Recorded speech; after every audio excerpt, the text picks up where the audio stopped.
4 minutes remaining.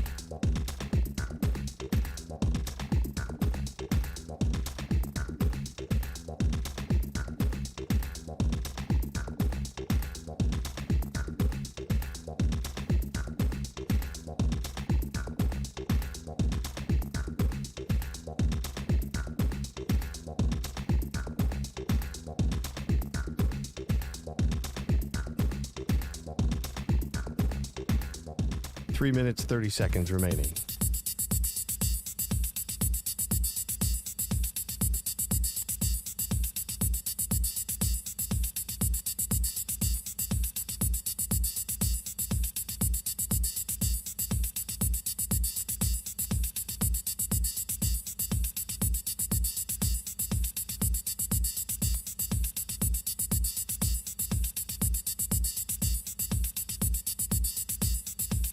Three minutes remaining.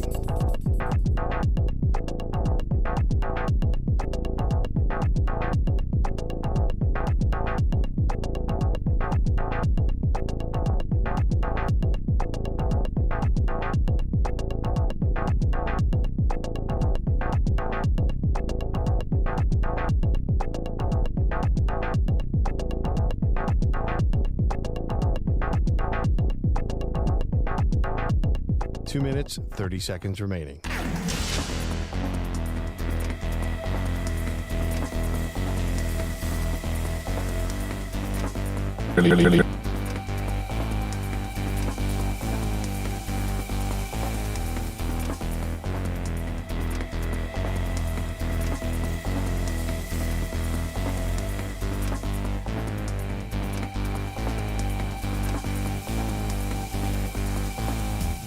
Two minutes remaining.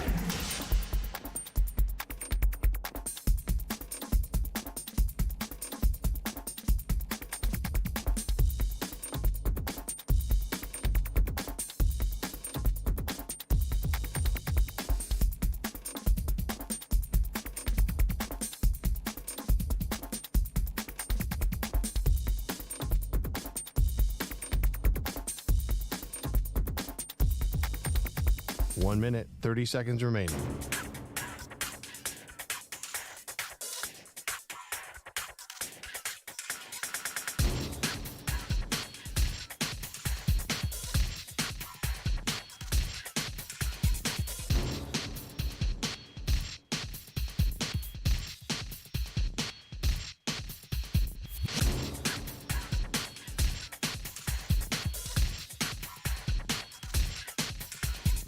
One minute remaining.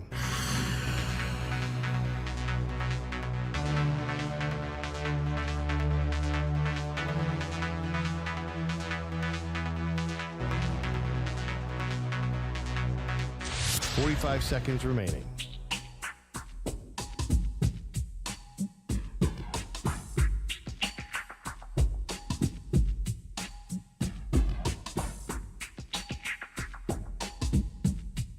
Thirty seconds remaining.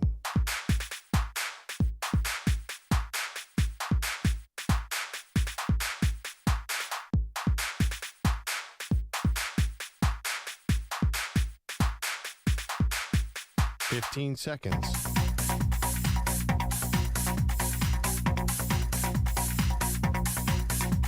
Break ends in 5 seconds.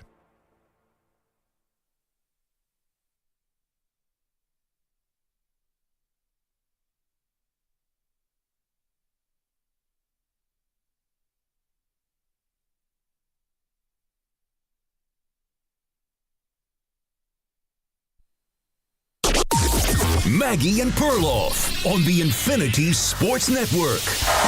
Duke will dribble the clock away. 4 seconds left to go. Proctor lets out a yell, and so does the Duke crowd. In just the third year after Coach K, Duke is returning to basketball's biggest stage. He won an NCAA title as a player. He won an NCAA title as an assistant. And now Jon Scheyer is bringing this Duke team to the Final Four as the head coach. There you go. Final call Westwood One NCAA Radio Network. Welcome to the show. We have a Final Four. Duke as the headliner. Perloff, they will take on Houston. The other game, an SEC matchup, Auburn and Florida. Good morning. Hope you had a good weekend. And Duke or the field, sir? I regretfully will take Duke because I'm a lifelong Duke hater in the sense that I've rooted against Duke since I was in college. Yeah, and there are exceptions because I love Zion Williamson. I love Jason Tatum. I am almost willing to make an exception because Cooper Flagg and non-committal are fun to watch, but I'm still going to hate against Duke, and they're awesome right now. You're hating against them, but you think they're going to win this whole thing. Yeah, regretfully, I think they're going to win the whole thing because that defensive display they put on against Alabama was amazing. We know they're the best offense in the country. I did not know that they could shut you down like that. They're so good defensively. So, and Houston, as dominant as they look defensively, you could see the flaws on offense. Even with all the threes they hit, they couldn't score that much against Tennessee. So that team, I think all the other teams have flaws. I'm not sure what the flaw with Duke is, except that they haven't totally been challenged by one of these physical teams. So I wonder if Houston or Auburn or maybe Florida can beat them up a little bit, but I don't see the flaw. Do you see one? Well, that's it. I think the one is we haven't seen yet what is this team like in crunch time. Now, they passed a big test against Alabama, which is that Cooper Flagg and non-committal really didn't have like these amazing, committal a little bit better, but in the second half, both of those guys were like 4 for 13 in the second half, and they still won handily. Duke was able to go on a 13-0 run with about, 8 minutes left to go in that Alabama game. And Alabama was just, whether it was Duke's defense or they were cold, 8 for 32 from three-point, a game after they went 25 for 51 from downtown and set an all-time NCAA record. I think that was Duke's defense to a large extent. I mean, they obviously had a good scouting report on them, but they were all over Mark Sears the entire game. Yeah, Sears was 2 for 12 in that game, and it's not just the perimeter defense, but obviously when you have a guy who's 7'2" in the middle, and Duke is the tallest team, and Malawak, the freshman, then a 7'2" guy is going to make a huge difference. I'm going to take the field here, though, because you can look at all the rest of the teams in the Final Four, and again, all number one seeds, first time since 2008. Last time it happened in 2008 was also in San Antonio. You're going to be hearing that stuff over and over again. But I'm going to take the field because even with all the flaws or certain flaws that these other number one seeds have shown, they're still here. And they beat other really good teams. This has been all chalk. It's not like, Auburn all of a sudden, got to beat a 15 seed somewhere. No, they beat Creighton. They beat Michigan. They just beat Michigan State. These are really tough draws that everyone has had because it's been so chalky. So I'm definitely taking the field. I appreciate Jon Scheyer. I think this is really hard to do, to follow a legend and the way that he's done it. I mean, Coach K, for goodness sakes, the guy in college basketball for so long, or, one of, but really like the top of the mountain forever. Wouldn't you all have thought there'd just be a little bit of a letdown, a little bit of a regression, a little bit of a feeling out process? And instead, Duke's been taking one step forward after the other, and here they are in a Final Four. It's beyond impressive, but I'm still going to take the field. EJ, can we throw that up on the poll at Maggie and Pearl on X? You got Duke or the field? Well, I mean, there was a little bit of regression. I mean, Duke should be in the Final Four every year, right? Well, I think that's not realistic. It's not John Wooden's UCLA anymore. Like that, we're we're 3 eras away from that. Yeah, I mean, listen, Scheyer. We were talking about Scheyer on the pre-production call. He hasn't won anything yet. If he gets to the Final Four and loses here, he's still going to be in the gigantic shadow of Coach K. If he wins here, he's going to have that issue. Like, he's kind of riding off Coach K's coattails in the sense that Duke gets every player they want. They have Cooper Flagg, for God's sake. Why do you think that is? Because Coach K built them into the powerhouse. Well, yeah, but we've seen other powerhouses take some major dips. Like we're watching maybe North Carolina take one right now. Yeah, but I mean, they rode the fumes of Roy Williams and got to a final game. They got to the final game the year after he retired, but then they missed the tournament this year. I mean, they got into the tournament in a controversial way, but this is dicey here for North Carolina. Duke has continued to elevate, and I think Scheyer has shown that he's masterful as far as X's and O's are concerned too. It's not just about the scouting, because even you've said, how do you win this tournament with freshmen? How do you win this tournament with young guys? And here he is. He's doing it up against these other powerhouse teams. Yeah, but I mean, he's got the number 1 overall pick in the draft, though. Okay, but I remember. Here's my question. I'd like to see. I always pick the tournament on who's going to be the best pro, and you're like, that's a terrible idea. Yeah. And No, now I know. You're telling me. I know. But the funny thing, except you're saying it's the coach. I think it's both, but I think that it's not just having Cooper Flagg. I think you have to give Jon Scheyer the flowers here because we've seen other programs. Sure, have there been successful baton handoffs, but you're acting like it's no big deal to take over for Coach K, and it's a huge deal.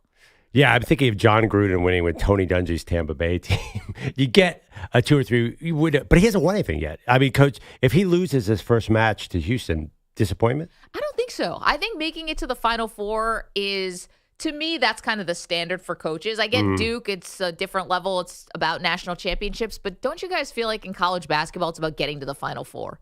I feel like that's where you're like, all right, it's like getting to a Super Bowl, getting to a Final Four. You and I always see this different. Maybe I'm in the participation trophy era because I'm like a millennial, but I think that's like, you've made it. Like Todd Golden from Florida, is anyone saying, geez, guy, like, well, pump the brakes. Like that guy's celebrating like he's a grad assistant out there. You wouldn't even know he's the head coach. He's jumping around. I think making the Final Four cements yourself as a coach. Yeah, not a Duke. I mean, you're following Coach K. It is impressive. I mean, first of all, he's done a great job. I can't argue against. Look at the team. They're the best offense, and their defense is amazing right now. And everybody seems to know their role, and he did a smart job recruiting defensive players. I'll give him that. No, he's done a great job. But that being said, you're a Duke coach. You have to win titles. And he there's a lot of pressure on them this year. I think it'll be considered a major disappointment if they lost. Now because they're the odds-on favorite and the betting favorite. They're the betting. Well, they're a big betting favorite, and they have Cooper Flagg. I can't ignore that fact. Yeah, I think, and you guys, most people think Cooper Flagg's gone after this year, and Con-Knipple might be gone after this year. Yep. So I think there's a lot of pressure here because if they don't win, he's going to have to do it next year without Cooper Flagg. Although I think, I said on the show, I think Cooper Flagg could come back, especially if he loses. If he wins, he's gone. Sure. But if he loses, I think Cooper Flagg might come back. Yeah, I mean, do you think Duke could do it without Cooper Flagg and Con-Knipple? Next year, there's a big challenge. Of course, I'll probably get some that's crazy what you're stars. saying. You're saying Duke recruits itself. So what does it matter? Whoever's there, but just I don't roll know. the balls out. I do think that there would be a natural dip if Flagg left. So it looks okay when you zoom out on this Final Four, and you're welcome to call in about Duke at 888-710-4ISN, 888-710-4476, and specifically if you want about Jon Scheyer. And are you impressed by what he's doing? Or, as Perloff is saying, he is impressed, but the program is the thing. It's not like the coach is the thing. I mean, where I would look at the other coaches, like, who is Jon Scheyer the best coach in this field? Because to me, when I watch, I feel like Bruce Pearl is a coach's coach. He gets a lot out of his guys. Well, he's in his 60s. Kelvin Sampson resurrected a program that was on life support and got them back. So it's different. It's just different. But, also Sheyer's the second youngest guy. He's 39. Todd Golden is 30? Or no, he's the youngest. He's 37. Todd Golden is 39. And then you have two coaches who are in their 60s. So it's a little bit like a little age parity there. But I'm curious for people who, kind of zoom out on this. According to a very famous advanced analytic, which I'm not going to bore you with. It's called KenPom. You probably hear about it a lot when you're filling out your bracket. These four teams, these 4 1 seeds that we're getting in the 2025 men's NCAA Final Four are 4 of the top 10 rated teams of all time. Well, since 96. Okay. Well, since they started the KenPom. Yeah, right, you can go back to Kareem Abdul-Jabbar, you go back to Bill Walton. I'm sure these were amazing teams. But, we're watching history here in a way. And so you're asking me, well, is there a lot of pressure on Jon Scheyer? Is he ever going to have a team this good again? None of these coaches may ever have teams this good again. We could be looking at all-time great going down in history teams. Yeah, I mean, first of all, 95, 96, the straight to NBA, the teams before 95, 96 were way better than the teams post 96. So Kevin Garnett and Kobe Bryant should have been. Anyway, regardless, they're not great all-time teams because of that particular metric, in my opinion. The teams before 96 would destroy the teams. We're going last 30 years. Yeah. They're in the modern era of college basketball, post straight to the NBA. These are dominant teams. What was the original question? These could be the best teams these coaches ever have. Well, it's funny. I was looking at some history here. Auburn's been to one Final Four ever. Yeah. Ever. 2019. Yeah, and they didn't even win that game. Ago. So it feels like Auburn has some pressure to win here, too. I mean, they're old and they're incredibly old. Houston is the very, very old. Houston's a bunch of middle-aged men going up against Duke, which is so funny.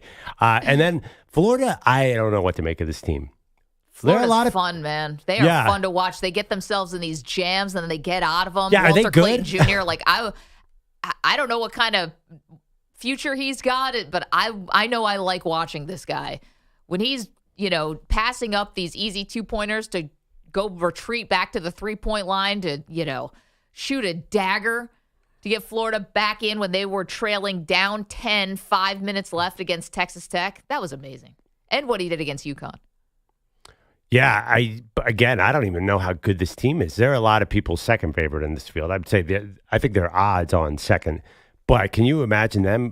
Can they screw around for a half against a team like Duke or even a team like Auburn, like they've been doing in every big game? I don't think so at this point, but they've proven me wrong. 888-710-4ISN, 888-710-4476. We get it going with Duke.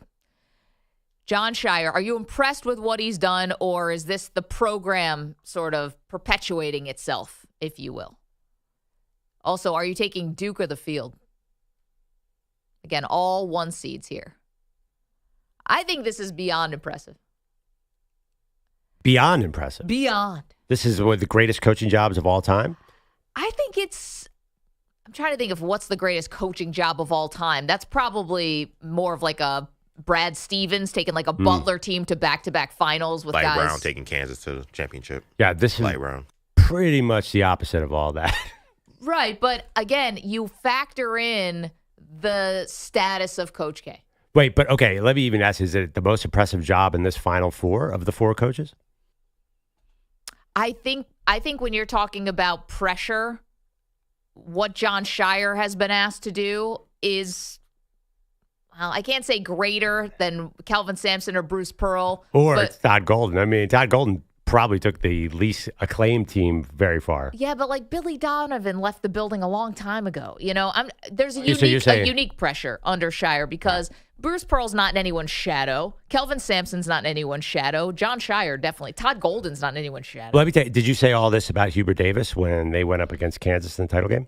I thought that Hubert Davis, it was right after Roy Williams retired. We're now 3 years removed from Coach K hanging it up, and we know how rosters change over so much in the NCAA. So I think these are Scheyer's guys.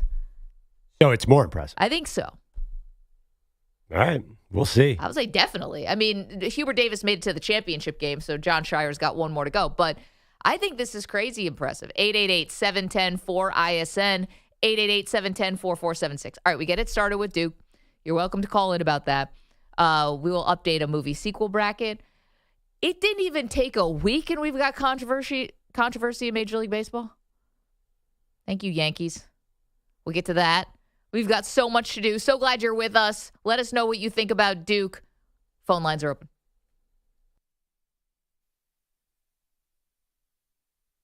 You're in a 5-minute break.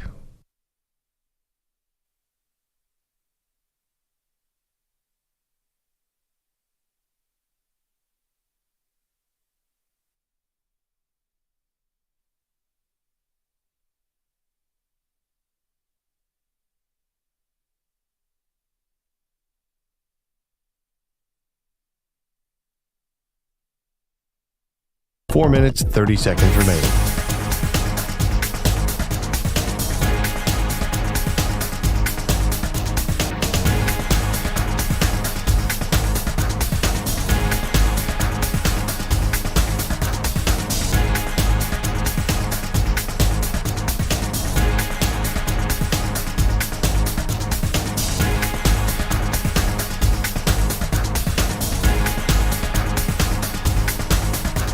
Four minutes remaining.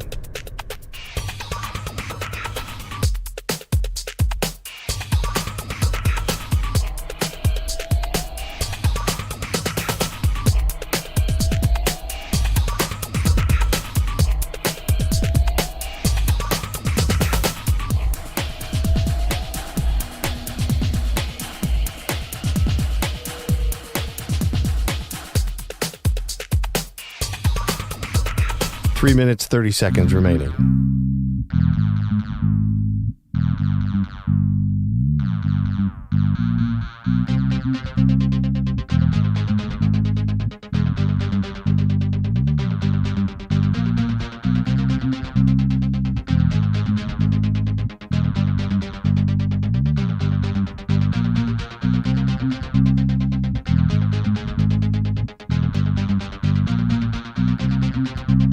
3 minutes remaining.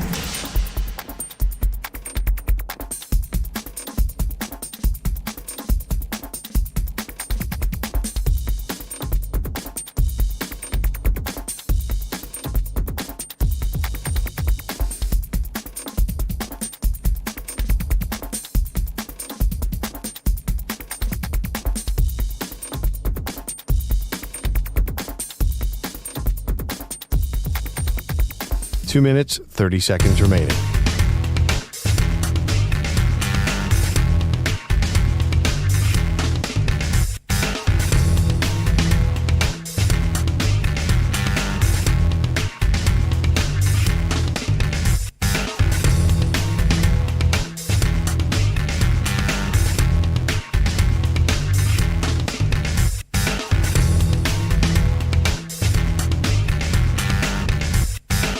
Two minutes remaining.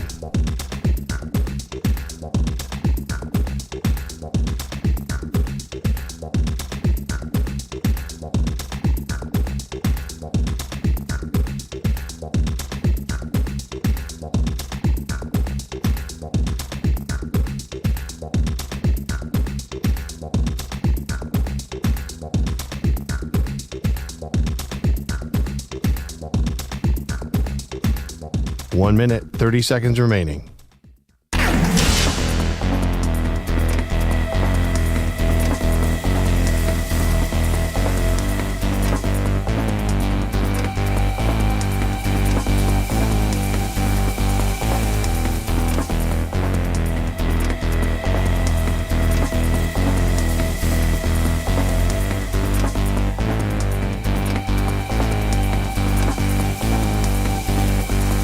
One minute remaining.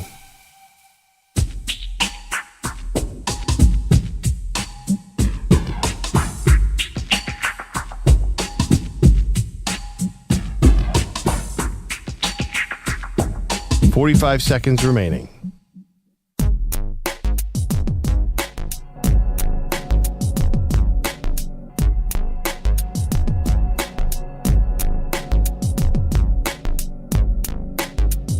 .30 seconds remaining.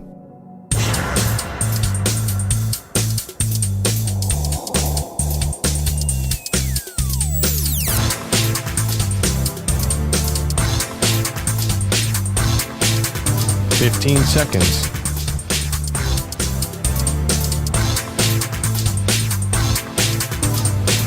Break ends in 5 seconds.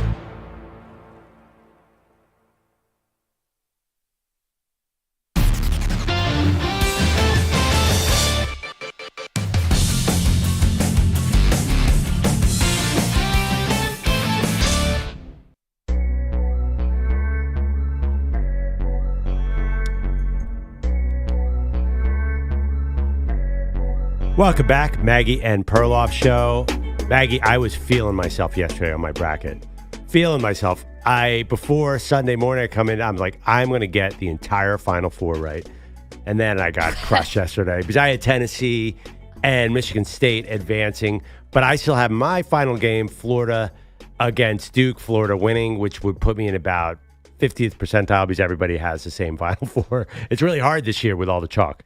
Yeah, I don't know if you can brag about having the Final Four correct this year. No, it's all you can't. One seeds. Like, you can't go around the office crowing today. No peacocking out there, guys. Like, you got the one seeds. Like, congrats, you're boring. Yeah, I kept seeing posts like that's an awkward moment when your wife or girlfriend has a Final Four totally perfect because they just picked all one seeds. Yeah, right. Exactly. Like, normally it's the people who are, like, not the sports experts who win the bracket anyway, but this one you can't brag about. Well, I'm fascinated with Barstool's Mark Titus calling out Jay Williams for being soft for picking all ones and twos in the Elite Eight. That Jay Williams got 7 of the 8 Elite Eight teams right. So I'm going to give Jay Williams all the credit here because – you know, I think every expert's like, it never happens like this. It's been 2008, so you try and mix it up.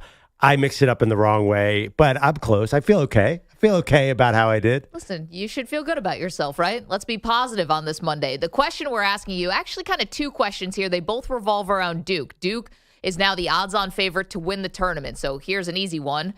Duke or the field? Who do you have? And then secondly, are you impressed by what Jon Scheyer has done? 3rd season taking over for Coach K. He's in the Final Four. Perloff, not to put words in your mouth, You're impressed, but you think the program is really the star here. It's not so much about Scheyer. Yeah, I think it's a little different dynamic than, say, Danny Hurley at UConn, where I give a bigger chunk of the credit to Hurley, where I think Duke gets Cooper Flag because it's Duke, because Coach K built into this. Now, Scheyer obviously can coach. There's no doubt about it, and it is impressive. But no, to me, it's more the program than the coach. There's another point I want to make about this. That has to do with NIL, but you guys are on the phones. You want to talk about this at 888-710-4ISN. Let's kick it off with Andreas, who's in Dallas. Andreas, what do you think's been the difference for Duke? To be quite honest, I think it's Cooper Flag has been the driving force behind the season. Best player in the country. They're going to win the title. I think Sheyer's done a great job post Coach K's retirement. And if it wasn't for Cooper Flag this year, college basketball to me has been a stagnant product for a while. So it's nice to see a player who's, for one, who's playing in North America, not overseas, and two, I can't wait to see Duke raise their sixth championship here soon. All right, well, Andreas, you're pretty confident, and Perloff, you kind of agree with that. You think it's, Duke is responsible for, what'd you say? You think it's like 10 million more viewers and a lot more fans? I mean, the ratings since, I think, what was the last Duke final game was 25 million or something, and the last 2 years have been the lowest rated final game of all time, the 1 and 2. We've seen it in real time. The women's game is just passed right by the men's game. I think you need Duke there. I mean, let's face it, sizzle. Houston and Auburn is not your classic NCAA title game. There's no history there.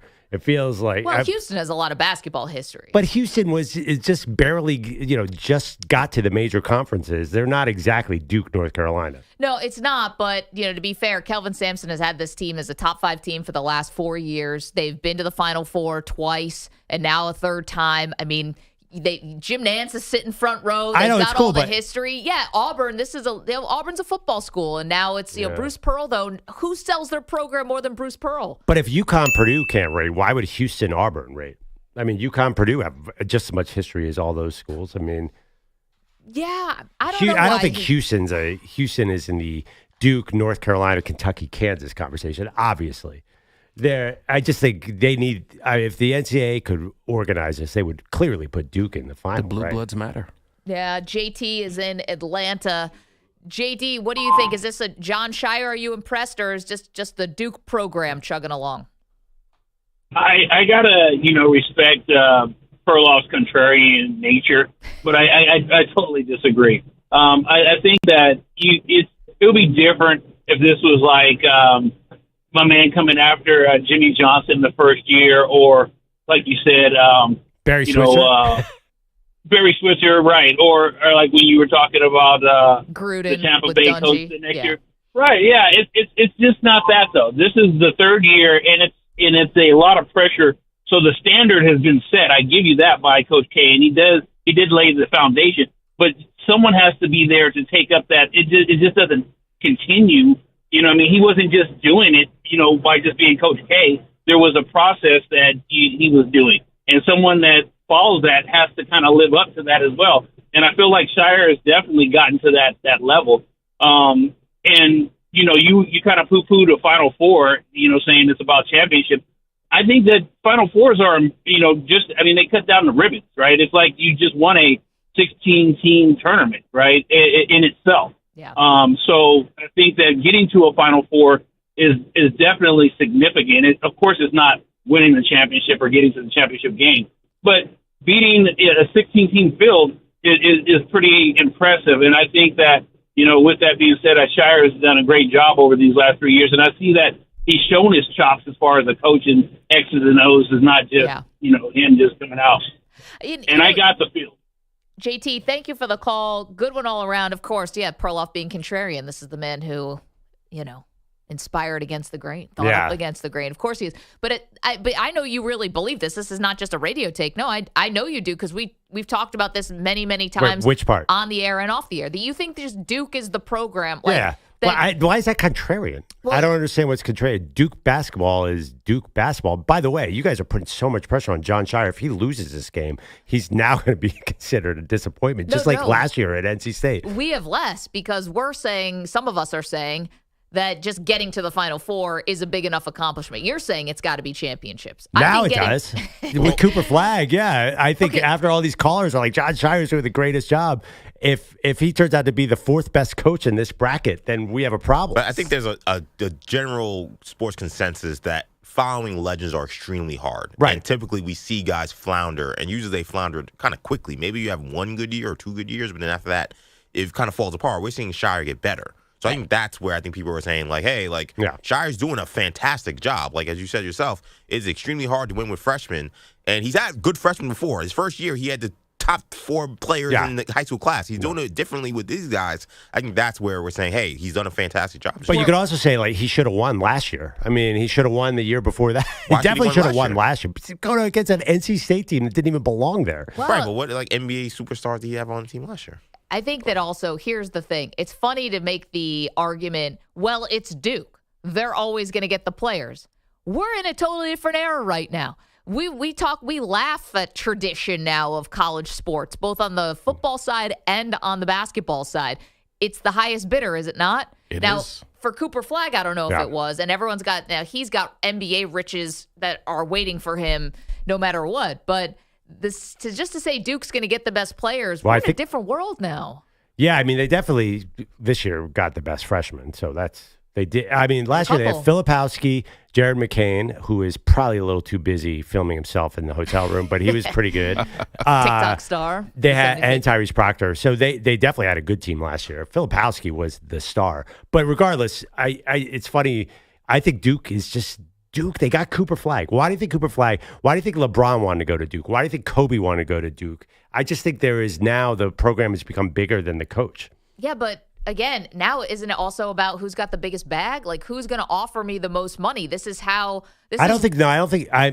wrong. I don't think that's why Cooper Flagg chose Duke. I think there are probably a lot of people offering him that money. It's Duke. Maybe, but again, they're not going to get everyone. Like, they're not.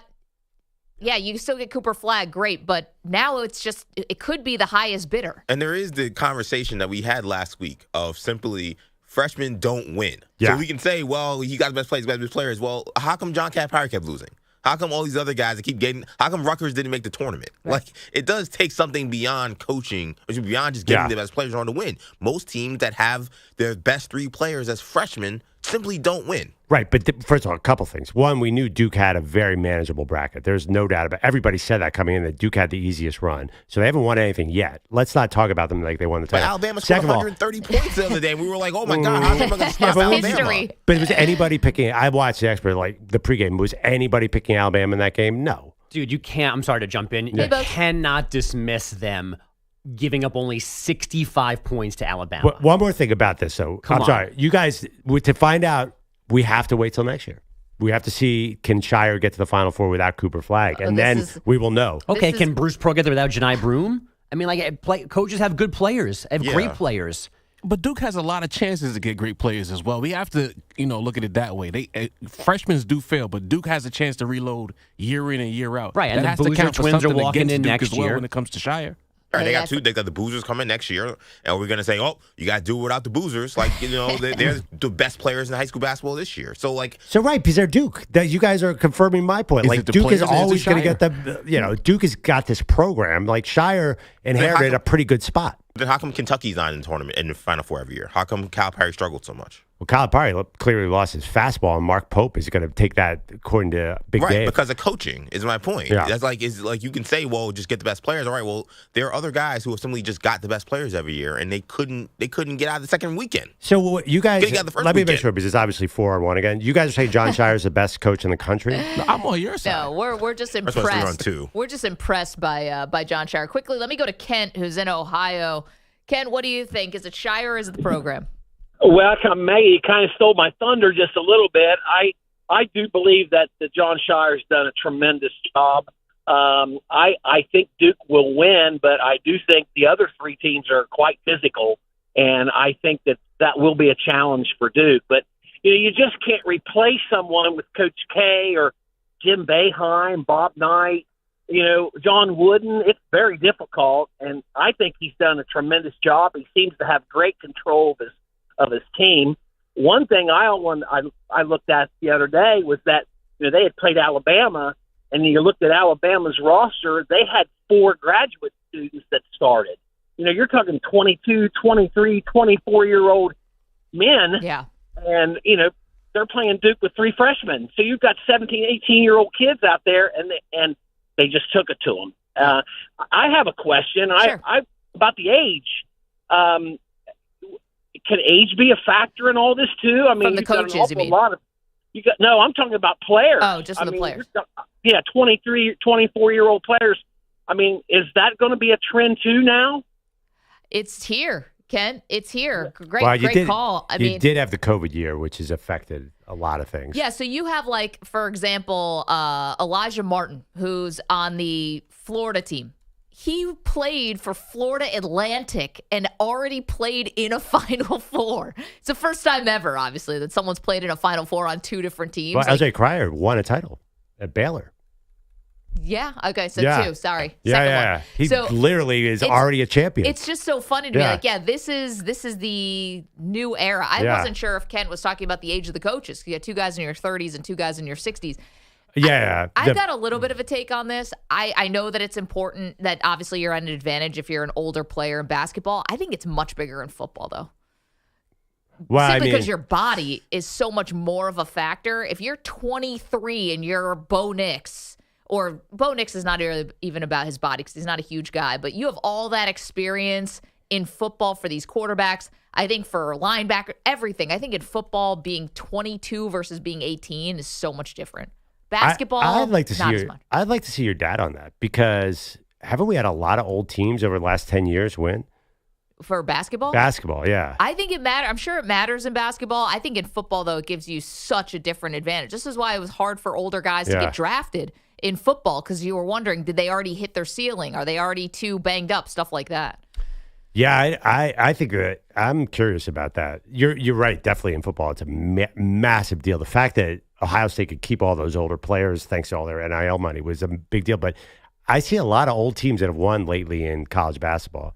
A lot of juniors and seniors. I mean, that's probably always that way, right? The Fab Five was amazing. They were an anomaly. They went against these old Duke and North Carolina teams that did great. I think age is I think you're underestimating age. By the way, there was guys, the McNeese State Star was playing for Tulsa in 2019, like a contributor. 2019. It is crazy because of this extra year. There's some weird stuff. I don't know. How much did eggs cost back then?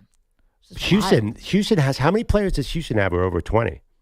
Over 20? Yeah, like over. How many in 20-somethings? The one that still blows my mind is the Auburn starting 5 is less than a year younger, the average age, than the Thunder's starting 5. I love those stats. Yeah. It's crazy. This is a big test, youth versus old. Assuming if it's, say they get Houston and Auburn, if Duke could beat that, that is even more impressive. Bogusch is here. By the way, keep them coming, guys. We're asking you, how impressed are you with Jon Scheyer? A lot, a little? Is it more about the coach of the program? And also, do you have Duke or the field? What's up, Bogusch? Good morning, guys. Your headlines are sponsored by Progressive Insurance. Your small business keeps you on the go. Progressive Commercial Insurance keeps your policy within reach with our easy-to-use mobile app. Learn more at progressivecommercial.com. An early 17-0 run had Auburn in control of their South Regional Final with Michigan State. The Tigers seemed poised to stroll back into the Final Four, but then Janai Broome hurt his right elbow in an ugly fall midway through the second half, but then Broome's pass underneath taken by Kelly, out to the wing, hands to Broome, hands back to Kelly, behind the back bounce, Broome, open right wing three, got it! We got a Willis Reed moment here in Atlanta. Spiro Ditas on the Westwood One NCAA radio network. Use whatever metaphor you want. It did not look good for Broome and Auburn when he walked off the floor after getting hurt, telling the bench, I'm done. But he returned after 5 minutes of game time to hit that three and help the Tigers close out the 70-64 win over Sparty. Broome came back to the game because x-rays were negative, but a full diagnosis still needed. Here's head coach Bruce Pearl. I think we won't really know until tomorrow and see what that was. Whether it's a slight hyperextension or whatever it was. Obviously, the doctors were able to examine it and determine that there was no damage. Thank goodness he's left-handed because he didn't use that right arm much. No, it was like hanging. It felt like. Also, it's bad when a guy gets hurt and you're like, what is it exactly? Could have been the ankle, could have been the shoulder. I thought it was the knee. Same. Well, I was nervous when they first cut and Michigan State had already given him a towel for his arm. I thought he had like a compound fracture of his arm. Oh, when he was sitting there and there's already a towel over it and they gave it to him immediately. I thought it was really nasty. But the knee bent in a little bit, really awkwardly. Like I don't know what happened with that dude. All of a sudden he was back hitting threes. Yeah. Amazing. Also, I know everyone thinks Cooper Flagg is obviously going to be the number one pick in the draft unless he goes back to school like Perloff is predicting. But if he has to lose is the National Player of the Year conversation open? People think it's Flagg, but Janai Broome has been awesome, and this was a signature moment. They probably already voted, right? Or I don't think so. Oh, okay. Is that an award that they actually wait for the Final Four? I believe so. Wow. Okay. Then we're talking. I actually, if memory serves correct, they might give this out at the Final Four. Yes, I believe that's how they do it. So the voting. So we have one last chance? No, I don't know. I think they're going to give it out like either Friday or Sunday, like in and around the games. So the voting might be done now. Yeah, because I know they usually give it to them like there's been guys who have been there to accept the reward but not play in the Final Four. That's true. Yeah, you're right about that. EJ, you're the draft Nick here. Is Janai Broome, where does he go? Is it an NBA? I mean, he's so old already. I'm not a top pick kind of guy. Yeah. Is he a G League guy? I mean, he probably gets drafted. Yeah. I mean, yeah, and then you see what happens from there. But, I mean, he's not a top 20 pick. Isn't that funny? You have the number one overall going against a guy who's going to be a journeyman and both have great arguments for Player of the Year. Sorry, they're going to announce it on April 2nd. So which is 2 days before the Final Four. That's Thursday? Yep. It's Auburn, Florida in Saturday's first game in San Antonio, followed by Duke and Houston. The Cougars claiming their spot in the Final Four with a 69-50 smothering of Tennessee. The Vols only had 15 points at halftime, missing their first 14 threes. L.J. Cryer scored 17 in the Cougars' 17th straight win and a school record 34th overall. I mean, it's special because you're doing it with guys that you love, and, it's always good to be on the right side of history. On the women's side, UCLA in its first ever Final Four after fighting off LSU 72-65, and South Carolina in its fifth Final Four in a row after a 54-50 nail-biter with Duke. The Blue Devils led by 4 entering the fourth quarter. NBA last night, the Rockets thumped the Suns 148-109. The Warriors, a 148-106 win in San Antonio, and the Hawks crushed the Bucks in Milwaukee 145-124. Trae Young with 19 points and 19 assists. And the Padres completed their season-opening 4-game sweep of the Braves, 5-0 on Sunday Night Baseball. The Pods 4-0 for the first time since 1984. Guys, back to you. And just a little tip of the cap to E.J. Stewart, who I think is going to have our home run, what are we calling this? Our home run derby? It's not even a derby. We're doing a season-long home run competition. I like calling it a home run derby. That's fun. Kind of, but it's like a season-long derby, if you will. We have three players that we all got to choose in a snake draft, and it's just whoever's team of 3 has the most home runs by the end of the season wins. EJ is Aaron Judge, so congrats on all that. Listen, there's a right field fence somewhere that's going to break his foot, so we're fine. Yeah, by the way, you laugh now. You really confident you're going to get a full healthy season? Yeah, I mean, he'll be fine. All right. Now they got the torpedo bats around him. Yeah, we'll get to the torpedo bats. It'll be good. I can't remember who. Manny had the first pick because we went from youngest to oldest, and I don't remember who he took. Not Shohei either. I have Shohei. Yeah, I know, and he did not take Shohei or Judge. It was a stunner. It was like, let's call Manny and wake him up. It was like taking Sam Bowie before Michael Jordan. How did he not take Aaron Judge? He didn't take Judge, and he's a huge Yankee fan. Who did Manny take? Did he take Soto? I don't even remember. Nope, not Soto either. It was definitely off. It was like Matt Olson. It was really it was weird. Olsen. Oh, he took Matt Olson. He took Matt Olson first? No, he did. Yeah, he might have. He did. He definitely did Olsen. I remember that. I was like, thinking what himself. the hell? I don't think he was thinking. He was a mess on Friday. I know. I didn't realize how banged up he was. I got to be honest. I'm really disappointed. He is the youngest of this group. I don't know how old EJ is. Sorry, EJ. Like maybe by a significant amount, he is the youngest. Couple years. I'm 33, so. And he's 27? Yeah. 6 years feels like a lot. And those are a big 6 years. He's falling apart. How so? Falling apart. What do you mean? He comes in, he's all grunting and grumbly, and when he's leaving, he's telling me how tired he is, and I'm still here for 2.5 hours, so I've got no sympathy for him. The other day, he was like basically asleep up against a wall.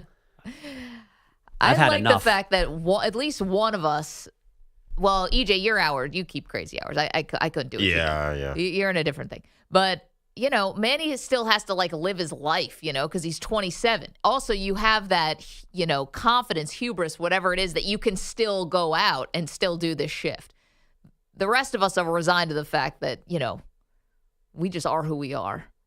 He doesn't know that he's washed yet, but it's going to come soon. Or he knew on Friday. Oh, you found out. He's not here today as just a wellness day. He just needed to not already. Today. Kids seriously. The Manny slander today. We love him. Is he even a millennial? Or does he have a new name? Is he No. that young? He's Gen X. Ugh, worst. I think he's Not Gen I. Gen Z. I'm sorry. I said Gen X. Gen Yeah. Z. He's something. Yeah, he's definitely Gen Z. And again, Maggie, I'm sorry for even suggesting that one of your distinguished, accomplished, beautiful friends should date Manny for the good of the show. That was a terrible idea. Well, also, I mean, They're all better than that. my friends are Wait, I wasn't here for 40. that. Manny's 27. You suggested What does that mean? I have more than once. Yeah, Bogusch, you don't have somebody that, because my best friend is a catch and she just happens to not be married. She's in a long-term relationship. You should hook them up with your friend. Well, I always thought, no. when Bogusch mentioned that, I always assumed you were talking about a young mentee. No. I want. Would I want my cougar friend? I didn't think you meant actually one of Maggie's friends she'd be going out with in Washington, going to 7 p.m. raves. Yeah. No, what are they called? May December relationships? I want one of those for Manny. He needs an older lady to groom him. I don't know if a woman in her 40s can be dating a guy who still lives with his parents. Well, that's the first step. Let's get him his own apartment. Let's go. What is she, a social services? She's not a social worker. No, but she's a professional. Yeah, exactly. Let's call Manny, wake him up. Why'd you take Matt Olson? Okay, see you guys on the phone in our home run season-long derby. Thank you, Bogues. Lots of controversy in Major League Baseball. We'll get to that. We've got football updates for you with all the coaches meeting in Palm Beach. Rules committees are meeting. Perloff is getting nervous about the tush-push. And, of course, our question about Duke. Are you impressed with Jon Scheyer, or is this more the Duke program just chugging along? 888-710-4ISN, 888-710-4476. You're in a 5-minute break.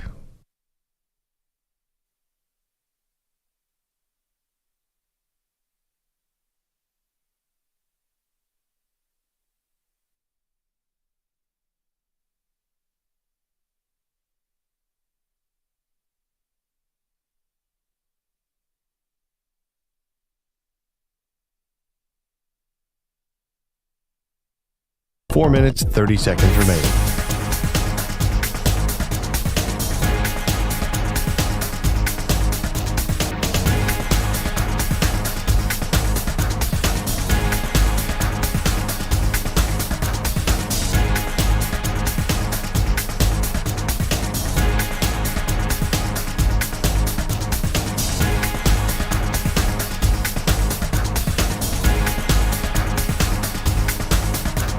Four minutes remaining.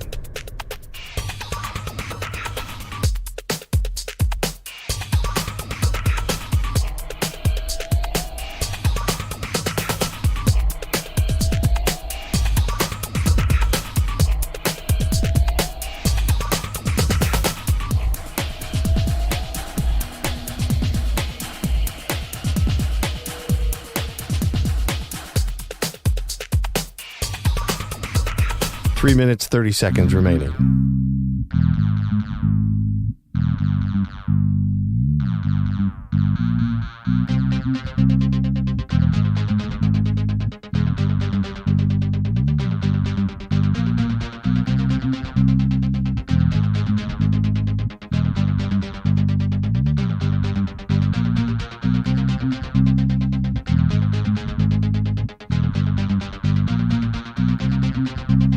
Three minutes remaining.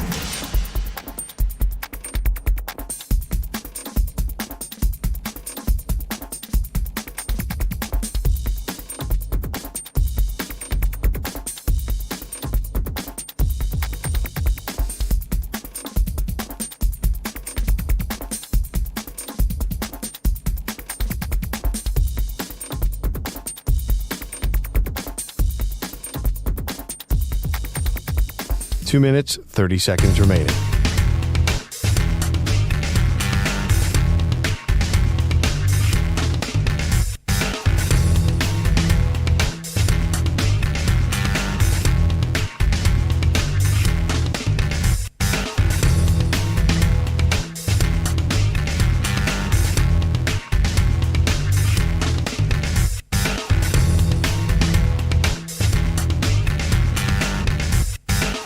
2 minutes remaining.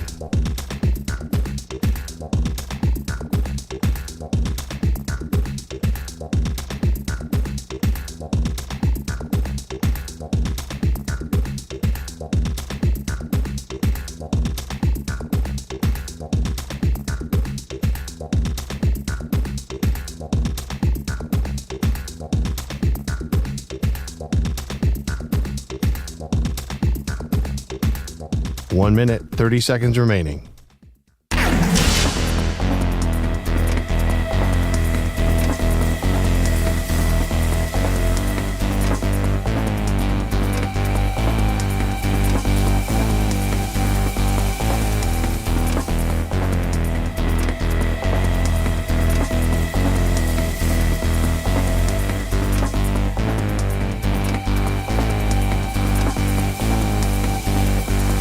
One minute remaining.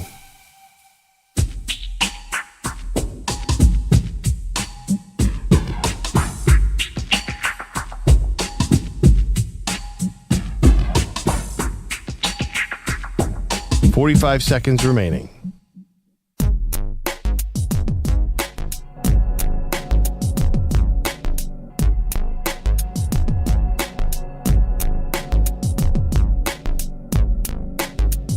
$30 seconds remaining.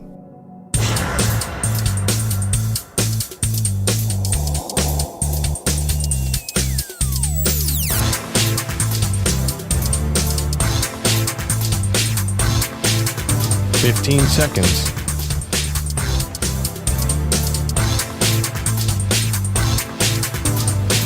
Break ends in 5 seconds.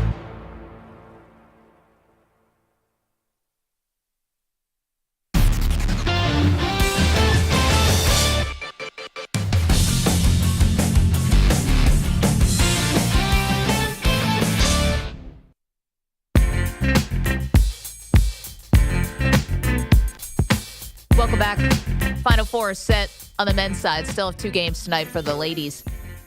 Welcome to the show. Maggie Gray, Andrew Perloff. Ask you 2 questions. You taking Duke or the field? Got 4 number 1 seeds. Have all advanced. And are you impressed with Jon Scheyer, the head coach of Duke, for getting to the Final Four 3 years after taking over for Mike Krzyzewski? Or is this just the Duke program continuing to kind of chug along? Jay's in Nashville. Jay, what do you think, sir? I think it's a little bit of both, but overall, I think it's, first of all, it's Duke's size, because I saw that against when they played my Wildcats. I mean, they were just bigger at every position. They were bigger than everybody, and their skills, their size and skill, you know. And their shortest guy is 6'6". Yeah, I remember they were saying that they had the backups in, and the average backup size was like 6'5", 6'6". So if you're back up to that big, yeah, you got a shot. I think they did a good job of recruiting finally, because like I say, it's their 3rd year. So like if it really was just Duke, you know, like Perloff says, and he knows, and don't let Perloff fool you. He knows he's a serial contrarian, aka serial devil's advocate, aka goalpost mover. But you forgot bandwagon jumper. Well, I view the rest of bandwagon jumper. I view the rest of you as sheep, so that's it's totally fair. That's funny. No, but I think you're both right, though. I mean, yes, Perloff is right to a point where, yeah, everybody, you know, all the greats, you hear all the greats say they wanted to play at Duke. Even Kobe was like, he'd wanted to go play for Krzyzewski or whatever.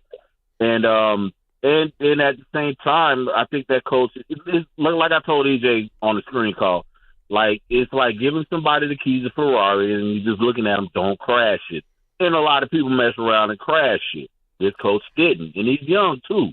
So he's wise beyond his years, it seems like, and he's doing good at recruiting. You know, Jay, here's the thing about that. I think you make great points. Love talking to you. Thanks for calling in. The keys to the Ferrari thing is what I want to pause on. Yeah. Because I think Jay's got a point, right? Like, you've got a good thing going. You just don't want to run this thing into a ditch. But it's a very different landscape now in college basketball. You can't just live off the mystique.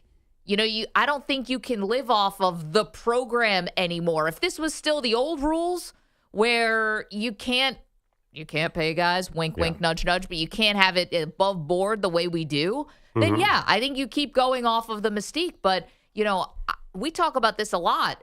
How much is that going to change with just the teams with the biggest pockets? Like you watched, this is just one example, but you guys probably saw a lot over the weekend about Kevin Willard, right? Is the head coach at Maryland. He's now going to Villanova. And one of the reasons he wanted to go to Nova is because he doesn't have a football program to compete with, really, that's going to steal NIL dollars. Maryland, not a great football program, but they're still going to give a lot of money to get the big quarterback in the portal, or they're going to try at least.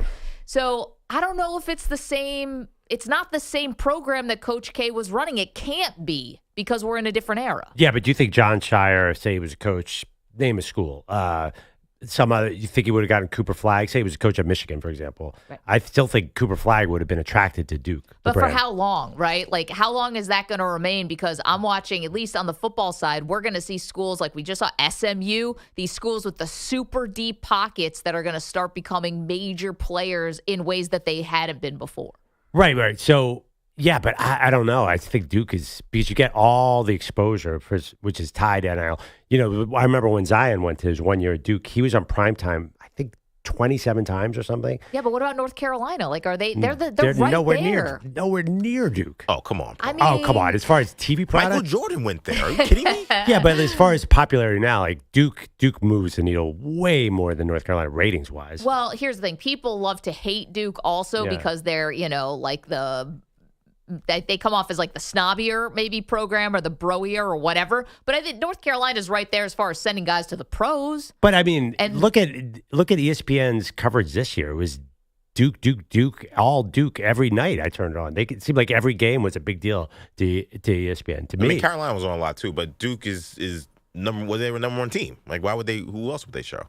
Yeah, I mean, I think it's always Duke and. Yeah, because they have the number one player because they're Duke. They had, they also have the ACC package. I mean, there's things here. Like NBC has did NBC have the Big Ten? Yeah, NBC has the Big Ten. Yeah, so some of that is just like a faction of just like the contracts that have been sent out. Also, when Jalen Johnson was the best player at Duke, they weren't playing Duke at 7 p.m. every Tuesday, Monday night. It's a difference with the players you have there. I remember they put a North Carolina Syracuse game on ESPN Maine, and I think ESPN2 had something like Houston, Iowa State, so two programs that actually were ranked like in the top 5 or whatever. They're the Yankees of college basketball. When you bring Carolina into the argument, they're the Red Sox. That's just what it is. Yeah. What?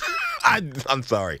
Dean Smith's North Carolina and Roy Williams North Carolina, all those pros. I think y'all got North Carolina. Carolina's the B side, man. Duke is the ultimate A side of college basketball. Yeah, they're the Notre Dame of the sport. I think that's a good analogy as well. I don't know. 888-710-4ISN, 888-710-4476. This is making the Jon Scheyer argument. Because I think North Carolina is the bluest of the blue bloods right there with Duke, before Duke. And if they're not moving the needle, they're not getting the same players. Don't you have to give credit to Scheyer? Anyway, let us know what you think. We've also got football news for you, so don't move. It's M&P.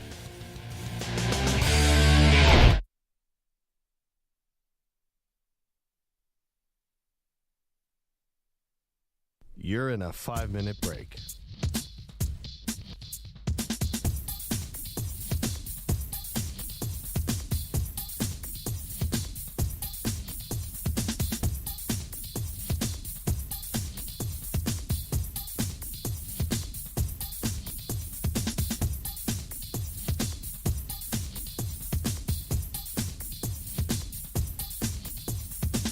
Four minutes, 30 seconds remaining.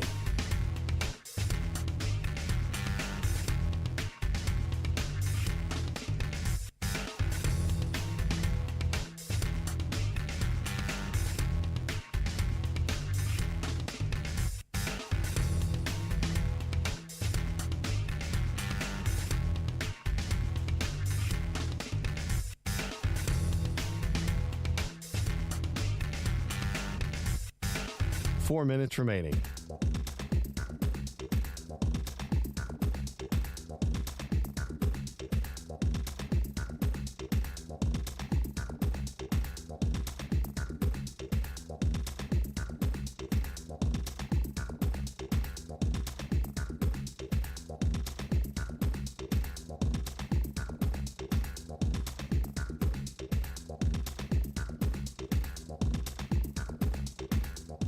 3 minutes, 30 seconds remaining.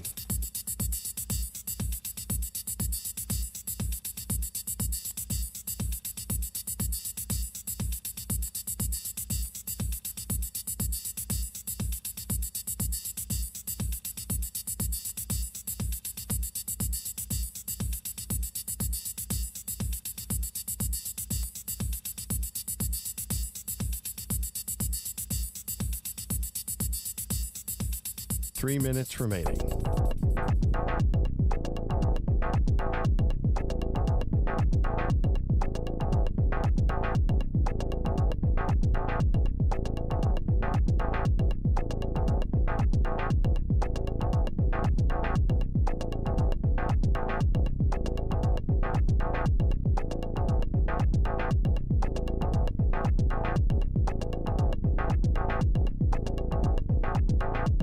Two minutes, 30 seconds remaining.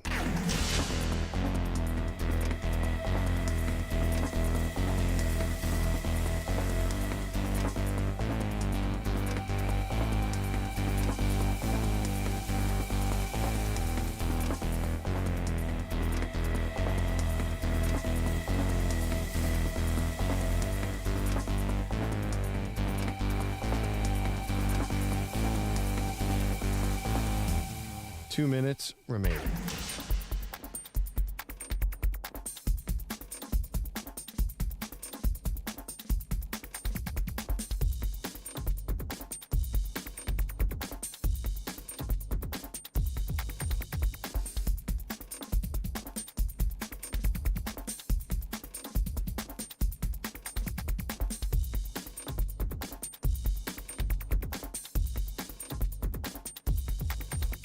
One minute, 30 seconds remaining.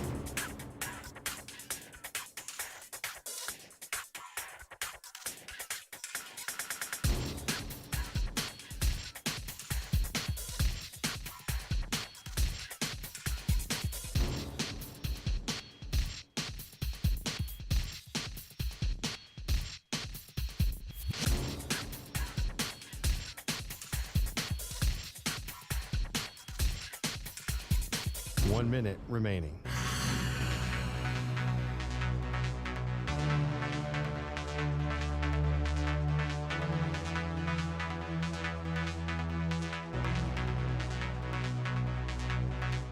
Forty-five seconds remaining.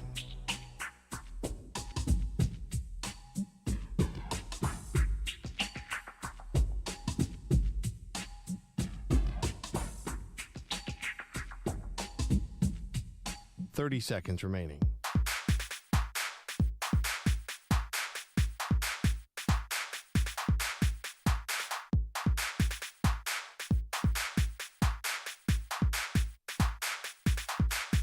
Fifteen seconds.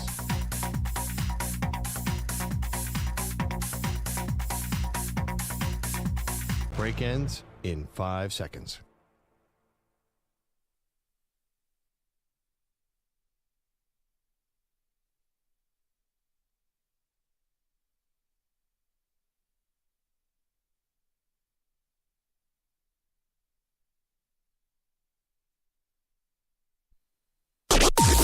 Maggie and Perloff on the Infinity Sports Network. Far side of the floor, Proctor's got it. Still with the dribble alive. Back to Flagg, shot clock down to 10. And Flagg lost his footing but dribbled his way right back up again. Spinning now to the lane, shot up and good! Cooper Flagg sends Duke to the 11-0 run. 76-58. Alabama. That sounds great. San Antonio sounds great. I mean, look, first, couldn't be more excited and happy for these guys to my left. You know, I think Tyrese and I, you know, the feeling of losing last year at this point, you know, every decision we made, everything we did was to get back here and then have the team have the opportunity to advance to the promised land, you know, to go to San Antonio, to go to the Final Four. There you go. That was Cooper Flagg basically putting the final touches on a Duke win over Alabama, courtesy of the Westwood One NCAA radio network. And then head coach Jon Scheyer describing losing last year in the Elite Eight and now how it feels to be on his way to the Final Four. I'm beyond impressed with Scheyer. 3 years after Coach K retires, he's got this team as the number one, one of the 4 number ones, but as the odds-on betting favorite to win this entire tournament. Doing that in the shadow of Coach K, I think is super impressive. Yeah, I mean, it's obviously any Coach K in the Final Four is impressive. Would you say he's the most impressive job here out of the 4, though? I could think you could easily make an argument it's the least impressive job out of the 4 because he's got the most talent. See, this is tough, right? Because when you look at Bruce Pearl of Auburn or Kelvin Sampson at Houston, the assignment was very different, right? The assignment to take over a Houston program that had fallen on some harder times, or to take over an Auburn program that is, Charles Barkley, was the most famous Auburn basketball player. Oh, let's not forget the rifleman, Chuck Person. And Chuck Person, thank you. But, they had never had real basketball success. So for these two coaches to kind of bring the programs to where they are now is beyond impressive.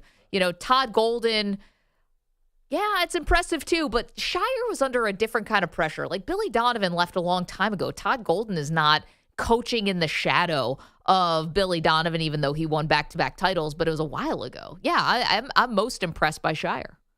Yeah, I mean, I'm impressed by Scheyer, but I would probably say Golden is more impressive because he's taking a lesser team. I mean, just eyeball Florida and eyeball Duke.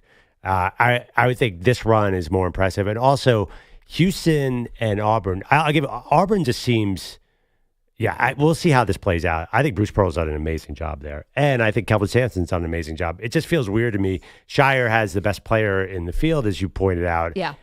Probably maybe 3 of the top 5 or 6 players in college basketball. So it feels weird to say the guy with all the thoroughbreds is the most impressive coaching job. But meanwhile, in this day and age, recently, freshmen have not really been the thing. And here's Jon Scheyer with these young guys. Cooper Flagg turned 18 in December. He's super, super young. Yeah, by the way, Duke has not won the title yet. That is true. Though they are the betting favorite. We're also asking you this morning, with the Final Four of Duke playing Houston and then Auburn and Florida, would you take Duke or the field?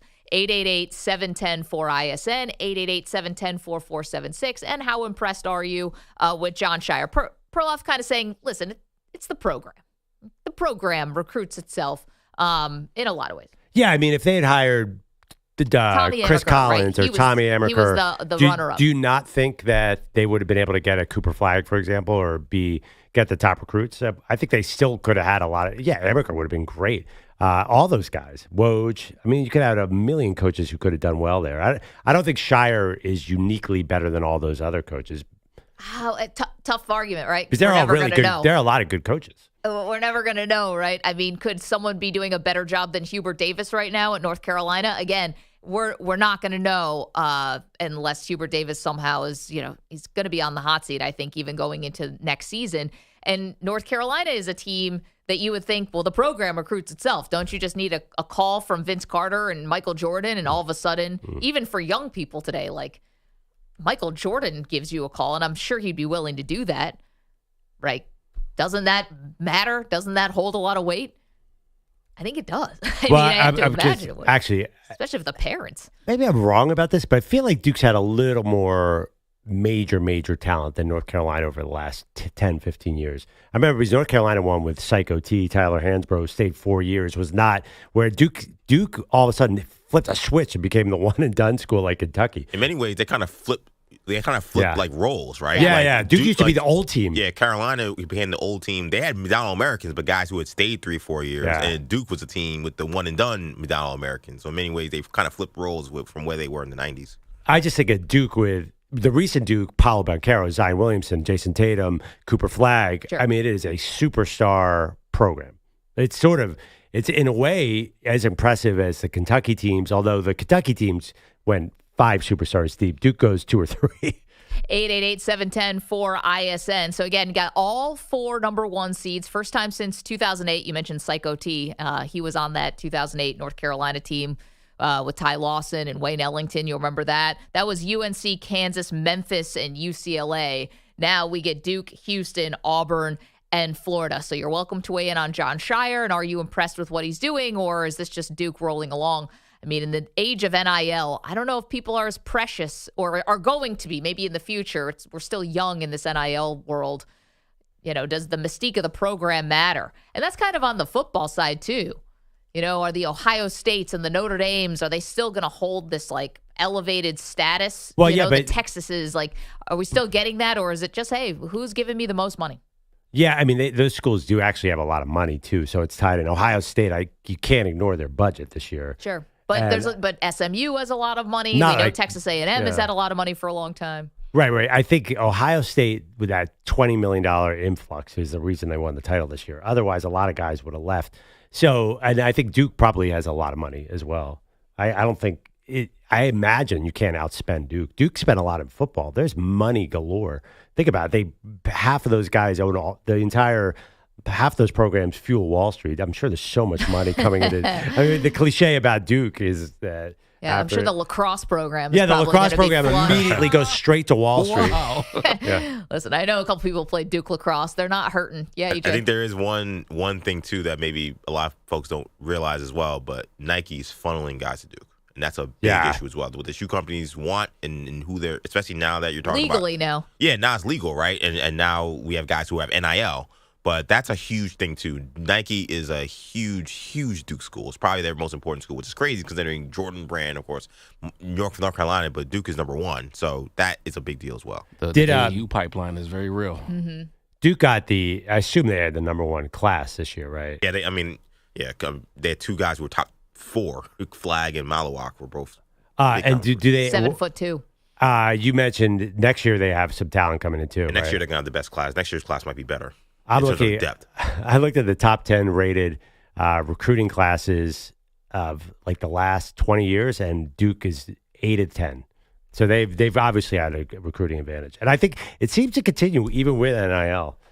Let us know what you think. 888-710-4ISN. Are you giving credit to Jon Scheyer for getting to the Final Four in his 3rd season after taking over from Coach K? Or do you feel this is just the continuation of the Duke program as a juggernaut? We mentioned Carlos Boozer has a pair of twins who are going to be going to Duke next year. So rich get richer. Okay, we've got some football news for you. We want to get to that. It's the coaches are all meeting in Palm Beach. It's one of the annual meetings. So you're going to get a lot of news about maybe rule changes. Perloff extremely nervous. The tush push could be going the way of the dinosaur. I'm not nervous. I'm disappointed in America. America or the coaches? What does America have to do with it? We didn't do anything. Yes, you did. Everybody's whining. Oh, I hate the tush push. It's unfair. It's unfair to be physically dominated by the Philadelphia Eagles. That's what I hear. Yeah, I mean, if it was any other team but Philly, I'd say keep it. I'm just kidding. It's funny that your Bills use it, but your hate for Philly. No, it's not even that. I don't really hate Philly. It's just my Bills use it, but they don't use it as well as your team. Like they're doing it a lot, but it's not working all the time. And I feel like it's going to lead to Josh Allen getting hurt. So I don't love it. But the biggest news so far coming out of these meetings is Mike Tomlin getting a chance to meet the media and essentially saying this. No timeline on Aaron Rodgers. Didn't give him a deadline. And he refuses to call Aaron Rodgers plan A. He's like, it's not a plan A. There's no plan B. There's no plan C. That's what he's saying. He better hope that Aaron Rodgers gets on board because plan B is a mystery. Honestly. Like what? Maybe Kirk Cousins you have to trade for, who Atlanta would know that you are desperate now, right? You don't want to go into the season with Mason Rudolph. That's not going to get you where you need to go. And then you're picking. That sucked. You're picking 21st, so you have no clue who's going to be available as far as quarterbacks when we get that far down to the draft, unless you want to trade up, in which case, like now we're investing some major draft capital. But let's look big picture. You said that there's, it seems like the worst case scenario is that they don't get Aaron Rodgers. I don't know. I think there are some Steelers fans who think the best case scenario is to have no quarterback and finally rip the Band-Aid and rebuild this team. Well, then trade TJ Watt. Like, if you're going to rebuild, don't you really go for it? I don't know why you would trade TJ Watt. You want bring in your Jaden Daniels next year. You might as well keep one or two guys around. Are you sure you're getting that high in the draft? Do you think that the Steelers could be bad enough they're picking second? Well, honestly, who's their quarterback? If it's not Rodgers. I don't know. Yeah. I mean, I think maybe they'd probably turn to Cousins. I think eventually they would, because I don't think their owner wants to lose. Like, Wait, did Flacco sign somewhere? Am I imagining? I can't remember. Some old quarterback signed somewhere. Maybe I'm thinking of Russ, but I think Flacco's available too. I refuse to believe Flacco, A, would make it through a full season, and 2, I just think this is not even Flacco of 2 years ago. Now we're 2 years ago removed from Flacco. How about Jalen Milroe and run a wing tee? Just hand off Mike Tomlin will be in heaven. Yes, I know. They also, apparently they've been working out all the quarterbacks. They've been meeting with all of them. And you want to know what's funny? Mike Tomlin, I actually want to get the quote because he was asked about Notre Dame, Texas, and Ole Miss. And his quote was, I think all 3 of those institutions have quarterbacks that are draft eligible. Wow, thank you, Coach. Riley Leonard, Will Howard, and Quinn Ewers. Any of those guys. Oh, and Jackson Dart, probably. They're scheduled to host him. And we know that they already had dinner with Milroe. Man, does Riley Leonard not also seem like he could be on their radar? He'd be like 5th or 6th round, right? Like a flyer? Totally. Yeah, backup. I mean, that's backup quarterback position. I'm not that inspired here. I know Jackson Dart the draft process has helped him quite a bit. But, and he had a good season at at Ole Miss, so I can't kill him. But are people really excited about Quinn Ewers? Is that this injury history? Are you really excited about Riley Leonard, who's not much of a thrower? Will Howard put together a really good postseason tournament, but was he a second-round pick before that? Well, I think some of those guys are later. I would like Riley Leonard on my roster. He'd be a good backup to me. Will Howard gets some hype. It feels like every year we see, he reminds me a little bit of Will Greer, the former West Virginia quarterback. This third round, there's this sweet spot of third-round quarterbacks who just don't make it. Well, they already have Mason Rudolph on the roster, Mason Rudolph is the poster child for that exact quarterback. I feel like Will Howard is another one of him. Well, that's not going to help you. Finally win a playoff game for the first time in 8 years. And we're talking about the Pittsburgh Steelers. Yeah. Don't forget, there are a ton of Steelers fans who do not want Aaron Rodgers anywhere near that building. I see it on social media all the time. They don't want whatever Aaron Rodgers was in New York. They're afraid that guy's coming to Pittsburgh. So here's the one thing about the Rodgers and McAfee interviews and the conspiracy theories and stuff like that. Do you think he would calm some of that down because of the respect for Tomlin? And I'm not saying that he didn't respect, LaFleur or that he didn't respect Robert Saleh. I'm just wondering, like, Tomlin, I think the Steelers, like, mystique, we're far from that. Let's do reality here, which is the Steelers, I think, have kind of fallen back to the pack. They're a little bit more like everyone else. No one can take away the Lombardis, but they haven't really been, a Super Bowl contender in a long time. But still, I think that the respect for Tomlin from Rodgers is pretty healthy, and I wonder if he might tone it down a little bit. Like, is he going to be doing a second season of his Netflix documentary while also being a Steelers quarterback? I don't know. Yeah, but I think you could do it. I mean, the Chiefs have a Netflix documentary going on at all times. I think the Bengals have one now, too. I notice a lot of cameras following Joe Burrow's. That doesn't bother me necessarily. It's the play. I mean, I think they're worried that he's going to come in there and want his own system, and that he's going to have conflict with Arthur Smith, and he's not going to get along with the receivers, kind of like he did with Garrett Wilson and the Jets, and then he's going to be limping, and he's 42. I think there are a lot of Steelers fans who, I just keep noticing this. They're not as high on Rodgers as I would think. But again, what's the alternative?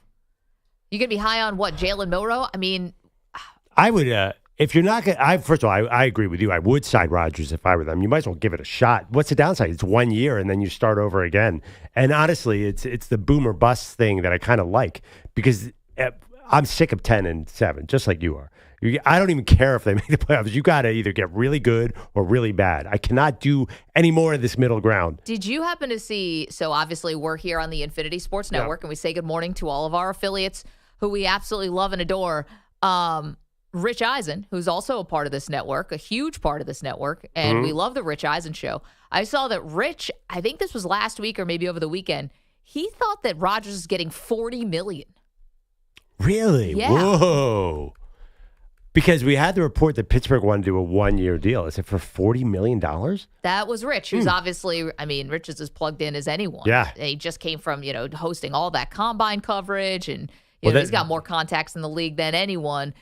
$40 million for Rodgers. Well, that explains why Minnesota's not in at this time.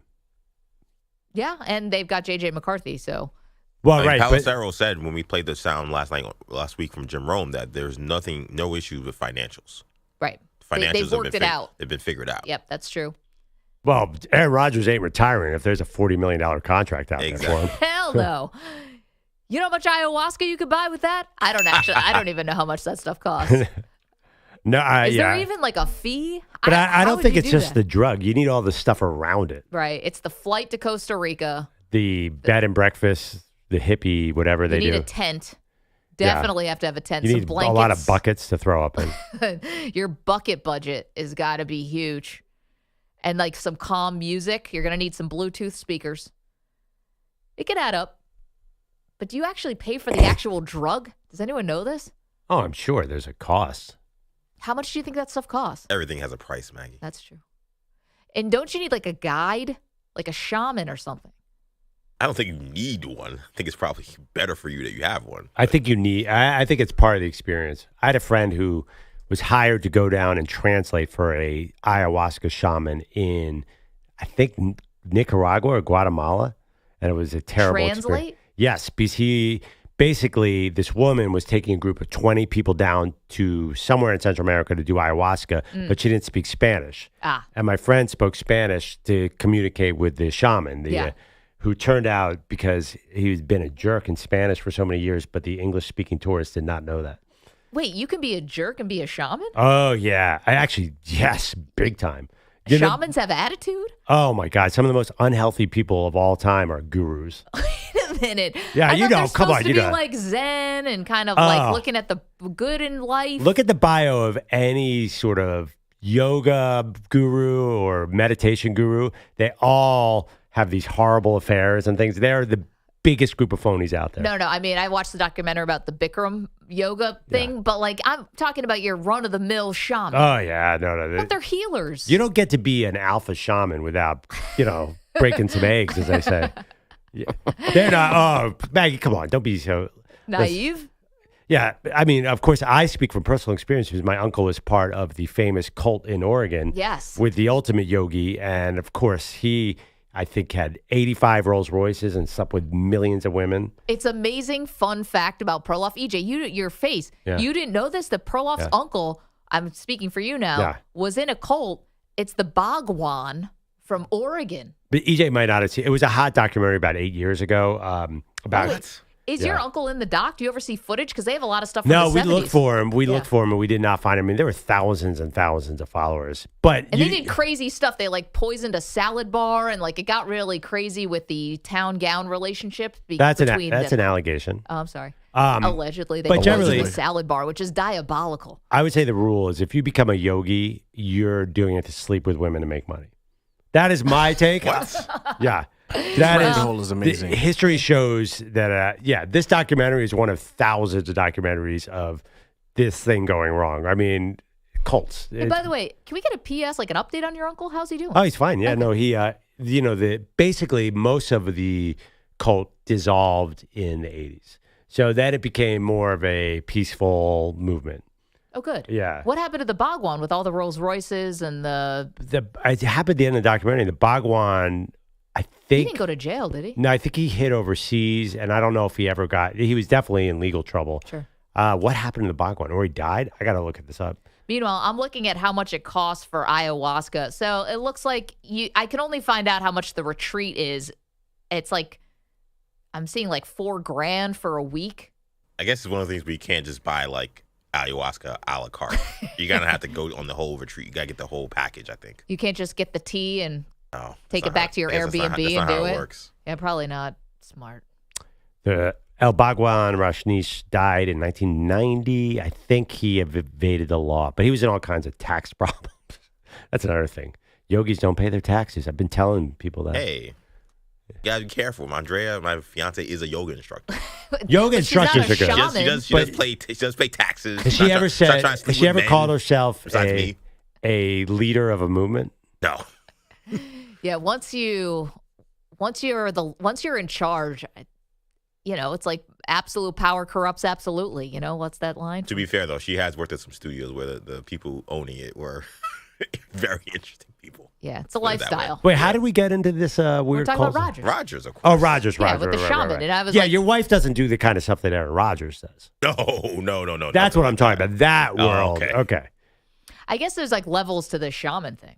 Like there's some guys just walking around blowing into a conch shell, and then there's other guys who are, bilking you for all your life's savings.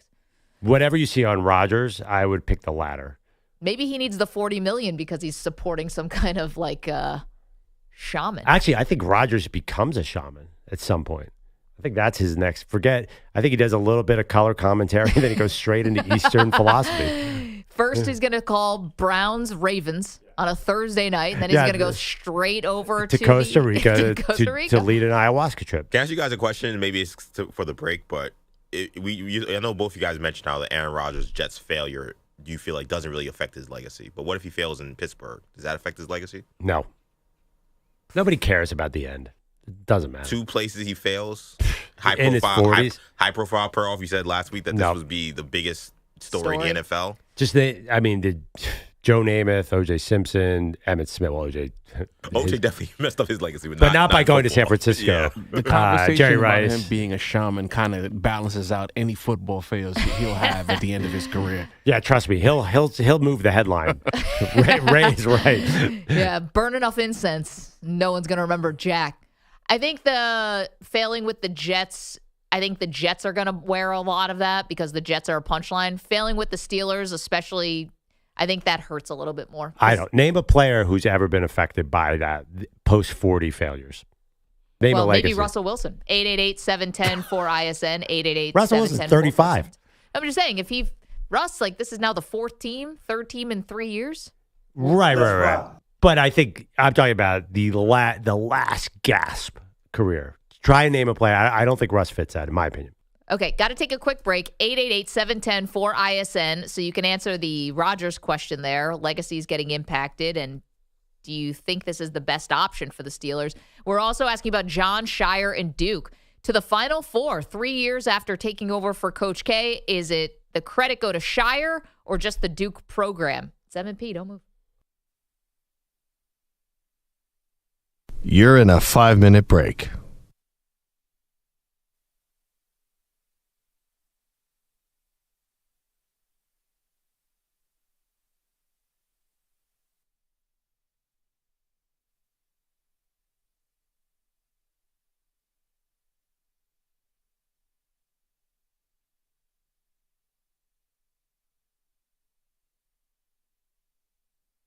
Four minutes, 30 seconds remaining.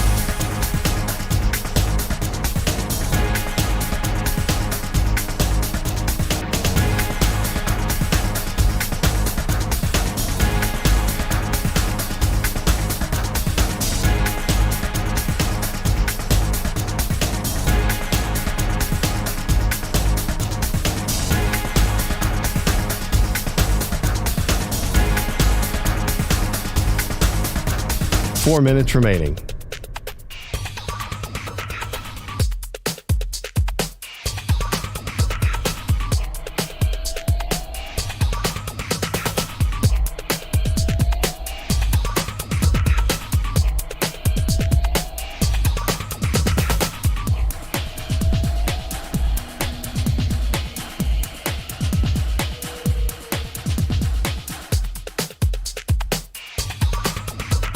Three minutes, 30 seconds remaining.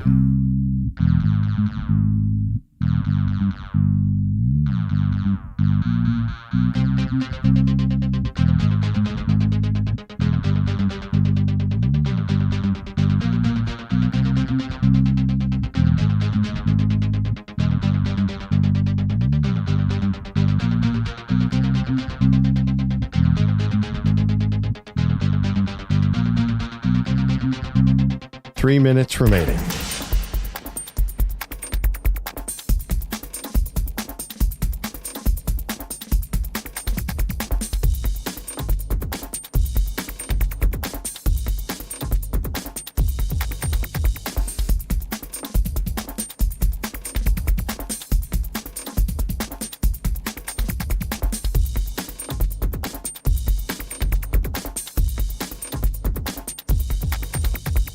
2 minutes, 30 seconds remaining.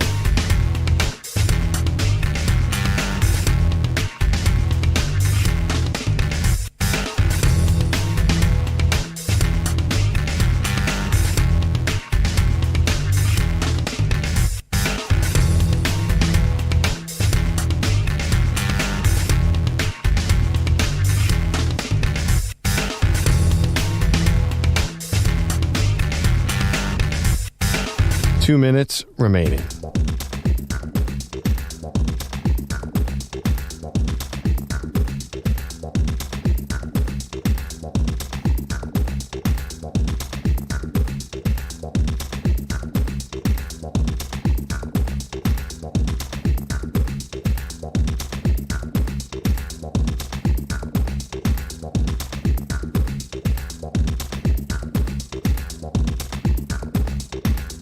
One minute, 30 seconds remaining.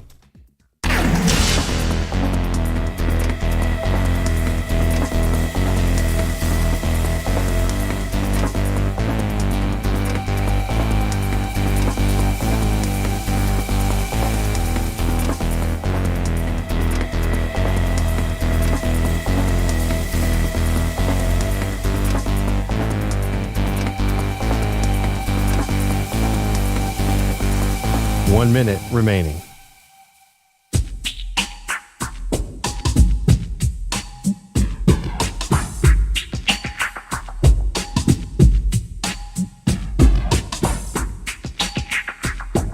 .45 seconds remaining.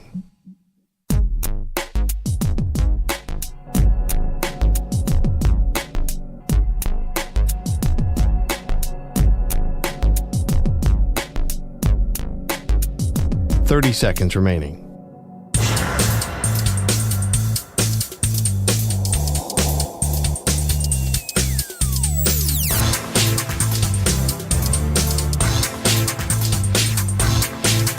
.15 seconds.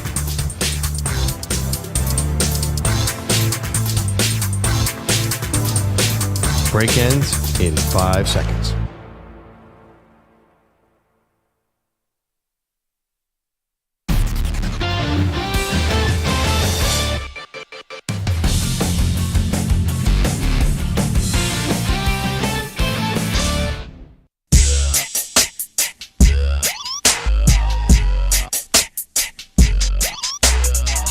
Welcome back, Maggie and Perloff Show. We just ended the last segment talking about Aaron Rodgers' legacy. Will it be hurt if he fails with the Jets and fails with the Steelers? Dude tore his Achilles, so I think that'll always be the story with the Jets. But I love this topic. The quiz about where did this guy finish his career is one of my favorite NFL games. I have one that history will forget. Right now, we all know it. But I think in 15 years, people are not going to remember Phillip Rivers' last team. Oh, in Indianapolis? Yes, because it was as forgettable. Made the playoffs, though. Yeah, but I don't think people are going to remember that Phillip Rivers spent 1 year in Indy. I just think that goes into the waste bin of history. Kind of, Johnny Unitas is one that people never really know. Then Joe Namath famously, he was a Ram, right? Mm-hmm. Jerry Rice, nobody knows because he tried out for a couple teams at the end. What was his last team? I think it was Denver in training camp. Oh, really? I thought it was the Seahawks, no? Was there another one after that? Double check that. I think he actually went to Denver and then didn't end up playing. Obviously, Johnny Unitas, Chargers. Deion Sanders was with the Ravens, right, for a minute? I know he was. He came out of retirement. Yeah. But the quarterbacks, a lot of quarterbacks retired, played for one team. I don't think anyone's going to care 40-plus with Aaron Rodgers. Nobody cares that Brady was not good as last year or that Brett Favre had a terrible last year. I think you forget 40. Do you think anything can affect it? Well, very different than Brady because he won a Super Bowl somewhere else. Yeah. So that becomes like the greatest second act, maybe ever with Tom Brady. A little bit different. Here's the thing about Rodgers. I think it probably depends how it goes. The Steelers never bottom out. So what does failing look like, right? They're probably going to still win 9 games, 10 games. So I don't think it's going to be like as bad as it was with the Jets to win 5 games. When Zach Wilson has won more games than you, like that's not awesome. What's it? I mean, but he's a 42-year-old guy coming off an Achilles. How can you possibly judge his career based on this? It is a tough on an offense that hasn't been good since Antonio Brown left. I mean, they used to be great, actually. But, yeah, it's been a long time. I don't think he can do any damage. I think the damage that he does is off the field to his legacy. I certainly think he can rub certain people in the media the wrong way because he's so opinionated. I don't think it's just the media. I think fans. Yeah, both. Fans too. And we'll see because I think it's only the volume, I think, has a possibility of only getting turned up on this. Yeah, absolutely. Because of his relationship with RFK and what's going on with that. So, he is eccentric. There's no doubt about it. He's not for everybody. Then a lot of people love him. I just don't think whatever happens on the field. Plus, I think you nailed it. We all expect the same thing in Pittsburgh. Right. 9 wins, 10 wins. Yeah, 9 wins, 10 wins. Like have some good games, have some bad games. Hopefully he stays healthy. And that's about that. But, not really befitting for a 4-time MVP. But again. Listen, it's the exact way. Everybody goes out the same way. Nobody goes out throwing 50 touchdowns and 7 picks. I know, because they'd get paid $40 million to go play somewhere else. They keep coming back until it's burned out. That's the most common way to do it. I mean, Elway went out on top and Peyton went out on top, but Peyton had no arm left. That's true. 888-710-4ISN. We get back to the Final Four in just a moment. Andrew Bogusch has headlines for us. Guys, as Ian Eagles said on CBS yesterday, all chalk on the Riverwalk. Auburn and Houston made it 4-1 seeds, reaching San Antonio. The Tigers survived Janai Broom's injury scare to knock out Michigan State 70-64. In the South Regional Final in Atlanta, Broom posting 25 points and 14 boards. His last points coming on a 3 after missing 5 minutes of game time late in the second half with right elbow and left leg issues. He needs further evaluation today. All that happened after Houston put Tennessee in a 69-50 chokehold. Rick Barnes unable to get the Vols into the Final Four for the first time in program history. Houston, they do what they do. That's why they're where they are. That's where the standard of their program. First half obviously got away from us. Yeah, I'd say so. It was 34-15 Cougars at intermission. Tennessee was shooting just 6 for 28. This will be Houston's 7th Final Four. Still looking for their first title. They will face Duke in the nightcap on Saturday. Auburn, Florida playing an all-SEC national semifinal first.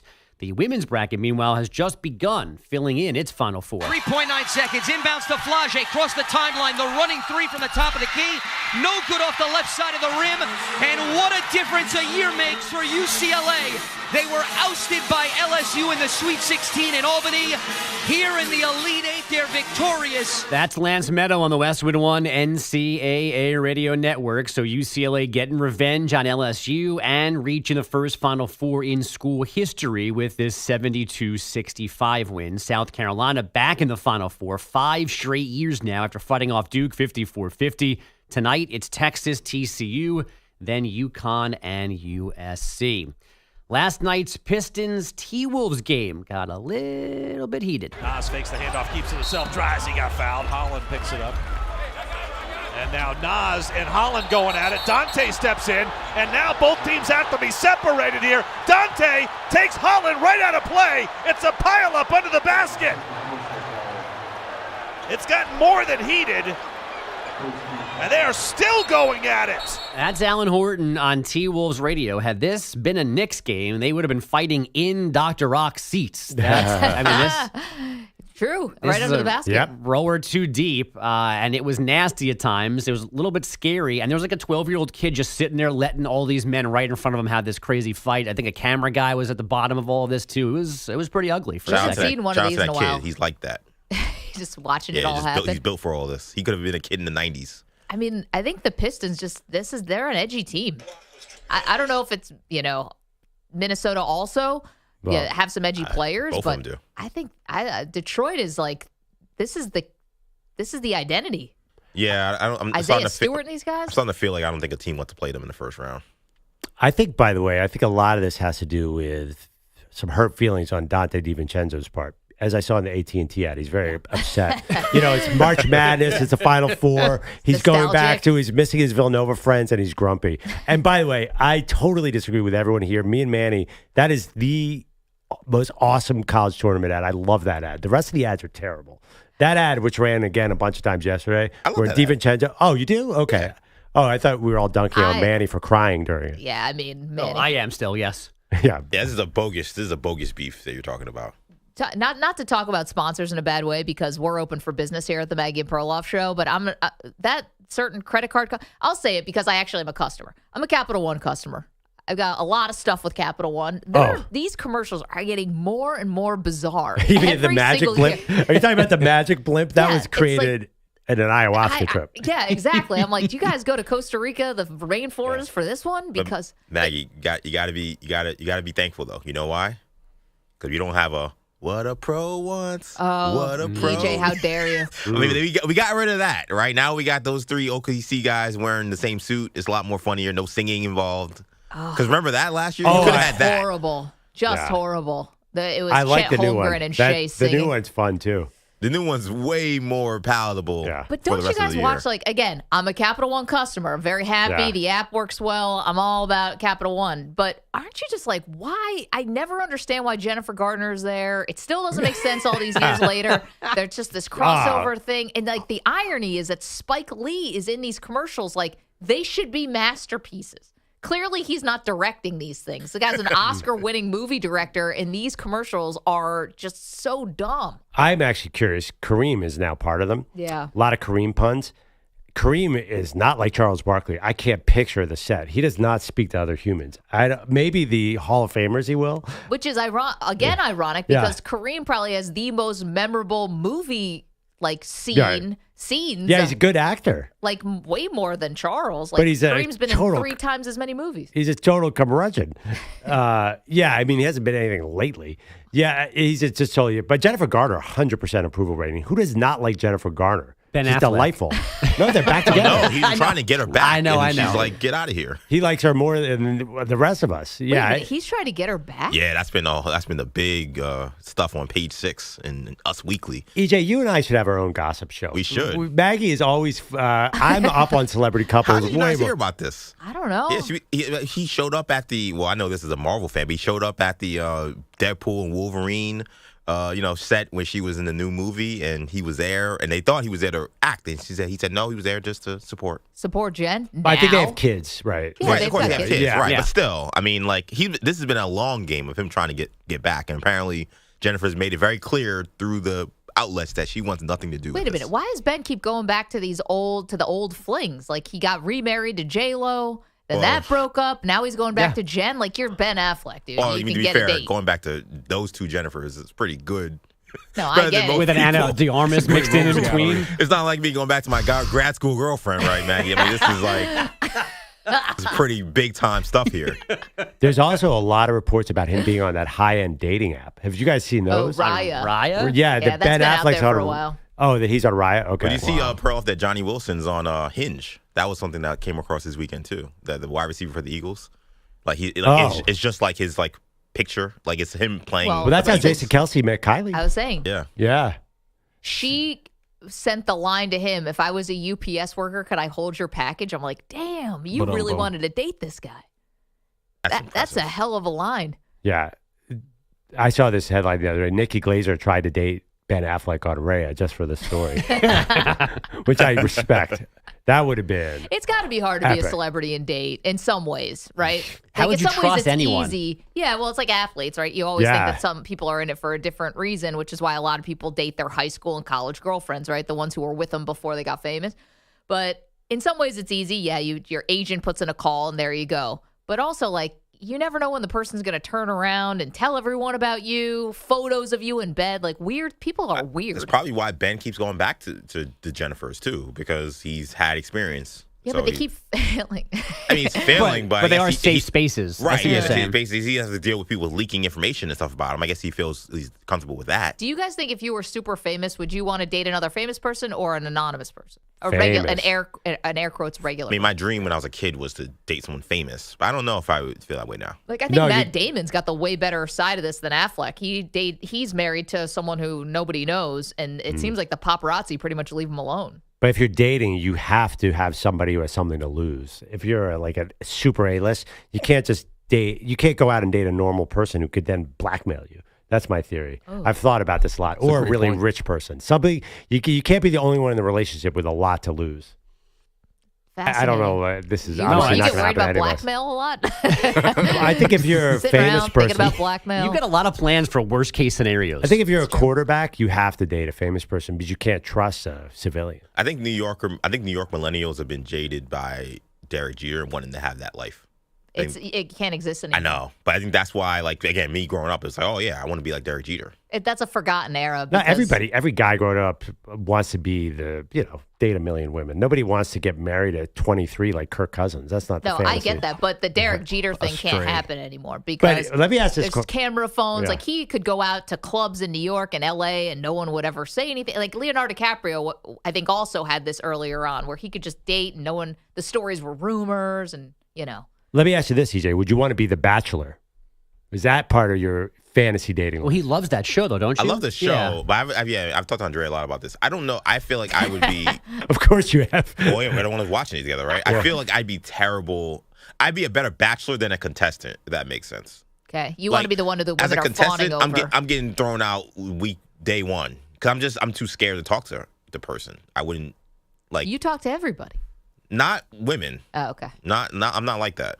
I'm not like that. Trust me. Can I tell you one thing I think is kind of gross about The Bachelor? And I know it's like the editing. Tell me something that's not gross about The Bachelor first, but go ahead. Probably the VD. But no, I'm just saying, I think like the way they edit it is like you're basically making out with like 4 people, 5 people in a night. Oh, yeah. Bless. That's holy mono. Wait, that's the way they edit it? That's what's happening. Okay, it's happening. I don't know. Yeah, because they're all at 2.7 blood alcohol level. It's like one guy's like making out with a girl, and then she's like, "Can I steal him for a minute?" And it's like, there's a great Instagram account, Bachelor Data, that will actually count how many kisses happen throughout a night or throughout the episodes, and sometimes those numbers get real high. I'm just curious, why did you think that was an editing issue? Well, they're shooting like all night long, right? So you make out with 4 people over the course of 16 hours. It makes it look like it's all within the course of an hour, which is like kind of a high clip.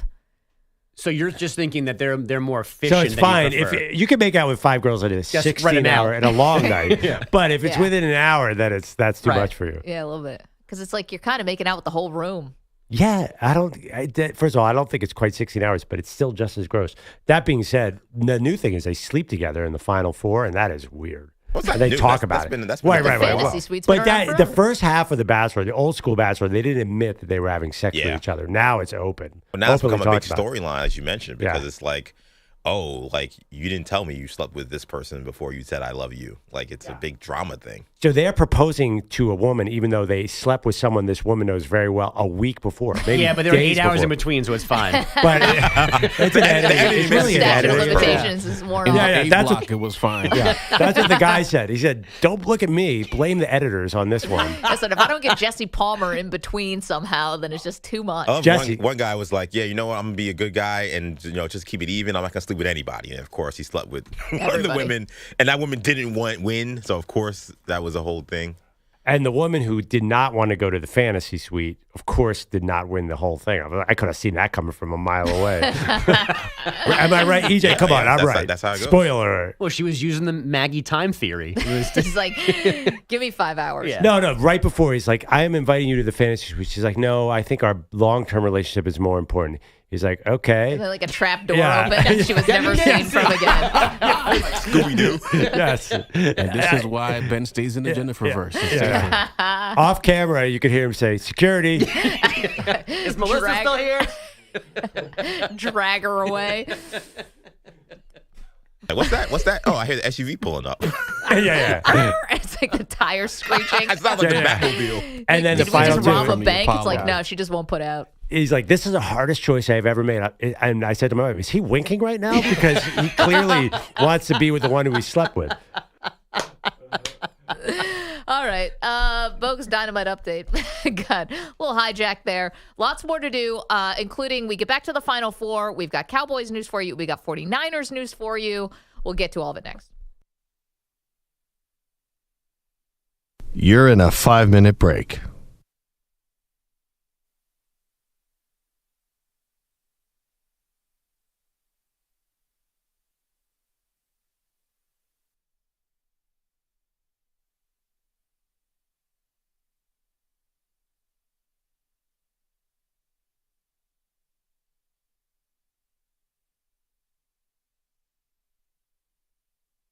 4 minutes, 30 seconds remaining.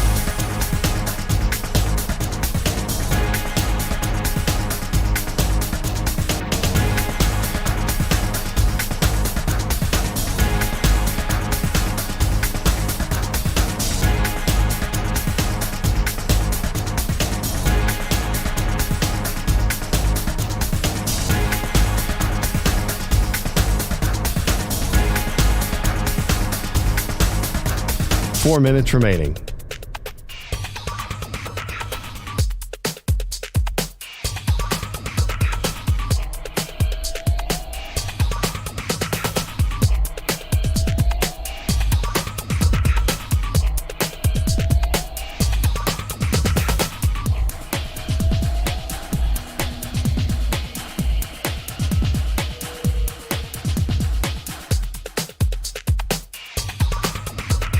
Three minutes, 30 seconds remaining.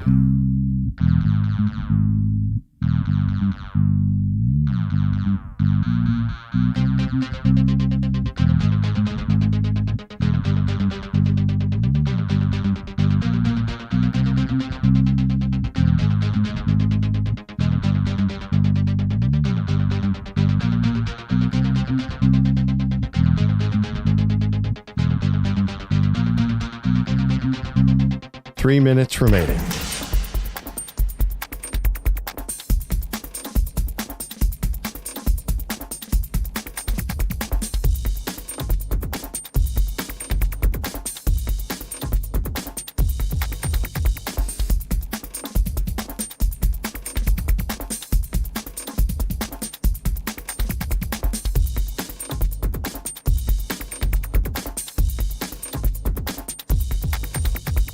Two minutes, 30 seconds remaining.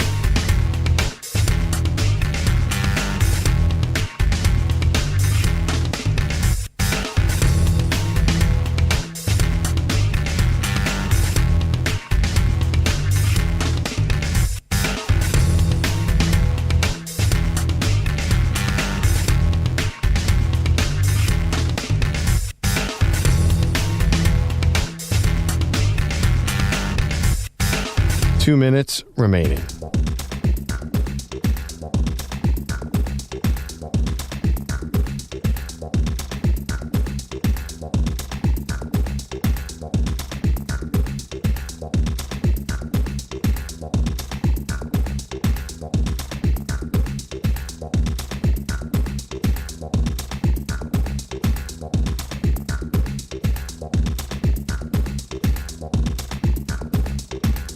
One minute, 30 seconds remaining.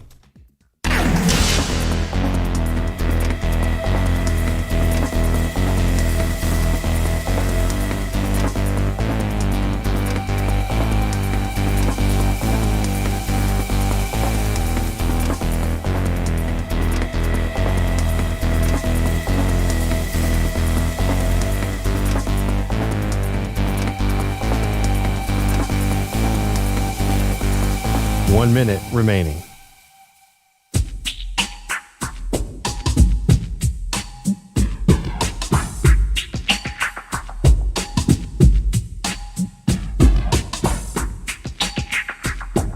Forty-five seconds remaining.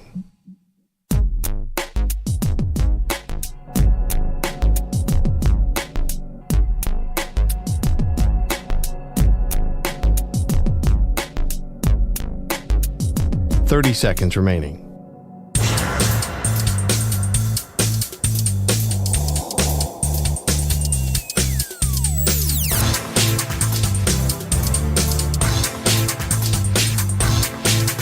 Fifteen seconds.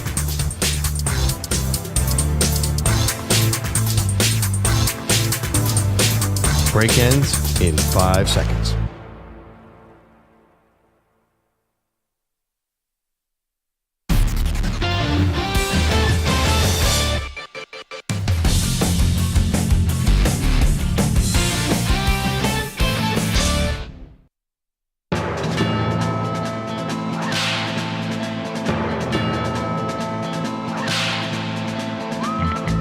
Welcome back to the Maggie Perloff Show. We get back to the Final Four in just a moment, but you know that music is time for the Cowboy Quickie. So Stephen Jones, along with everyone else in the NFL in Palm Beach, for these meetings that are going on. You got a couple things here from the Cowboys. So basically they're feeling good about the Micah Parsons extension, Perloff. Yeah.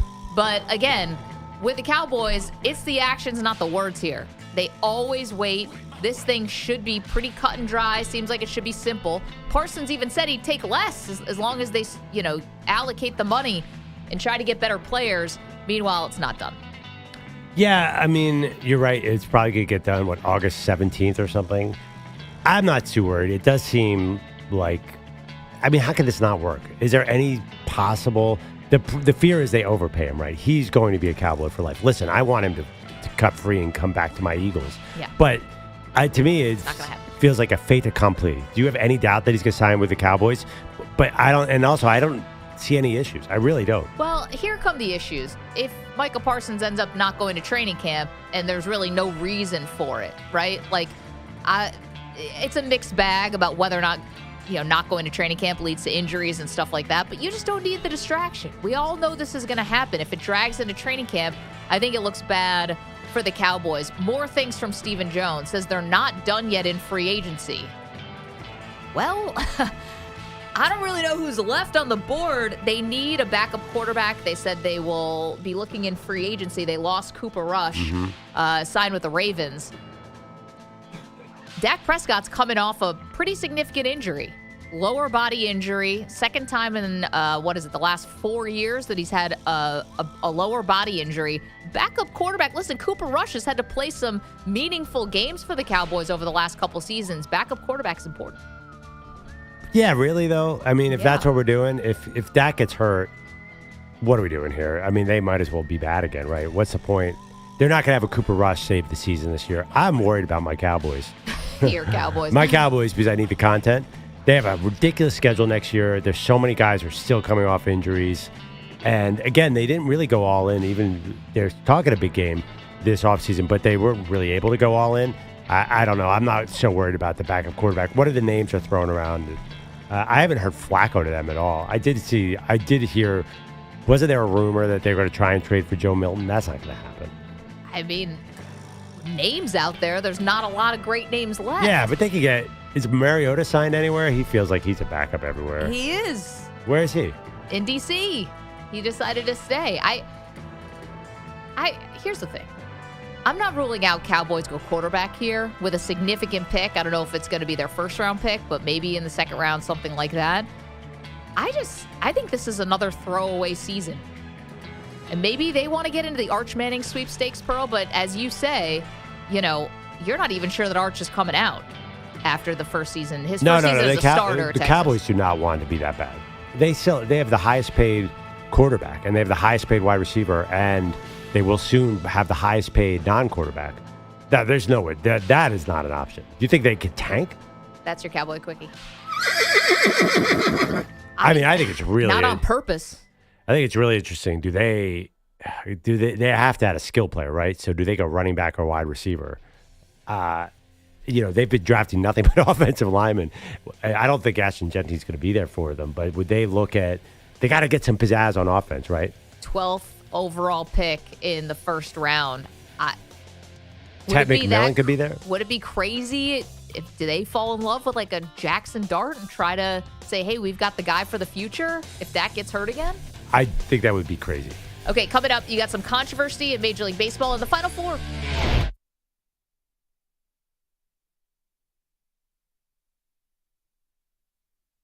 You're in a 5-minute break.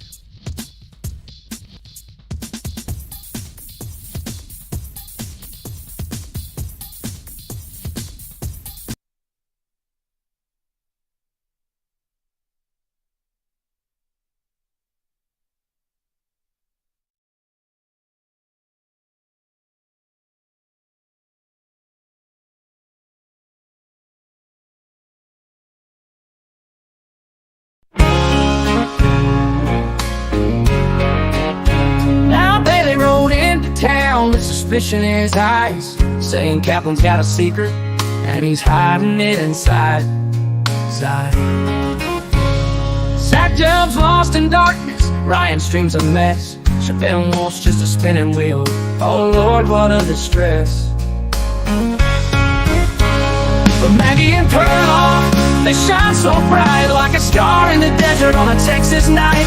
Daily say the shade, but I swear on my name, I just push the buttons, I don't play no games. Now Peter Bellotti, well he don't show, and that man's supposed to be running this show. If there's a tech problem, don't look at me. Ask the guy who's missing more than Tennessee team. So Davey, my friend, don't spread that lie. I ain't no bandit, I just make strings fly.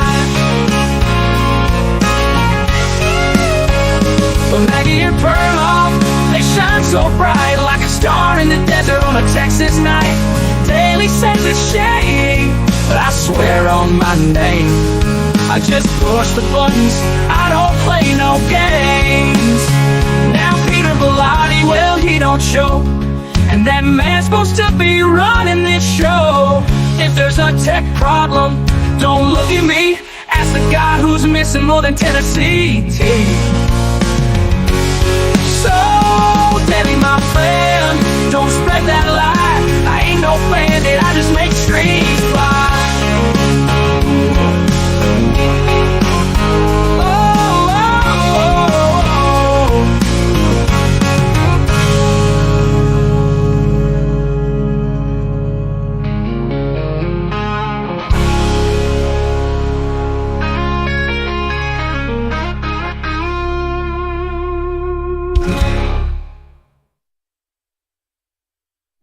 Maggie and Perloff, they shine so bright like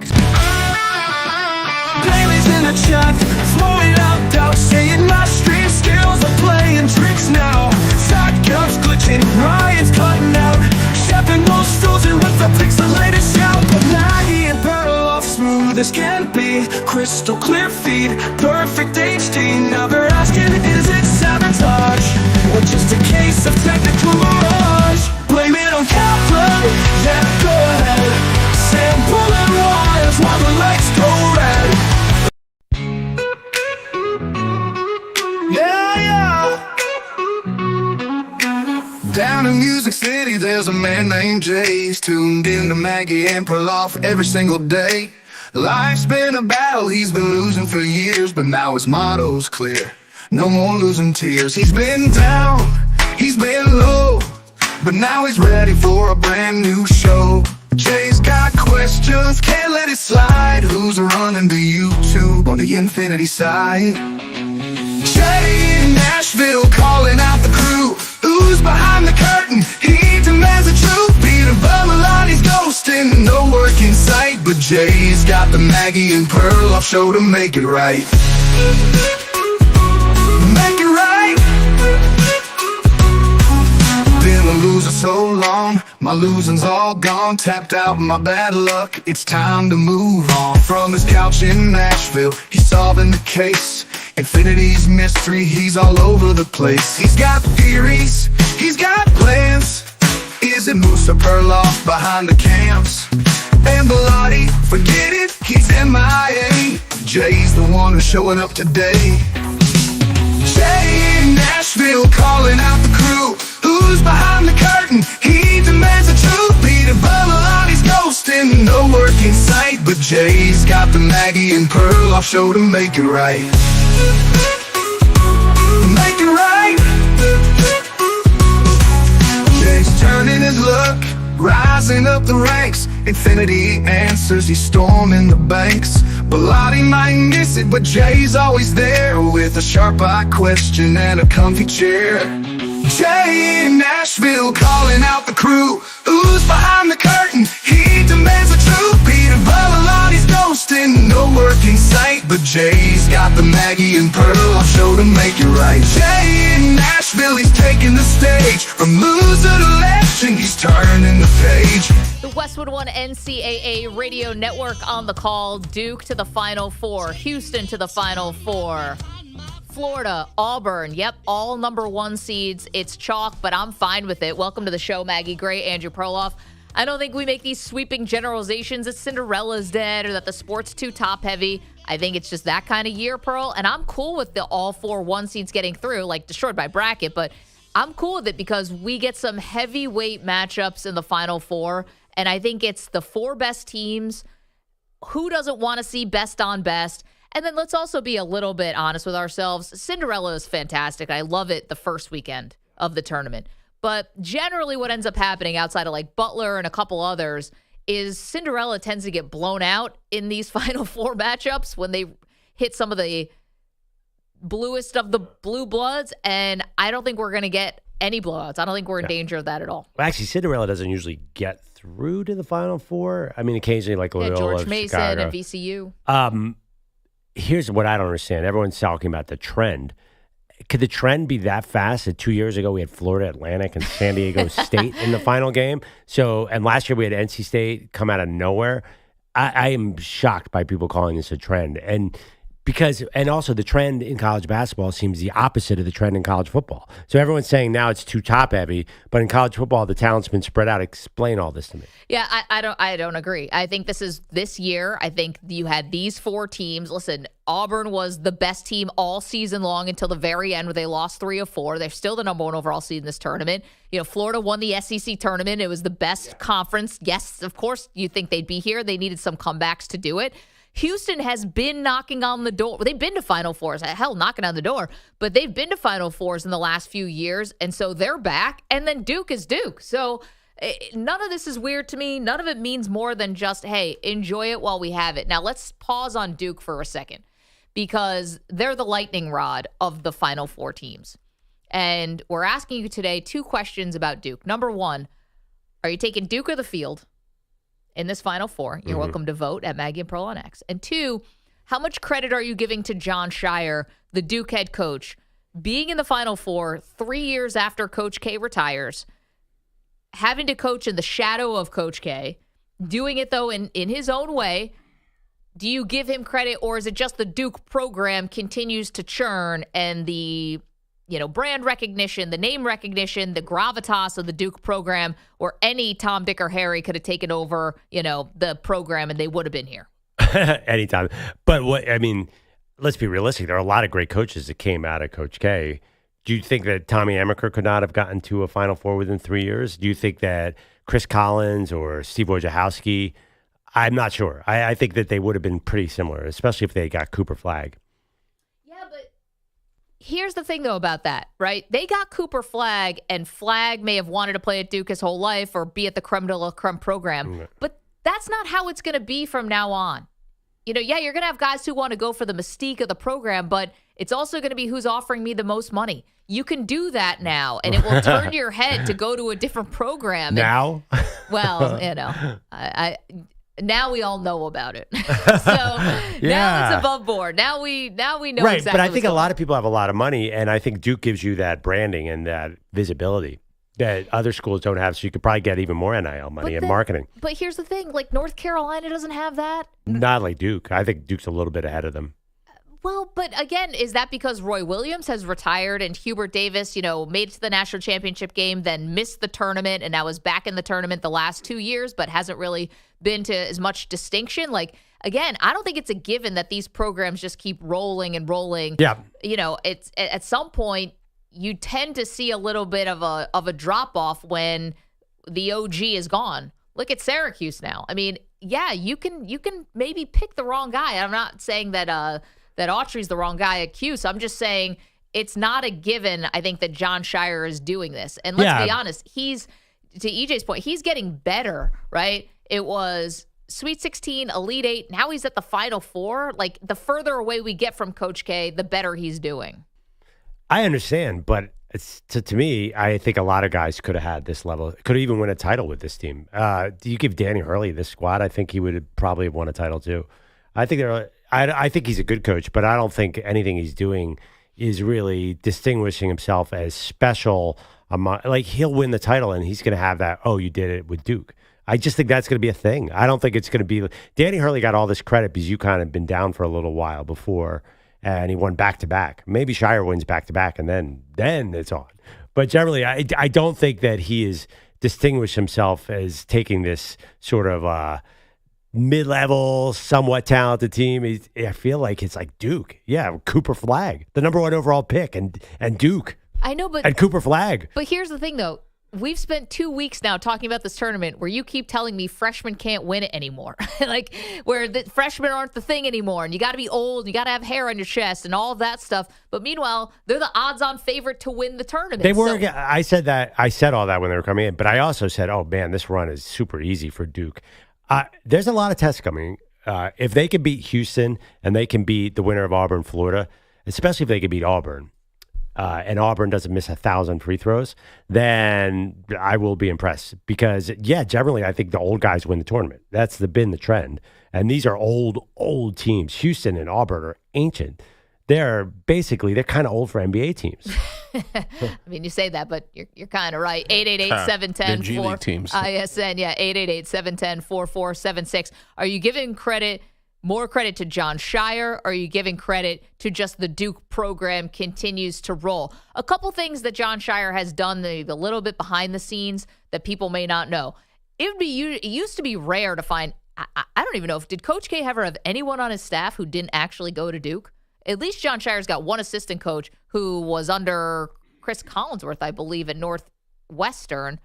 Chris Collins, excuse me, Collinsworth. Slide over with Al Michaels. Chris Collins at Northwestern didn't go to Duke. He's got one. And then his general manager, because obviously every college team now has a GM.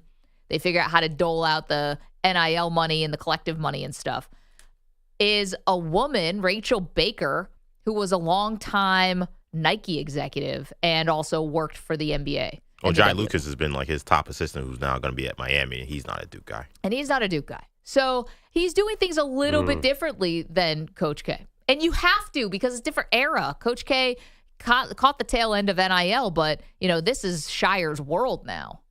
Transfer portal and NIL. Yeah. It brings up the question, how come Hubert Davis couldn't do? Why is he not getting? He did have some top recruits, but why is he letting North Carolina fall like this? It seems odd to me. I mean, he says they don't have a general manager, which is what they're going to, the first. Is that what Hubert Davis order said? of business? Yeah, the first order of business is going to be hiring a general manager. And he said that the Carolina way doesn't win anymore. Is he a recruiter for this era of teenagers? Who recruits? Is it just about the money? I mean, Jon Scheyer, because he's young. But then again, you got two older coaches in the Final Four, too, and you had like 5 of the 8 final coaches were very old. This is true. Yeah. I mean, Rick Barnes he's recruiting. And to be honest, like you saw the emotional scene yesterday where Zakai Ziegler is crying in Rick Barnes' arms. Like, they seem pretty connected, even though Rick Barnes in his 60s and Zakai Ziegler's in his 20s. There's also this narrative that Jon Scheyer relates to kids, and that's the key. But you had Izzo, Pearl, Kelvin Sampson, Rick Barnes, Calipari, Pitino.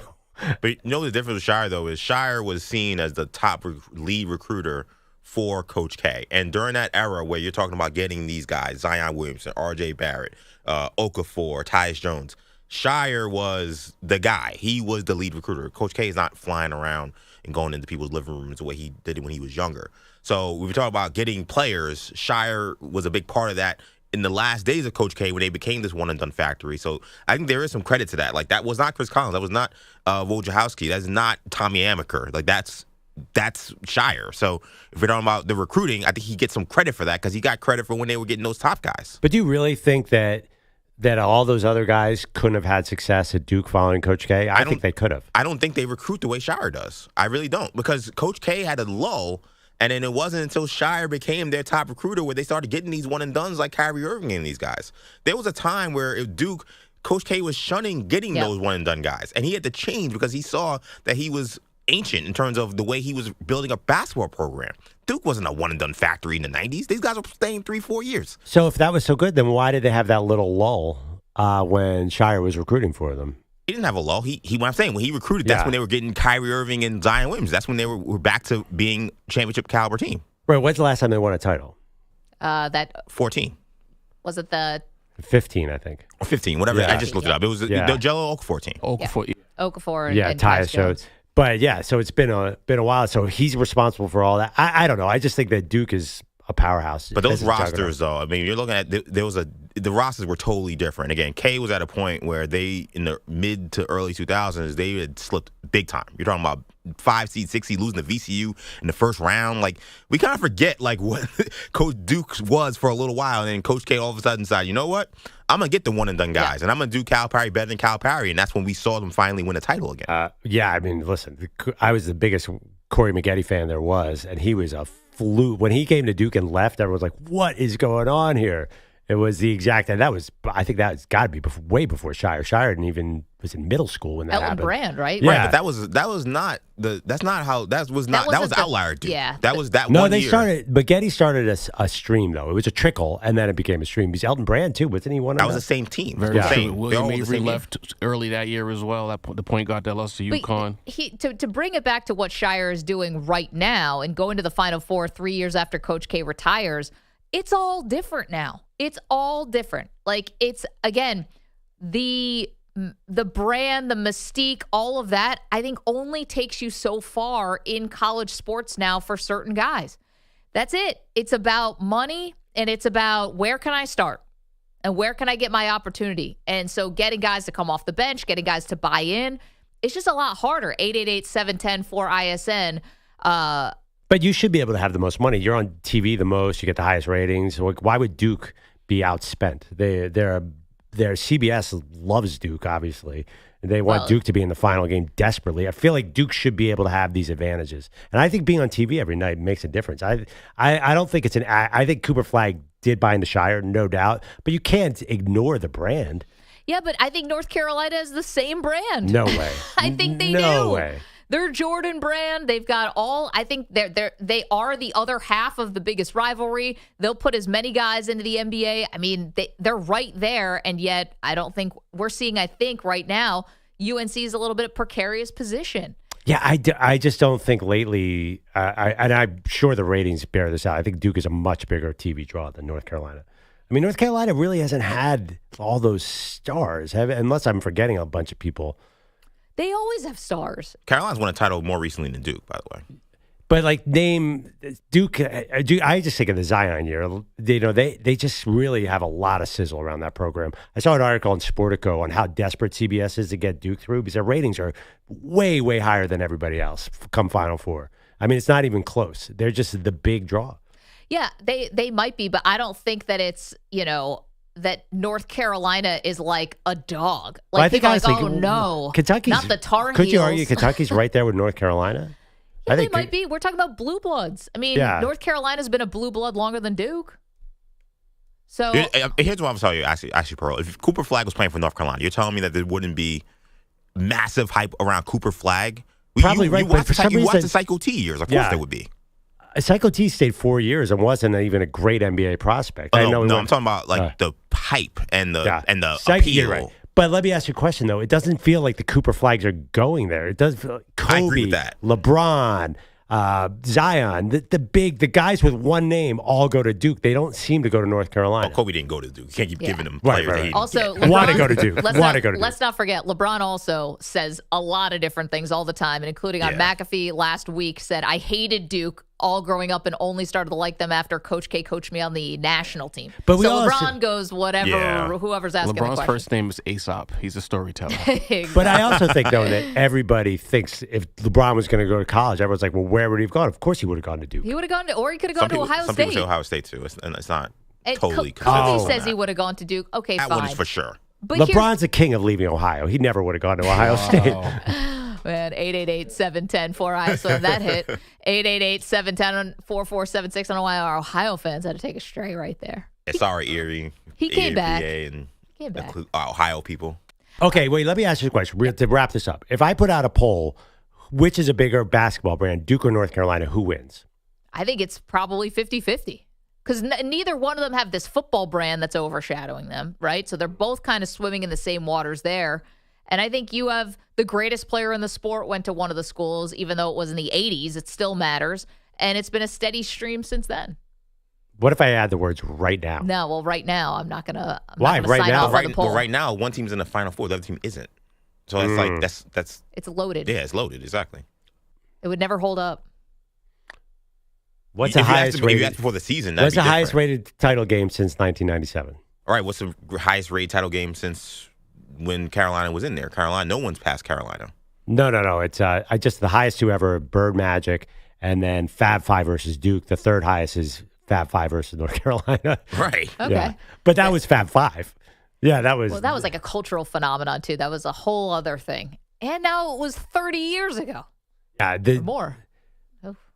I just think that Duke's the thing right now. Generally, history-wise, North Carolina is amazing, but Kentucky and Kansas are too. See, but that's the thing, and I think we're asking the question, who do you give more credit to for Duke making it to the Final Four? Is it Jon Scheyer or is it just the program? That's where I think Scheyer has to get a lot of credit because you're talking about North Carolina and Duke at one point being neck and neck right there in terms of who's the elite program in college basketball, and a couple down years from Hubert Davis that aren't even that down, but a couple down years, and all of a sudden Duke is just pulled into the pole position. And I think there's forget about even Hubert Davis.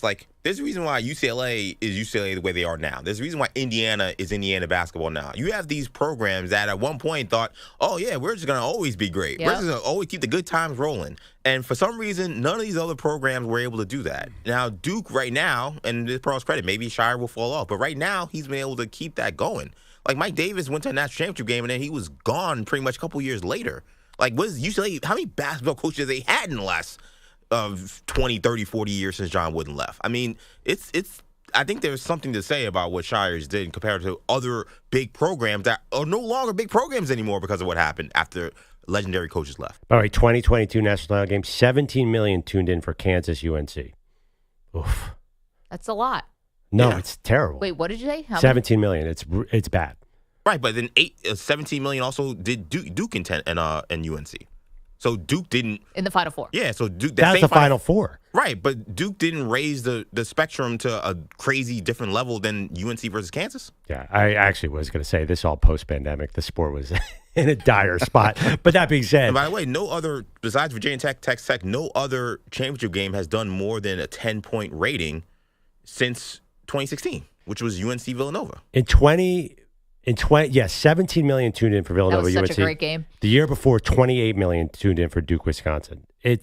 Duke's a bigger deal. Yeah, but then 23 million did UNC Gonzaga the next year. 23 million is a lot of people too. It's not Duke. But right now, it's Duke. Right now, it's not. Take it right now out of it, Ray.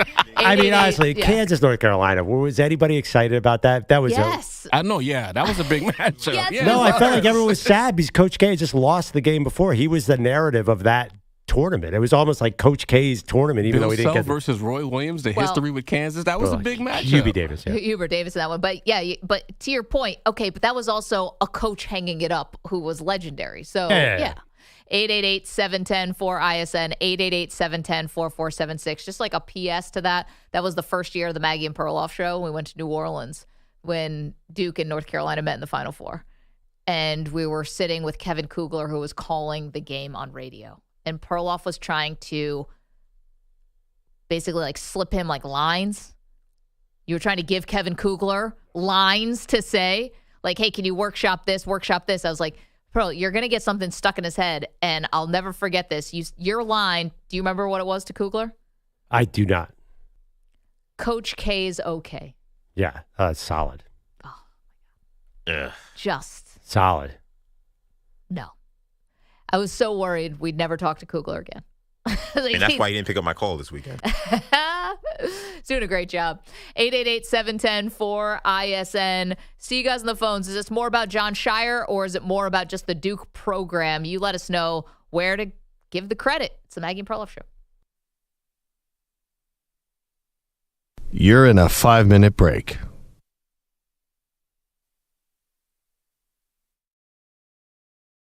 He's got plans. Is it Moose or Perloff behind the cams? And Bilotti, forget it, he's MIA. Jay's the one.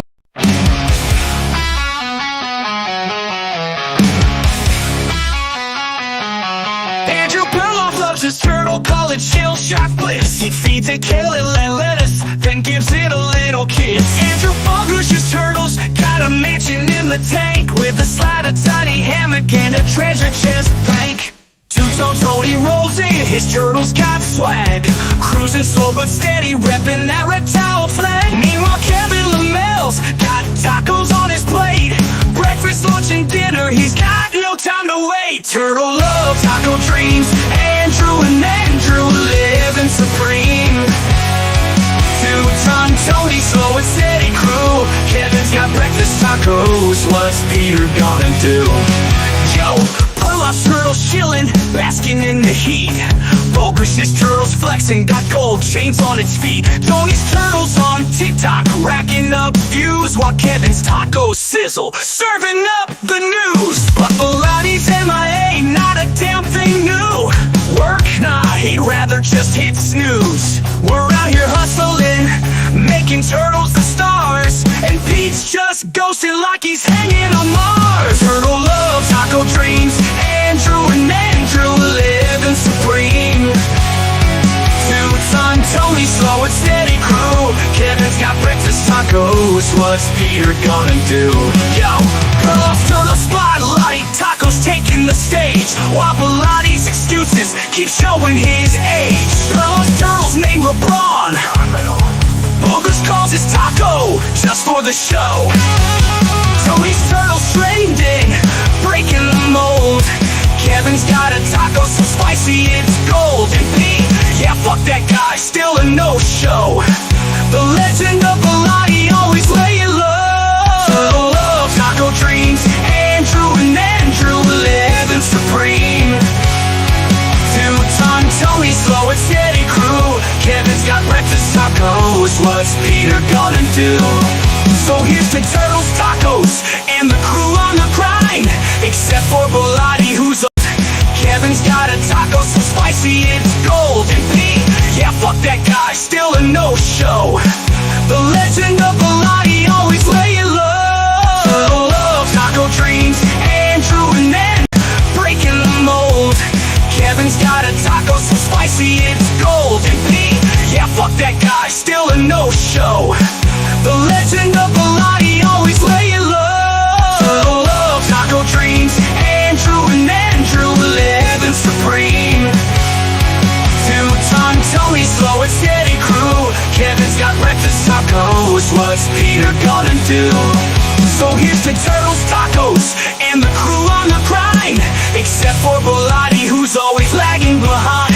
Perloff, Bogusch, Tony, Kevin, y'all are the best. But Peter Velotti, man, he's failed the test.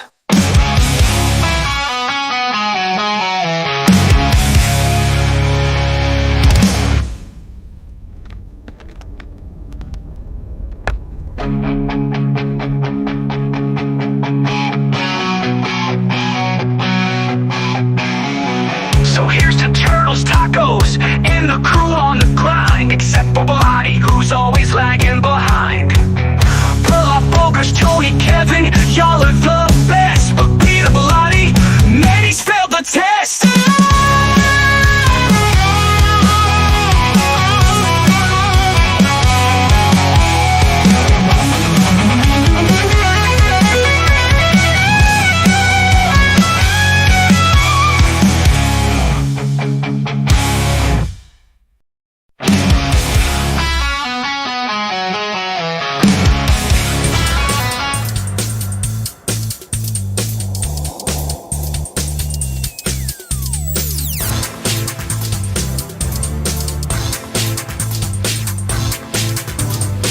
Seconds.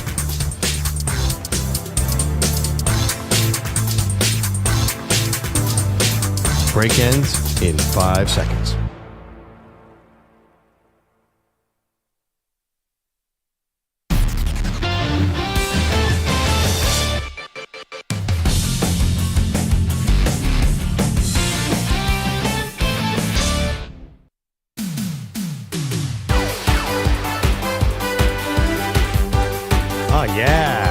Like that music. All right, welcome back, Maggie and Perloff Show. We're debating kind of bigger brand, Duke or North Carolina. Getting to the point, is this all because of Jon Scheyer, or is this the brand, or what's the balance there? Is it all Cooper Flag is another question I think you're going to ask.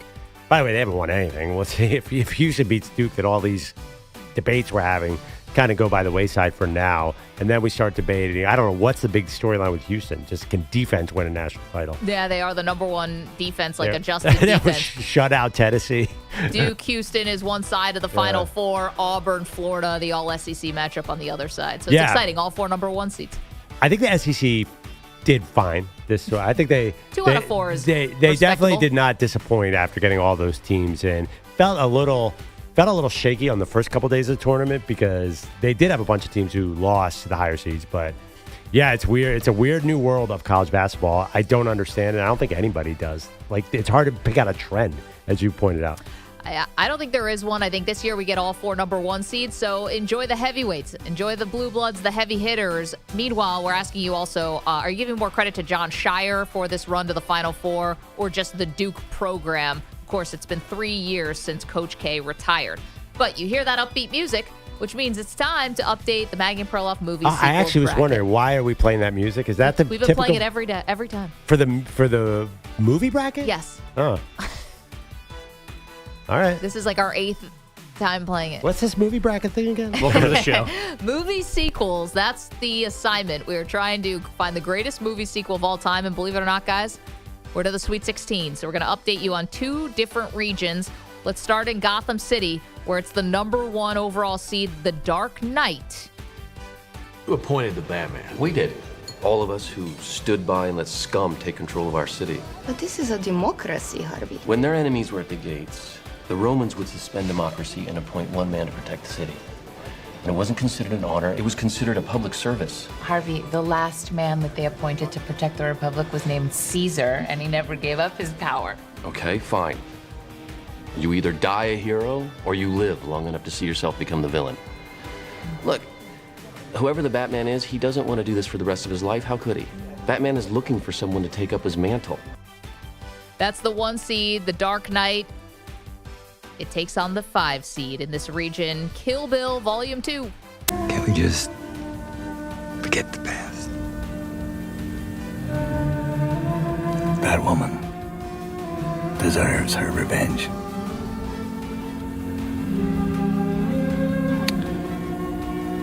And we deserve to die.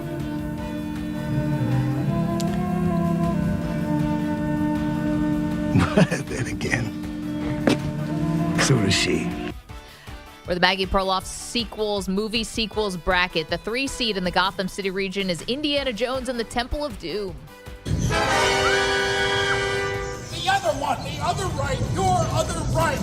One on your right. I can't do it.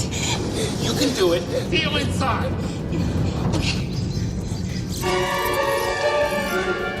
You feel inside. Do it now. Okay.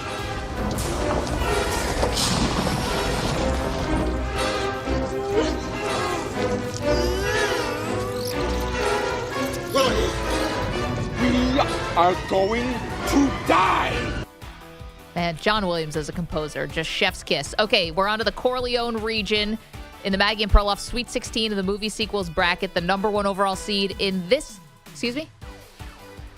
Oh, sorry. Well, I never said who Indiana Jones was facing off against. My bad. The 7 seed, John Wick 2. How dare I? Tell me, Mr. Wick, is this a formal event or a social affair? Social. And is this for day or evening? I need one for day and one for night. We contoured grips, flared magwell for easier reloads, and I know you'll appreciate the custom porting. What's next? I need something robust, precise. Robust, precise. Okay, sorry. That rounds out the Gotham City region. That, by the way, summed up the entire John Wick experience in my mind. A lot of guns loading. And, yeah. I still have yet to see them. Okay, let's move on. Maggie and Perloff movie sequel bracket. The Corleone region, the number 1 overall seed in this region, also advances. It's The Godfather 2. He said there was something in it for me, on my own. I've always taken care of you, brother. Taking care of me? You're my kid brother, and you take care of me? Did you ever think about that? Did you ever once think about that? Send Fredo off to do this, send Fredo off to do that. Let Fredo take care of some Mickey Mouse nightclub somewhere. Send Fredo to pick somebody up at the airport. I'm your older brother, Mike, and I was stepped over. That's the way Pop wanted it. It ain't the way I wanted it. An all-time seed. Did you guys have a conversation when I was out sick last week about should Fredo have gotten it? Yeah, did you get that angry text from our buddy Andy Staples? I did, and I was so sick. People I here respond. thought that was the most ridiculous take in the history of movies. That Fredo didn't deserve to die? No, Staples was mad at us for ruining the spoiler. I mean, the movie came out in like 1979. 73, I think. sorry. 73 or 74. Did Fredo deserve to die? All-time great poll question by you guys. Yeah, I mean, but now I guess we're in trouble for it. Yeah, Fredo gets killed. Coming on the show anytime soon.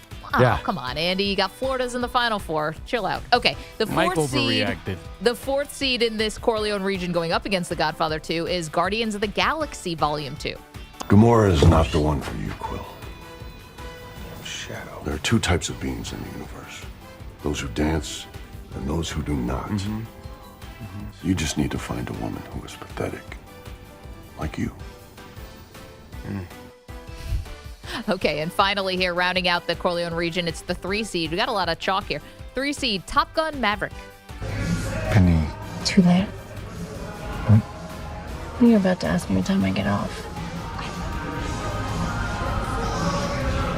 Don't give me that look. I'm not giving you any look. I swear. It always ends the same with us, P. Let's not start this time.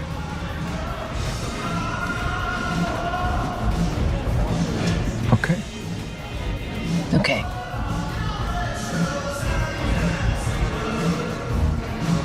You look good. I was cringing in that scene. Okay, and the 2 seed in this region is The Lord of the Rings, The Two Towers. Theoden King stands alone. Not alone. Rohit!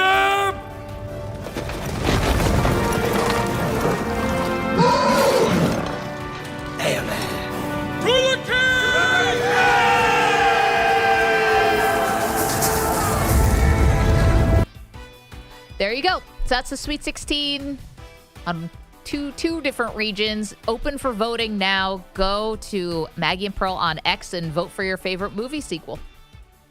There you go. Got some heavyweights. Yeah. Dark Knight, Godfather 2. Seem like they're on a Auburn-Duke-like collision course.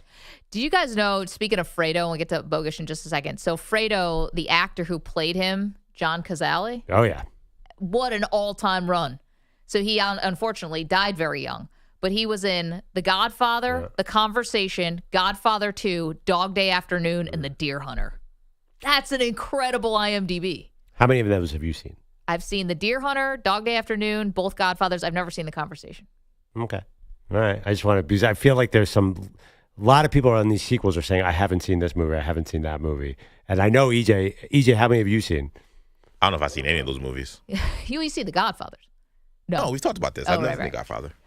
You should watch them. They're good. I don't deny that they're probably awesome. I've seen a lot, but I feel like it's one of those movies where, similar to what we were talking about, I know everything that happens. Right. Watch it. So this is the selection committee, right? So this is much like Bubba Cunningham picking North Carolina to make it. Is No. the guy We went to movies. AI for the seeds. We went to AI. Yeah, but you pick the movies. Right, but Godfather, I didn't see it, but I know it was the number 1 seed.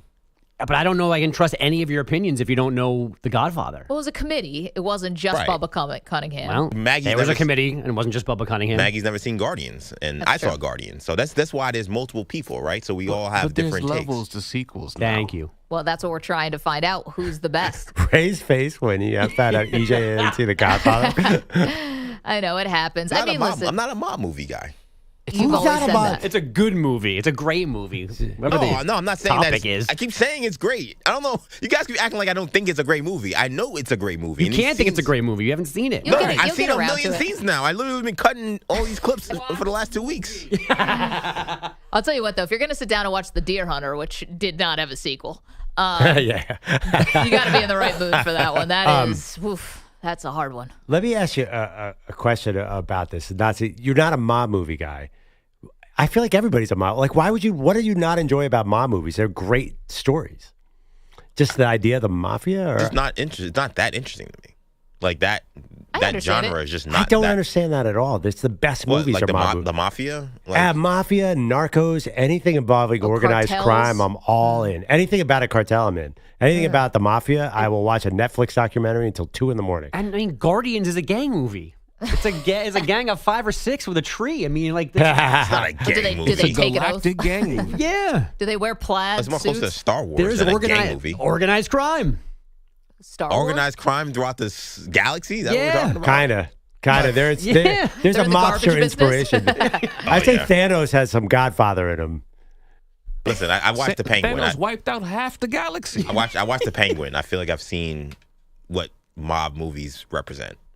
And they're awesome. I'm not denying that they're awesome. It's just not I'm not chasing them, is what I'm saying. I get it. And sometimes they can be a little similar. You sound like me now. You're contradicting yourself a little bit. Because you said I'm not into mob movies. Now you're saying they're awesome. If they're awesome, why aren't you into them? Oh, I mean, because I can understand something being not for me, but still being great. And that's the problem with, I think, this world, is that people think that if it's not for them, that means it sucks, which I hate. It's like, if it's not for you, it's not for you. It doesn't mean it's not great art. I recognize great art. It's just I'm not chasing mob movies. The other part, too, is, they kind of can become a little similar, right? If you've, not that they're not all good movies, but do you really need to see Donnie Brasco if you've also seen it? Yes. And Carlito's Way and Casino. Carlito's Way I've seen 100 times. Come on. Carlito's Way is such a ridiculous movie if you go back to it. Like, What? why is Sean Penn is the lawyer? They break out of Rikers. It is so weird in that movie. He's doing, Carlito's Way. I mean, it's Carlito.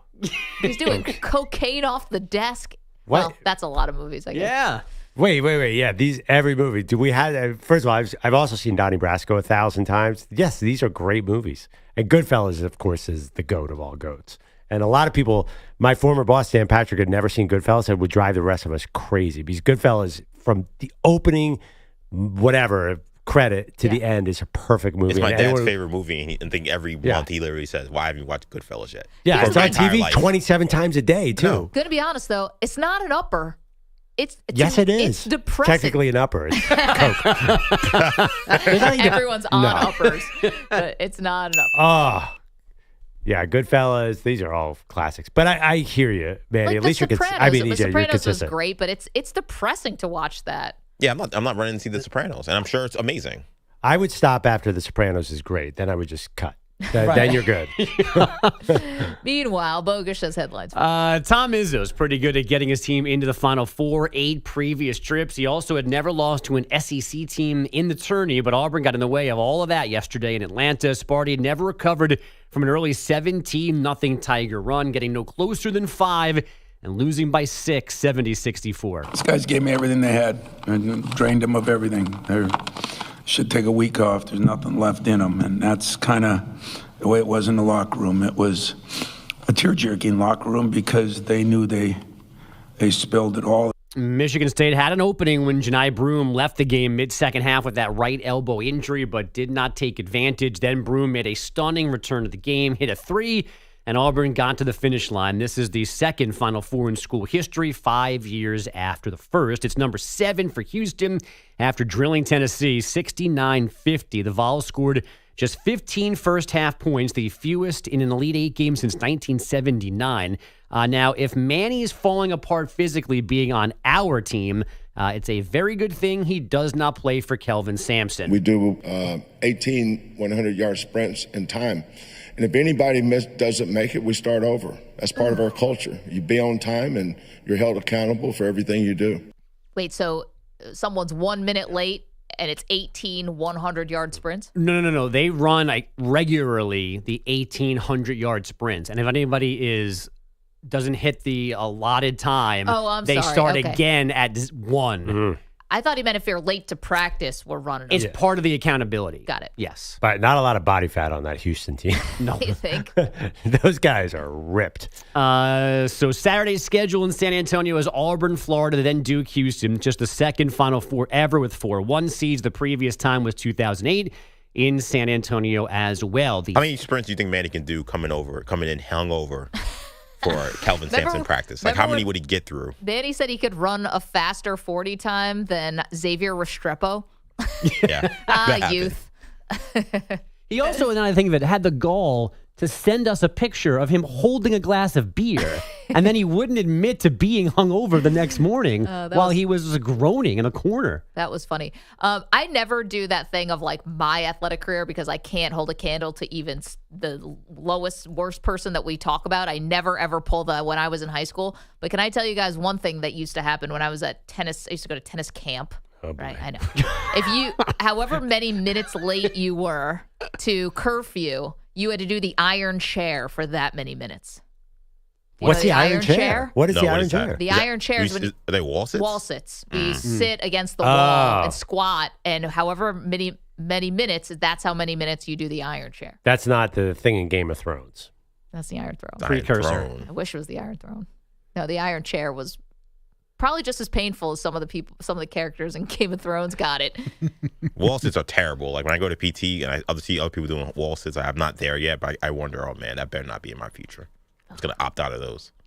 The first teams into the women's Final Four are South Carolina and UCLA. The Gamecocks, the defending champs, getting this far for the fifth year in a row, 54-50 over Duke, and the Bruins getting this far for the very first time through a 72-65 win over LSU.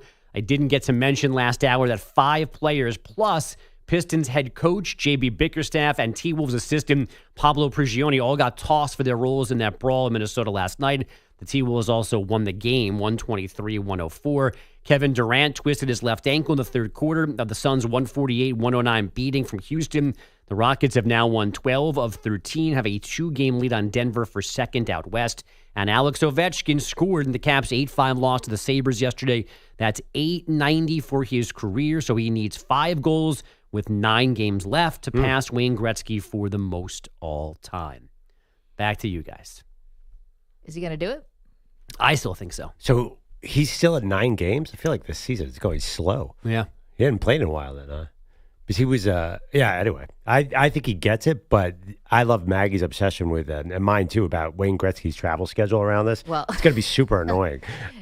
I don't think Wayne is traveling around to see Ovechkin break his record. I think it's a videotape. We're getting a videotape. Oh, really? Yeah, I think we're getting something that's going to play on the Jumbotron. We already went through this. Wayne Gretzky, way too busy to be doing this. No, I didn't know you. I didn't know that's where we came down. I did not know you came down that way. I thought the debate was does he go with 3 goals left or 1 goal left? No, Maggie keeps acting like he's like the Canadian Prime Minister. Oh, right. He hangs out on TV like Wednesday nights on TNT and he plays golf. That's what he does. He's got the time to chase Ovechkin if he wants to. And they have a good relationship as far as we know. As far as we know. Listen, Wayne Gretzky's not getting out of bed for that. In my vision of Wayne Gretzky, he just is living the ultimate life. He's not getting out of bed for the all-time goals record being broken. You make it sound like it's like, a 3-game win streak in December. I'll show bet you guys on this one. I'll buy breakfast. Wayne, I don't think is going to be there. I think he's going to do a videotape. It's going to be on the Jumbotron. Hey, congrats, OV, and something. He's on a pregame show with Paul Bissonnette. I mean, it's not like he's got some free time. Yeah. Listen, I don't think if you're not paying Wayne to be there, I don't know if he's going to be there. Agreed. And you don't think he's gonna profit off this somehow? Maybe he is getting paid. Maybe there's a way to get him paid.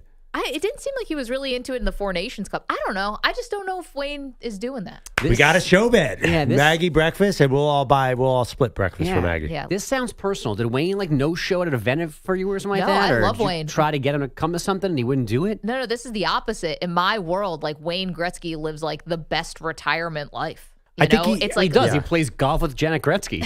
The other part is we know that Michael Jordan's got some hangups. Sometimes Mike seems to have a bit of a gambling affinity. Right. He definitely was drinking during his entire documentary, which nobody raised an eyebrow about. But Wayne seems like he's just living awesome. Well, LeBron gets hammered on his podcast. Nobody seems in season. Nobody cares about that. 888-710-4ISN. It is the Maggie and Perloff Show. We've got a lot more to do, including football news this morning. Mike Tomlin speaking to the media this morning. We'll update you on that. And also baseball's big controversy. Don't move. You're in a 5-minute break.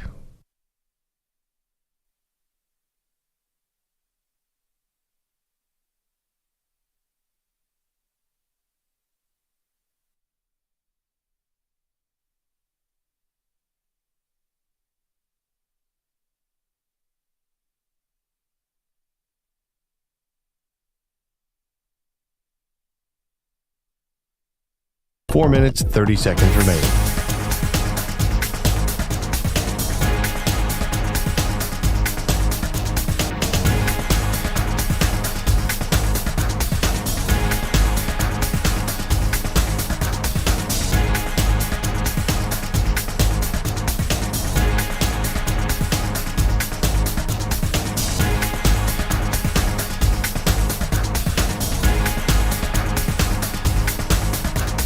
Four minutes remaining.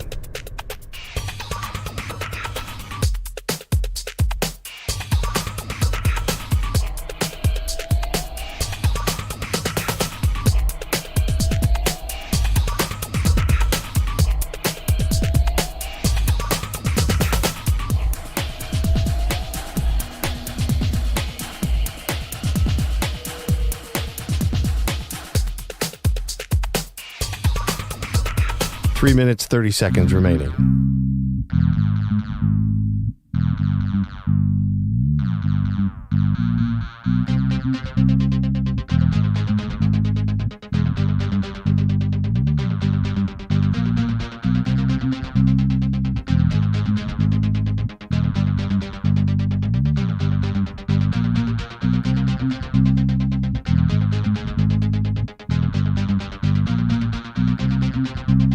Three minutes remaining.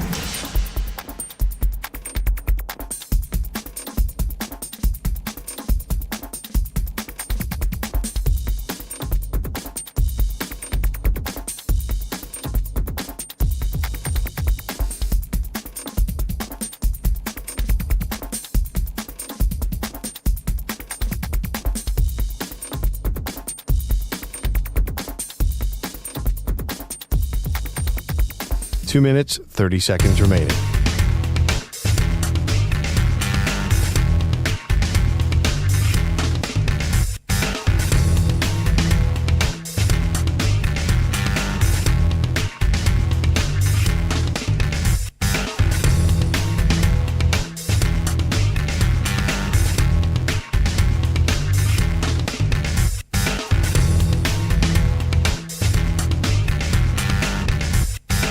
Two minutes remaining.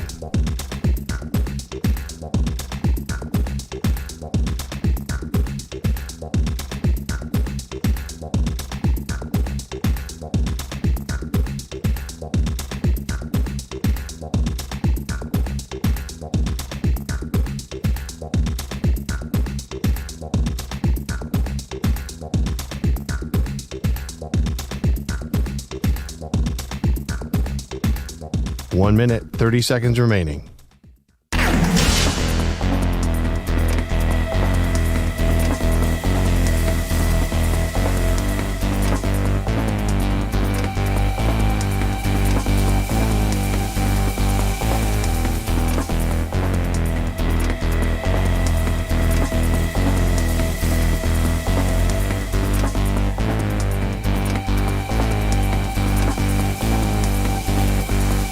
One minute remaining.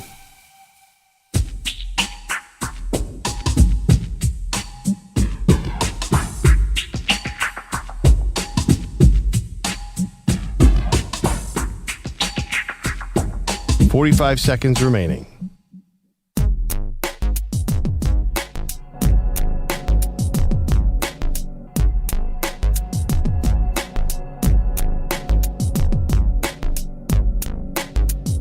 $30 seconds remaining.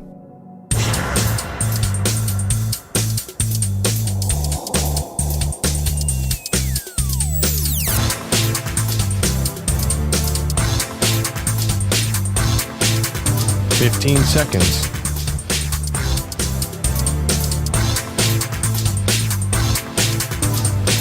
Break ends in 5 seconds.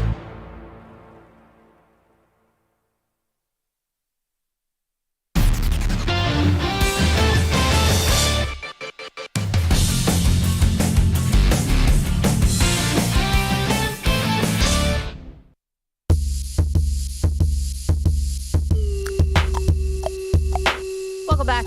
Maggie Gray, Andrew Perloff. We'll get back to the Final Four in just a moment. But I know that it's a little bit, I don't say like bad form when any athlete admits anything about a weakness in their team, you know, like, but Brock Purdy of the 49ers saying that the team was tired last year and that they were just exhausted, add in the injuries.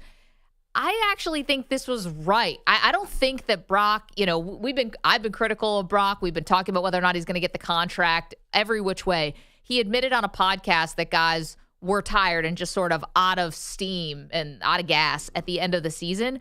I think he's absolutely right about this. I don't think that it's a bad thing to admit this. It makes me even more like, even more like in awe of the Kansas City Chiefs and how many games they're able to play every season and still keep up, this incredible run. But, you're talking about losing the Super Bowl in 2019. Okay, then they go 6-10, but then you're going to the conference title game, back-to-back seasons, and then losing in the Super Bowl. It's just a ton of games. Yeah, no, you're consistent on this, that playing late in the season. But here's my question to the show. Remember I said this about the Eagles after they lost to the Chiefs, and I got mocked mercilessly by Andrew Bogusch, who I asked EJ to bring in. The Eagles were tired after they lost 38-35 in that Super Bowl, and then they had this gauntlet of a schedule, and then they just lost all their energy. They went 10-1 and were clearly fatigued. So I think, and I thought, I was like, oh man, the defense looks tired. They're old. And also the way the team was designed, you can't be old in that situation because it's going to hurt you. I think that's hurt San Francisco. Yeah, I think that here's the thing why we mocked you about the Eagles thing. You didn't just say that they got tired. You said they were still dehydrated from playing the Super Bowl in Phoenix. Yeah, it's dry. Arizona Heat. In December of the next year. So that's Maggie, where you lost us. Have you not been reading about health and how important hydration is? Get your Gatorade. And also the gaudy 10-1 record, right? Like you would have thought that they were defying the odds, and it turns out they were not able to.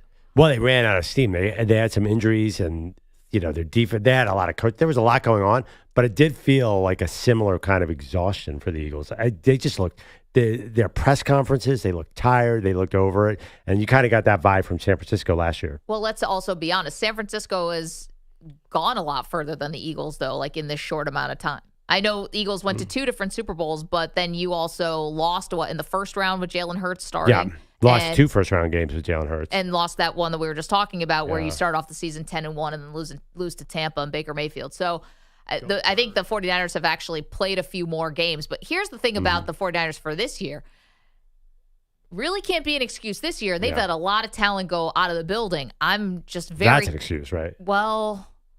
What are they doing here? Like, are you going to get the Brock Purdy extension done, or are you still looking around? Like, what was the point of letting all that talent go, and are you sure that you are able to fill in the gaps? Because I don't think they're doing a rebuilding year. But if you go one by one, what is the move with who they let go that is a real difference maker?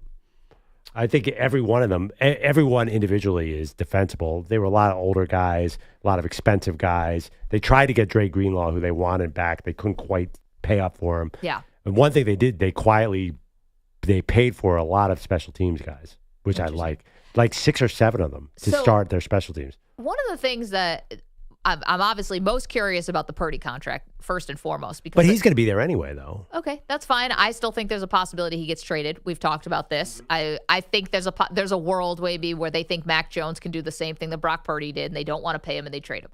There's another thing where I wonder if you look at what they're still relying on guys who have had significant injuries. You're still relying on Christian McCaffrey. You're still relying on Nick Bosa. You're still relying on George Kittle. You're still relying on Trent Williams. These are they may have solved some problems, but it's not like they have no guys in the lineup. And by the way, they're out here trying to trade Brandon Aiyuk. You just signed him. It makes the left hand look like the right hand doesn't know what it's doing. Well, I mean, talking about coming off significant injuries, and they got to let Dre Greenlaw go coming off. So, which way do you want it? Do you want to keep the guys off injury or lose them? I'm just saying you're still relying on them. Yeah, you have no choice.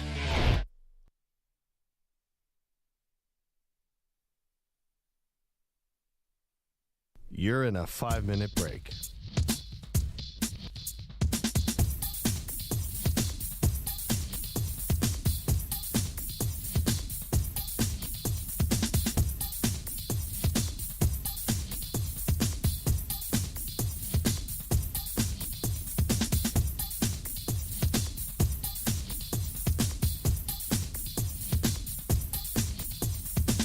4 minutes, 30 seconds remaining.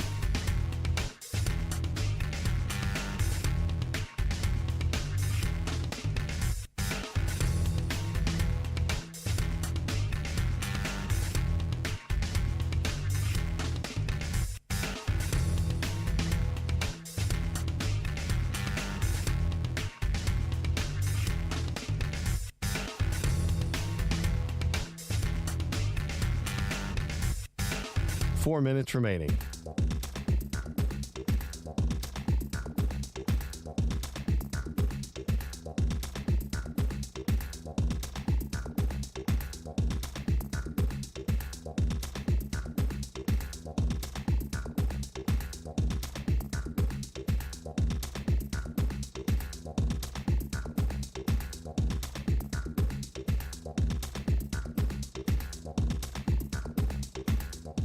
Three minutes, 30 seconds remaining.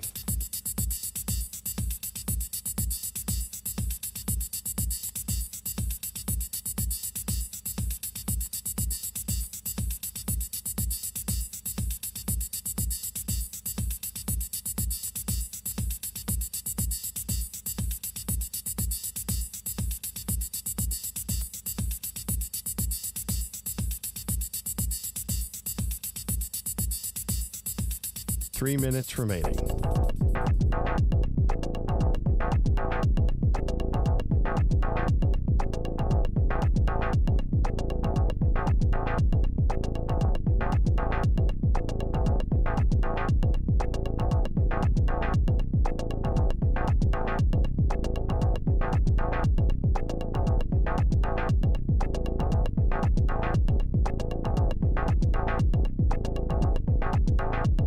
Two minutes, 30 seconds remaining.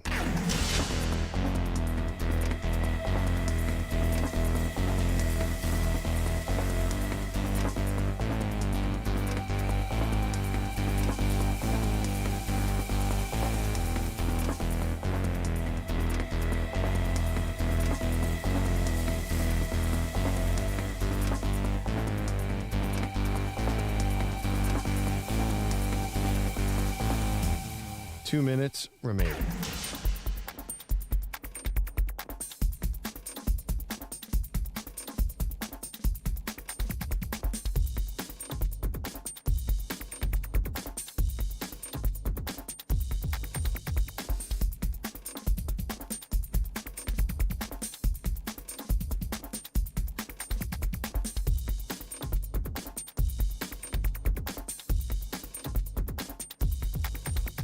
One minute, 30 seconds remaining.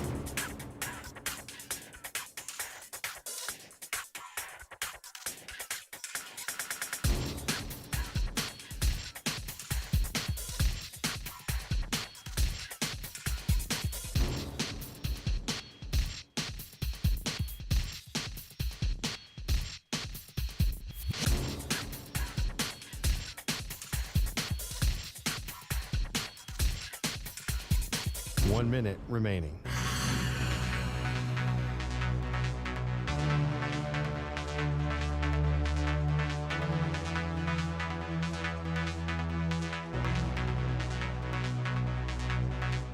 Forty-five seconds remaining.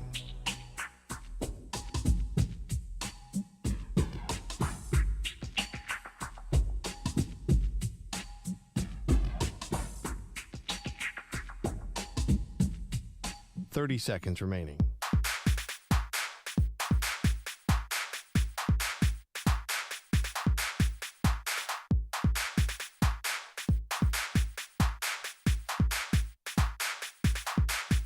Fifteen seconds.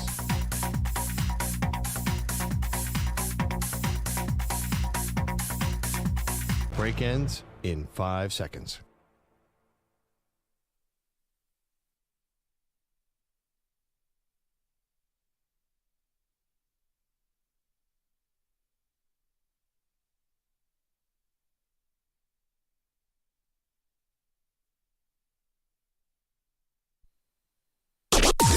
Maggie and Perloff on the Infinity Sports Network.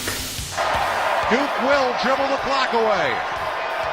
4 seconds left to go. Proctor lets out a yell, and so does the Duke crowd. In just the third year after Coach K, Duke is returning to basketball's biggest stage. He won an NCAA title as a player. He won an NCAA title as an assistant. And now Jon Scheyer is bringing this Duke team to the Final Four as the head coach.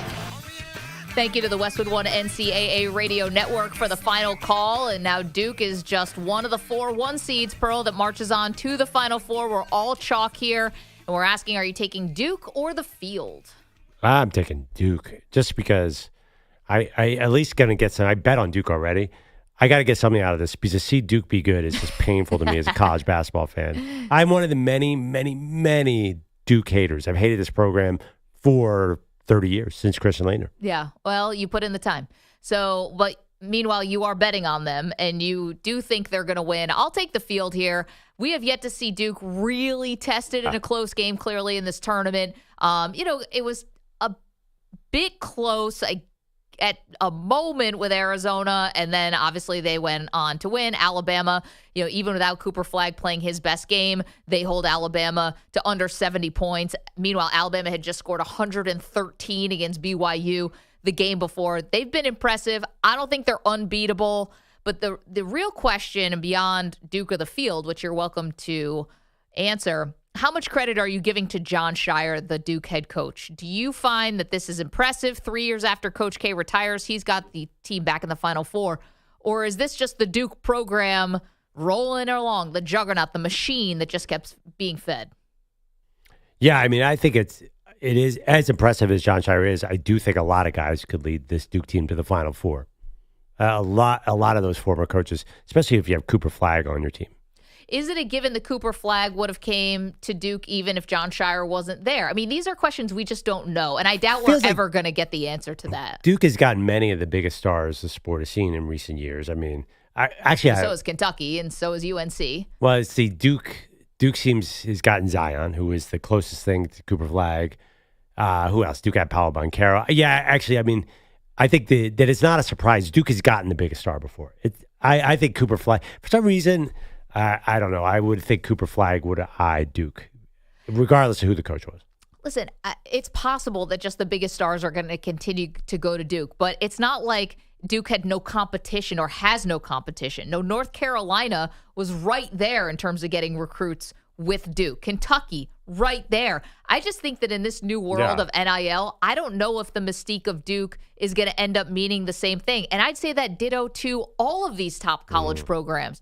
At some point, if it's just about the money, is it just about the money? And, maybe for some people or legacies like Carlos Boozer's kids are going to go to Duke next year. All right, well, that makes sense because Boozer went to Duke. But how much longer before Notre Dame still holds a place for football? And how much longer before, Ohio State holds a place? Or do you just go to the place that's offering you the most money? Boom, there it is. But I would think it's not it's a related issue that Duke can generate a lot of money. I think that they could pay. Duke football is actually paying a lot of money. I think Duke should be one of the richer schools, so they shouldn't be outspent by anybody. Yeah, but I mean, listen, I'm sure there's a lot of Wall Street money with Duke. We talked about before the Nike money that floods into Duke, but there's oil money with the Texas schools. Like there's Silicon Valley money on the West Coast. There's lots of places that have money. I mean, and obviously Nike, like Oregon's no team is going to benefit more than the University of Oregon when it comes to Nike. Well, I think we're talking about two things here. I mean, the reality is they got a killer class this year, obviously, an all-time incoming class. And the fact that he's winning with young guys is impressive. But who's more impressive? A guy like Todd Golden, who's taking a team with maybe a couple NBA players, but not all-timers like Cooper Flagg and Con Knippel, not lottery picks. I think not lottery picks. Maybe there's a guy or two. But generally, to me, like when you think of what's impressive as a coach, to take a team that doesn't have as much talent and take them all the way, that's like the hardest job for a coach. I'm not sure Sheyer's ever going to get credit for that at Duke. It'll always be he's a Duke coach. He's never going to be the guy who takes the lesser program. But did we give Coach K a lot of credit? Yeah, but Coach K took over nothing. He took over built it? Yeah. I don't know. I mean, I think that for Scheyer, I think he deserves credit here. I really do. I don't think it's ever a given that you take over for a legend and all of a sudden it's going to be a seamless because you're not that guy. And I think Scheyer is changing the program just a little bit to make it his own. And I will probably continue to change it because I think you have to. Like Coach K, this is a totally different era in NIL and transfer portal. Right. But I do think that, again, I think it's going to be hard for him to come out of Coach K's shadow. I just think that it's a huge shadow. It's a lot of national titles. He's going to have to win a lot of games there to be considered totally on his own. For example, say Florida won this year, then boom, Todd Golden's there as people would be like, well, that guy's a factor. I'm not sure. Even if Scheyer wins, I just don't think he's going to get the same kind of credit that, say, Danny Hurley got. That's how I think. I mean, Danny Hurley just seems like a coach's coach. To quote himself, I am the best bleeping coach in this game. Yeah, just ask him how great of a coach he is. 888-710-4ISN, 888-710-4476. Are you giving credit to Jon Scheyer, or is this just the Duke program continuing to roll? Meanwhile, it took less than a week, and we already have controversy in Major League Baseball. And Perloff, thy name is the Torpedo bat. Now, if you heard a little bit about this, the Yankees scored 20 runs on Saturday against the Milwaukee Brewers. And it's kind of been an open secret. I don't know if anyone was really hiding it, that some of the Yankees players, 5 of them thereabouts, including Anthony Volpe, their shortstop, has changed bats. So essentially what the Torpedo bat is finding the sweet spot for where a hitter likes to make contact with the ball and making that the fattest part of the bat. So if you look at it, they look kind of weird, right? It looks a lot different. You can see. But it's not making the overall bat heavier. It's just changing the distribution of the weight. Do you think this is cheating? Nope. I've read the rules. It is not cheating. Right. So Major League Baseball has come out and said the bats don't break any rules. Do you guys want the MLB rule? Let's hear it. 3.02. A bat shall be smooth, round stick, not more than 2.61 inches in diameter at the thickest part, and not more than 42 inches in length.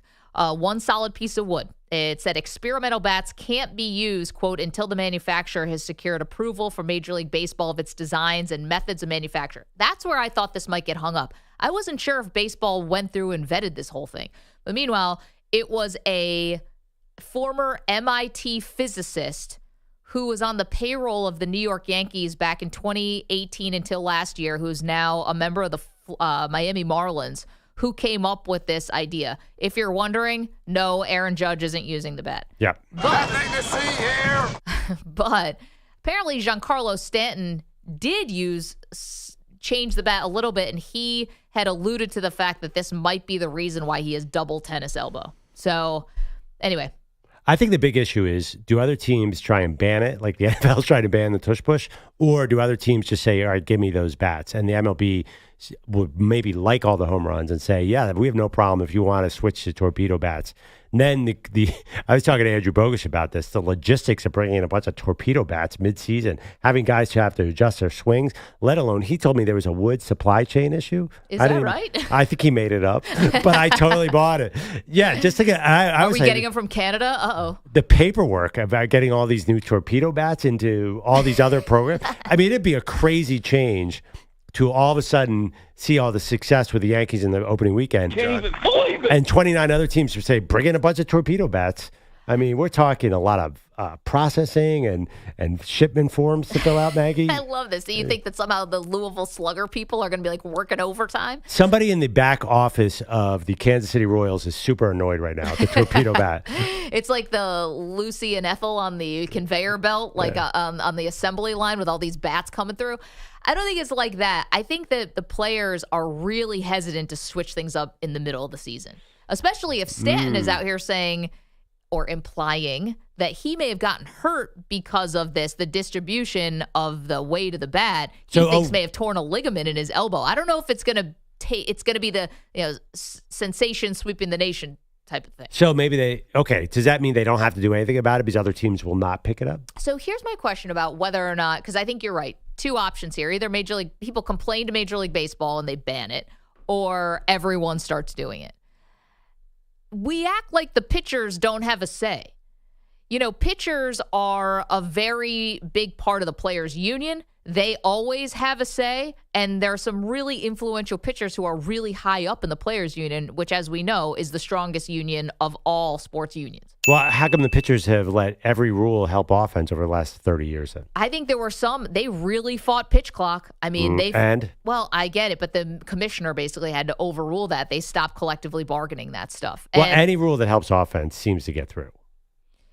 Lately, yeah. I mean, I think that's the thing. MLB wants the home runs, and I think that'll overwhelm anything. Why wouldn't they want it? Well, I think the pitchers are starting to get a little ticked off, and I don't know if it's going to show itself here, but you're already seeing, the huge contracts. Some of them for pitchers are kind of going by the wayside. They don't let pitchers and starting pitchers go as deep as they used to in games. Right. We lament that all the time. Third time through the lineup, you basically have to be freaking Nolan Ryan to get a third time through the rotation, through the lineup. And I wonder if pitchers are going to all of a sudden say, like, come on, now you're going to mess with the bat. We haven't tested this. We haven't gone through anything. And this physicist from MIT can come up with this idea. Now Anthony Volpe is going to jack 30 home runs. Like, I don't know if he's going to, but that would be, if I'm Max Scherzer or Verlander or one of those guys who's really influential, I might have something to say about this. Well, I think the real MLB is very responsive now to fans. They're tired of getting destroyed in ratings, and they said, we're going to give the fans what they want, and they're very aggressive about it now. So definitely more home run. Nobody's paying to see a pitcher. Everyone's paying for the home run. So to me, the MLB will turn the other cheek. I think they're going to say, I'd be surprised. What was the spider tack you mentioned to me earlier, that they banned that midseason? Yeah. If this is just creating home runs, I think baseball offices love the home runs. I'm sure they do. 888-710-4ISN, 888-710-4476. You remember the spider tack. That was the sticky stuff that Garrett Cole and some others were accused of using it. And what the pitchers were kind of saying was, listen, when the weather's cold, we actually need this for control, and it's actually better for the batters that we're not basically hitting them all the time. But it created so many revolutions on the ball. It was this crazy velocity plus spin. It was unhittable. Yeah, EJ. I'm questioning with Perloff, what happens if they do allow these bats and then we see home runs jump?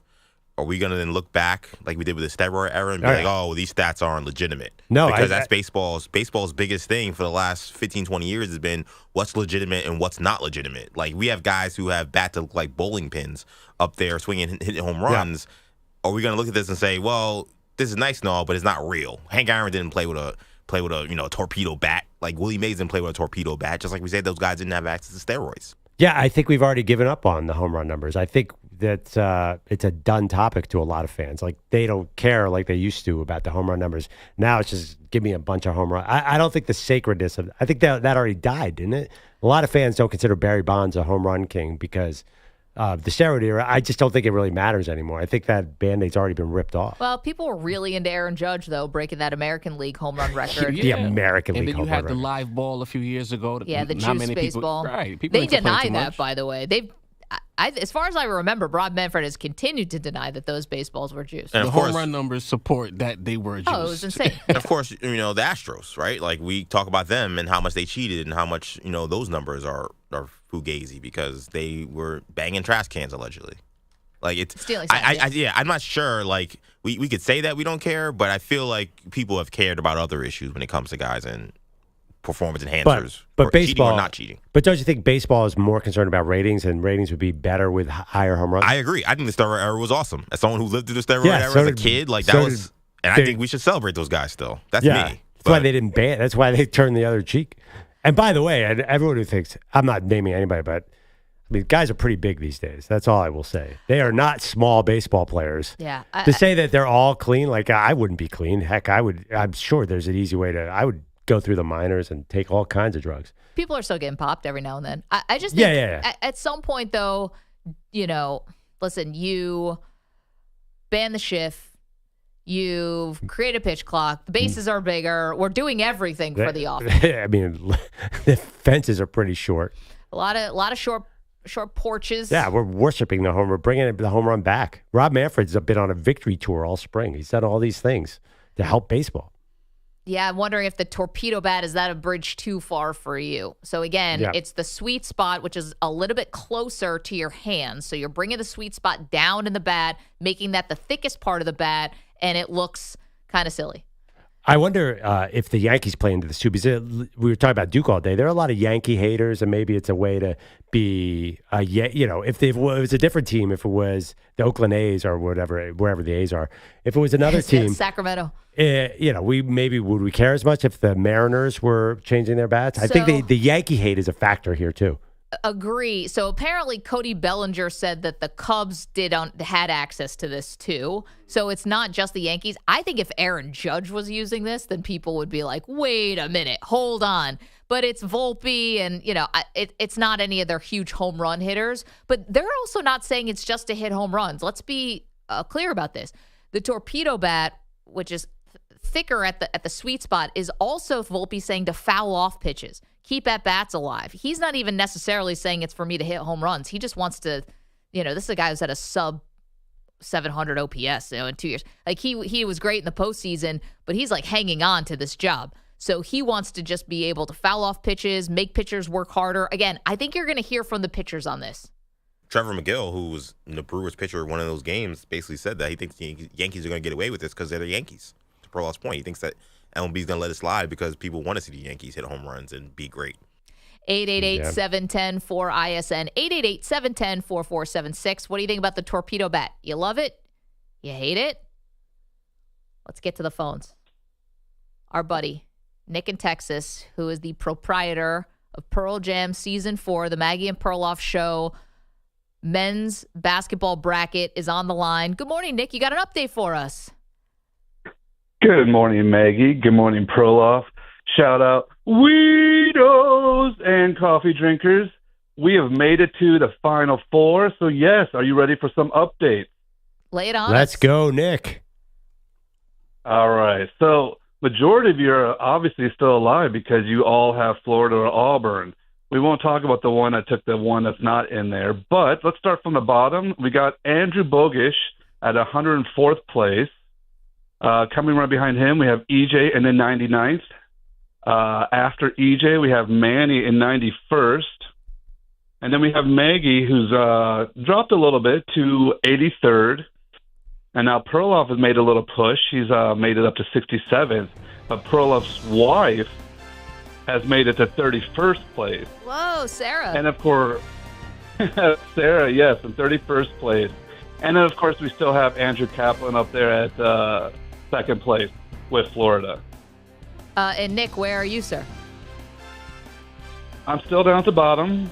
I'm down there, I think, right around 155th. But I do have Houston, and I have 3 of the 4 of the Final Four still alive. So, I'm still in the mix, I guess you could say. Not really, but... How can you be that? You have 3 or 4 teams, and you're down near last place? How is that possible? Oh, man, everything else was just a horrible pick, I guess. I don't know. But I have Florida, Auburn, and Duke. Houston. Yes. I'd hope you'd have Houston, Nick, because you're based out of Houston, so that it would be sacrilegious not to take the Cougs. Correct. And then our leader, of course, for the brackets is Jared Blackwell, who's got Florida.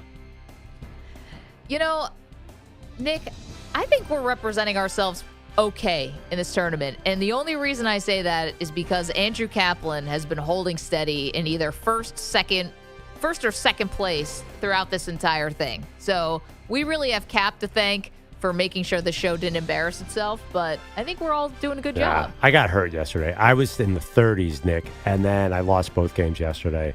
I had an angle to get into the top 10, but I don't know why Maggie let me pick Michigan State. That was my bad, too. Nick, thank you for the update, sir. Have a great week. Thanks, Nick. Nick. You too, and we'll check in with Nick again.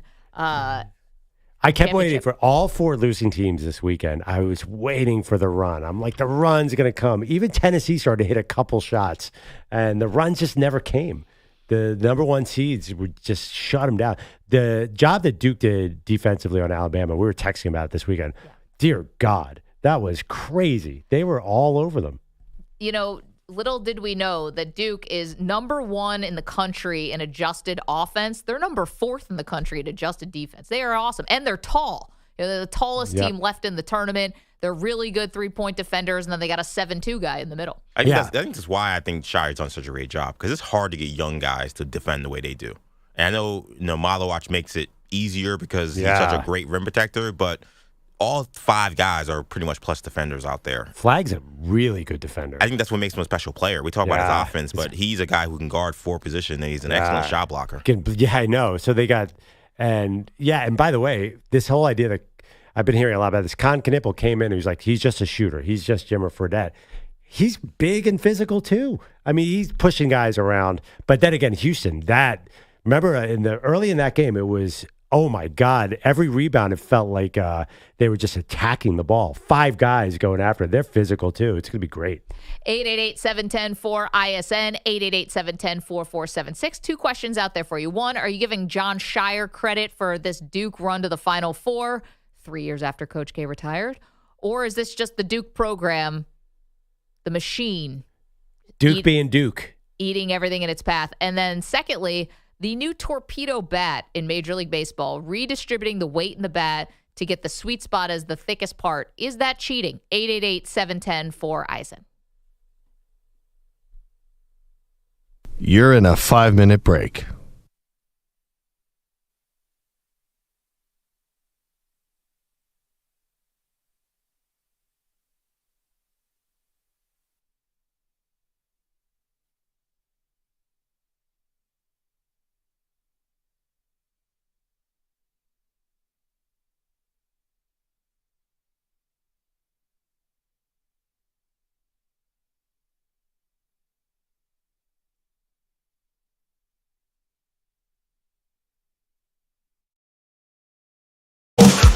Turtles chillin', basking in the heat. Bogusch's turtles flexing, got gold chains on its feet. Tony's turtles on TikTok, racking up views, while Kevin's tacos sizzle, serving up the news. Down in San Antonio, there's a man you should know. Kevin Lamelli puts on quite a show. 50 push-ups, 50 sit-ups with your squats in a row.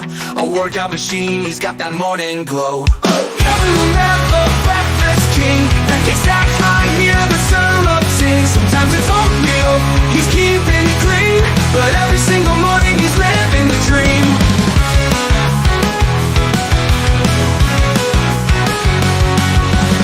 Into Maggie Perloff on YouTube each day. Comments rolling in, got plenty to say. But there's one thing missing, it's becoming a trend. Where's Manny at? Didn't he just begin? Like his mentor Bellotti, he's ghosting the crew, consistently MIA. What's a viewer to do?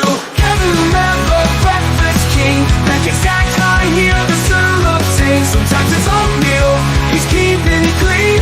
But every single morning he's living the dream.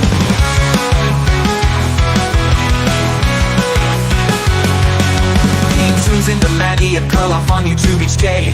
Comments rolling in, got plenty to say. But there's one thing missing, that's becoming a trend. Where's Manny at? Didn't he just begin? Like his mentor Bellotti, he's ghosting the crew, consistently MIA. What's a viewer to do?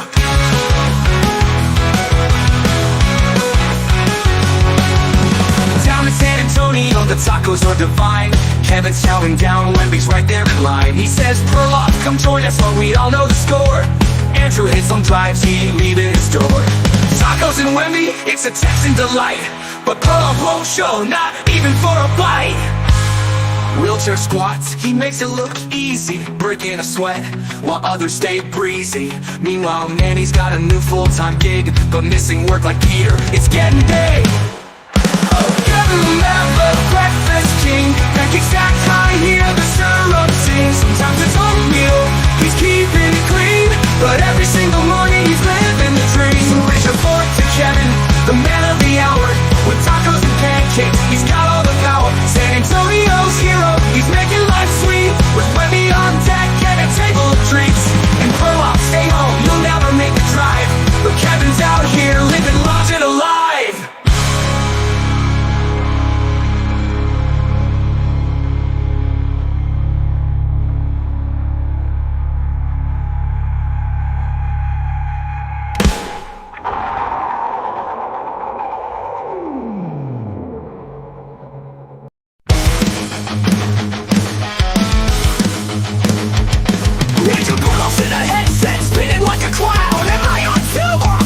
Battleground. Waves his arms, screaming, can you hear me now? But it's just a cog and needle from his situation.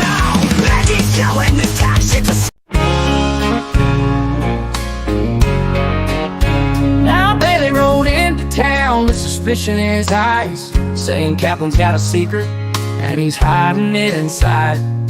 Zach Jobs lost in darkness, Ryan Stream's a mess, Chappelle and Walsh just a spinning wheel.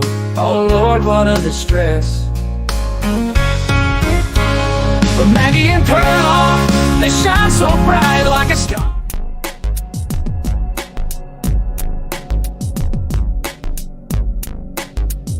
Thirty seconds remaining.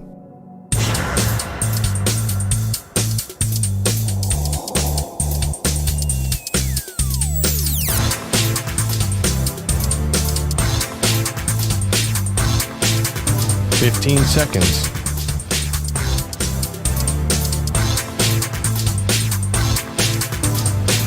Break ends in 5 seconds.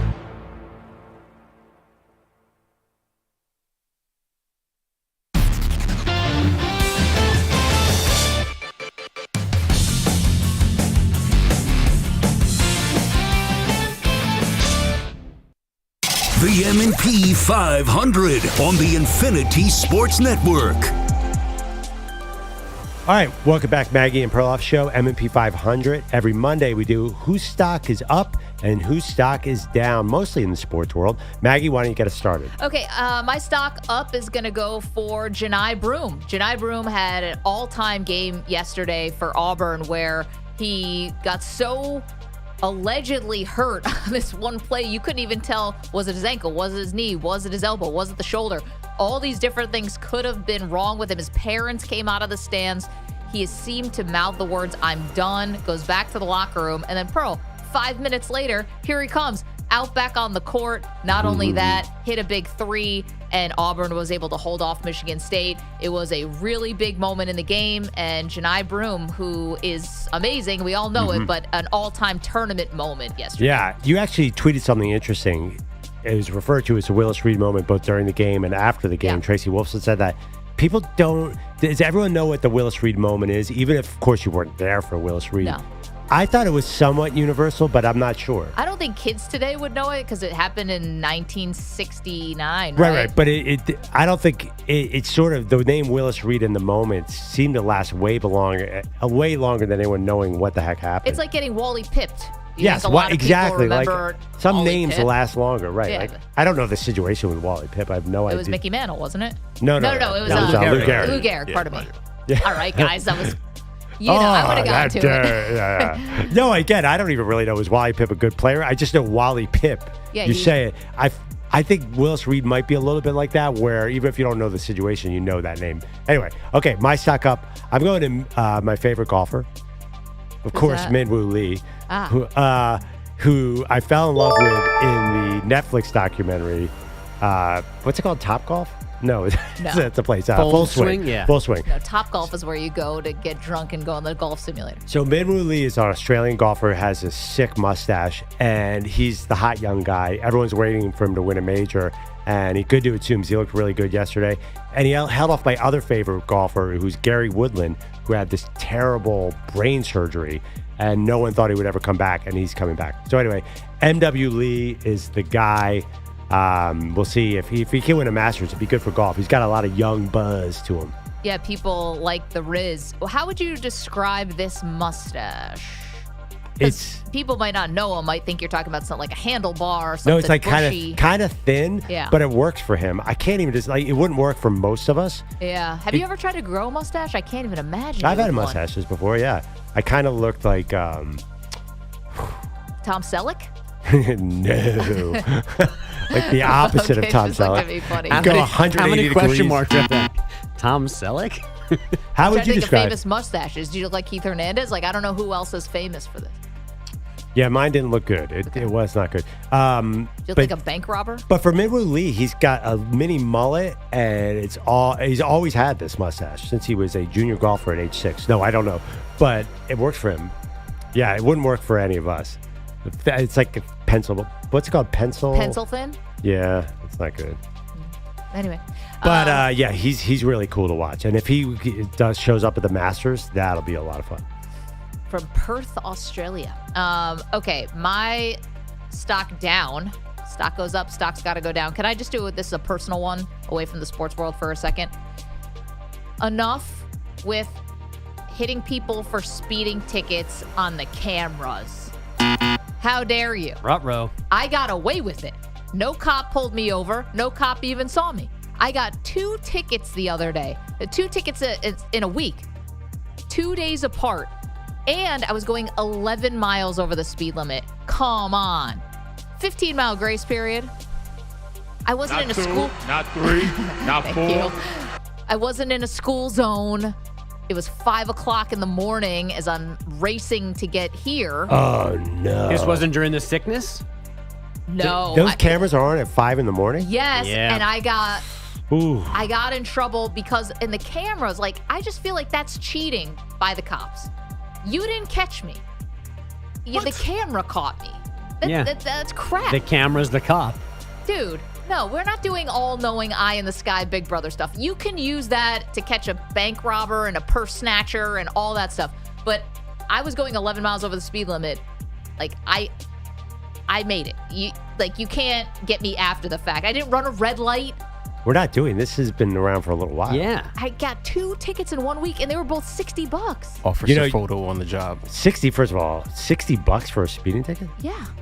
That seems heavy. That is a speeding ticket in New York City is $250. Because these ones, they can't tell who's driving. So you don't get points either. Yeah, but the key is you don't get points. But no. Actually, even a camera speeding ticket is 3 times that much in New York. Have you guys got pulled over in the city? I mean, I got one recently for there's a school zone outside Fordham. Now, those are college kids. They should know how to cross the street by now. Oh, now suddenly we're every man for himself, but if it's storming the court. No, I'm saying, like, I was doing like 33 and a 25, and I got banged for $60. I think that's like the camera ticket rate. In New York City? My wife got one in Rockaway. It was huge. Was she doing 85? Yes. There you go. She can't go Mad Max. You got wait, hold on.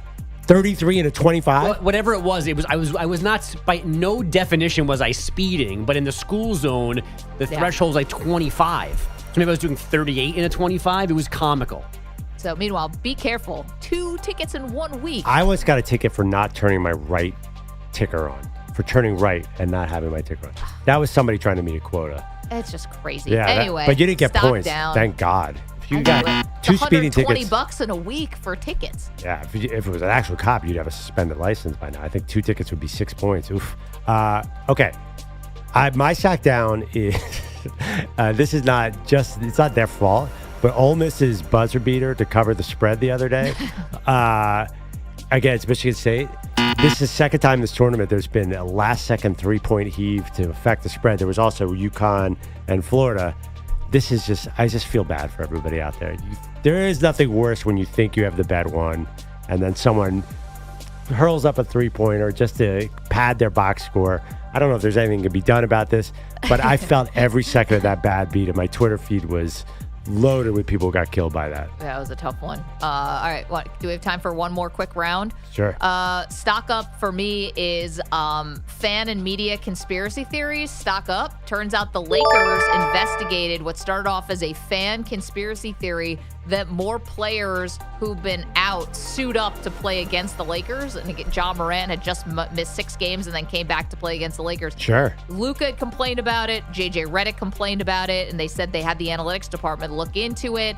It turns out they might be right. According to Redick, it looks like 86% of opposing payroll has been available to playoffs this year, which is by far the number 1 in the league. Makes so much sense, right? Yeah, Knicks fans have been complaining about this too for the Knicks. I think it's a real thing to that. Yeah, for sure. These people want to play in the Garden. Exactly. So again, not real conspiracy theories like the dangerous Aaron Rodgers ones. Mm-hmm. Sports conspiracy theorists, fan and media. 2 thumbs up. Keep them coming. You're paying attention just as much as the Lakers front. I mean, some of us old enough remember when actually everybody played every game. There was no big deal, and it wasn't like a pick and choose. Tell us about league. it, Grandpa. Yeah, I mean, I don't remember Allen Iverson saying, "Oh, we're in the Garden. I suit up tonight." He went at 100% every single game. NBA stinks. Okay.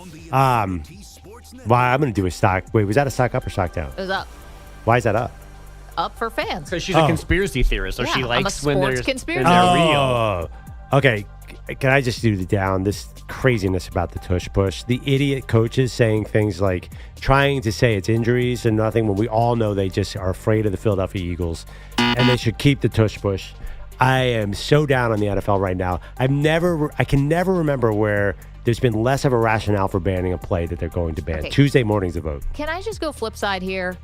Just run the QB sneak. You don't think Jalen Hurts can just run the QB sneak? Of course he can. I agree with that. Yeah, so what do you care? We're talking about a 94% conversion rate versus 92% or something. Tom Brady never got caught. I always wonder, why do teams not run a QB sneak? I just don't understand. It's not that much of an injury risk. I know Mahomes got hurt once. I think for as much as the complaining about for the Eagles and the fans, I understand because it looks like sour grapes, but also just Jalen Hurts is still going to squat 500 pounds. He's still going to be able to do the QB sneak. You're going to be fine. Then why are they banning it? People hate it and hate the Eagles. Okay. That part. M&P 500, a little stock up, stock down on a Monday. Andrew Bogusch has headlines for us. What's up, folks? Well, there's a microphone. First, there was Aaron Rodgers going to Steeler headquarters 2 Fridays ago. Now reports of a weekend throwing session between Rodgers and new Steelers receiver DK Metcalf. Mike Tomlin broke down his meeting with Rodgers like only Mike Tomlin could this morning at league meetings in Florida. He's been in this thing a long time. I've been in this thing a long time. But it's no substitute for, intimacy and spending time together and getting to know one another in a non-competitive environment. Did they have a Jerry Jones, Mike McCarthy sleepover? Honestly, I wouldn't say this because your wife could now use this against you anytime you cancel dinner, cancel plans, forget date night. Nothing like intimacy. There's no substitute for intimacy. In a non-competitive environment? Exactly. He just wrote his own ticket right to the doghouse. Tomlin adding that he has no issue with his QB room being unsettled this time of year. He has no deadline in mind for a Rodgers decision. He is also a member of the competition committee, and he, much to Pearl's chagrin, has said he has an open mind about banning that tush push. Meanwhile, Tomlin and Sean Payton do not like the proposal to change the playoff format, saying winning your division needs to remain important. As you've probably heard by now, for the second time ever, we have got all 4 1 seeds in the men's Final Four. Houston, then Auburn joining Duke in Florida yesterday. The Cougars with that 69-50 submission of Tennessee and Indy. Then the Tigers held off Michigan State 70-64. But the headline from that game remains Johni Broome seemingly avoiding a major right elbow injury. He was hurt on a nasty fall midway through the second half, missed 5 minutes of game time, then returned to drill at 3, finishing with 25 points and 14 boards. Tom Izzo happy he never has to face Broome again. He was 10 for 13. That's why he's an All-American. That's why he's a Player of the Year candidate. And, did a hell of a job. Broome is now Florida's problem. The Gators and Tigers play the first game in San Antonio Saturday. Then it's Duke and Houston. The women complete their Final Four tonight. Texas, TCU, then UConn, USC. Yesterday, South Carolina made the national semifinals for the 5th consecutive season, 54-50 over Duke.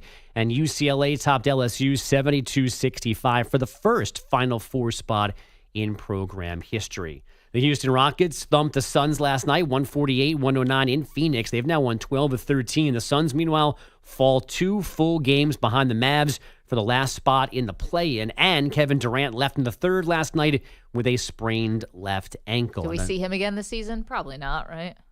I think we would, unless there's like a real significant injury. Meanwhile, another good night for the Sixers, 127-109 losers to the Raptors. Philly has the 5th worst record in the NBA this morning. Yes. Let's go. The Pittsburgh Pirates are good at least one thing this season. 2-1. That kicks away from Rodriguez. Hill breaks for the plate. There will be no throw. And on a wild pitch, the Marlins walk it off again. What a weekend in Miami.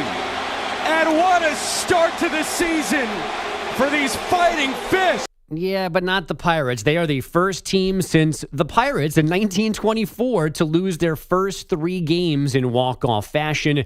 Those Fighting Fish, meanwhile, are the first team in 22 years to get their first 3 wins in walk-off fashion. Nick Pivetta and 2 Padre relievers faced the minimum in a 5-0 win over the Braves on Sunday Night Baseball. That's a 4-game sweep for San Diego, Atlanta's worst start in 4 years. And Denny Hamlin won the NASCAR Cup Series race at Martinsville. Win number 6 for him at that track, but the first in 10 years. Guys, back to you. I just want to say thank you to the chat for being undefeated on this one. YouTube.com/InfinitySportsNet, Twitch.tv/InfinitySportsNetwork. I'm complaining about the fact that I got 2 speeding tickets by camera. I wasn't pulled over. I just got caught by a camera going 11 miles an hour over the speed limit at 5 o'clock in the morning. And I like that, to be fair, those huge feet probably hammer the gas pedal, and Maggie should fight it. Your Honor, look at these feet. It's hard not to speed. I do have extremely large feet for someone my size. It's a disability. Do you have insanely strong calves from flexing those feet? I do. Okay. Yeah, to lift those feet off the brakes Push and them off down on the pedal. And I do one pedal driving, so it's just one foot. That's just got it. You have like Saquon Barkley calves. Calves are amazing. Really good calves. Just because the feet, my ankles was really strong. We would be able to do tush push with Maggie, but it'd be an HR violation, I believe. I'm telling you, if it was just a battle of whose feet could get in the right spot, mine already are. They're in every spot. Basically, if Maggie's anywhere near, if her body's anywhere near the first down mark, her feet will be over the line. But I guess it's where the ball is. I have tremendous balance because I'm basically walking on surfboards. What about kicking your opponent, your teammate across the line for a first down with your big feet? Just put him on the Saquon's rear end. I like it. I like it. Push him across. Mm-hmm. There you go. So, yeah, fair. I am a little heavy on the pedal because of my gigantic feet. Love it. Folks, thank you. Coming up, lots more to do, including, we got an update from our favorite college football coach and some more football for you. It's MMP. Wait, what did you say? You're in a 5-minute break.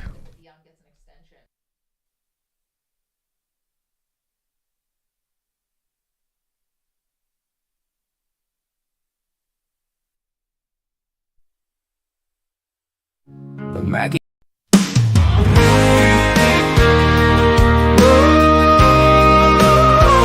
Maggie's got some giant feet, they're the talk of the town. When she walks the sidewalk cracks, she's bringing buildings down. She tried to buy some shoes, but they said no way. Now she's wearing boat sails just to get through the day. Maggie's giant feet, they're a real big deal. Stepping on poles, creating legs for real. Maggie's giant feet, they make a mighty thud. But Maggie just laughs, hey, it's all in good fun. She went to a dance, cleared out the floor. Her feet made the music, folks yelled for more. At the beach she's a hit, making giant sand castles. Her footprint's so big, they're like dinosaur battles. She went to a dance, cleared out the floor. Her feet made the music, folks yelled for more. At the beach she's a hit, making giant sand castles. Her footprint's so big, they're like dinosaur battles. Maggie's giant feet, they're a real big deal. Stepping on puddles, creating legs for real. Maggie's giant feet, they make a mighty thud. But Maggie just laughs, hey, it's all in good fun. She went to a dance, cleared out the floor.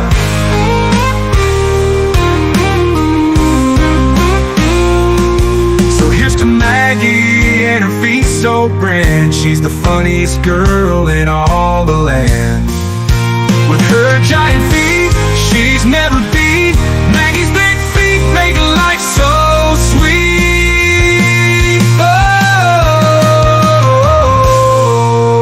Oh, Maggie's big feet make life so sweet.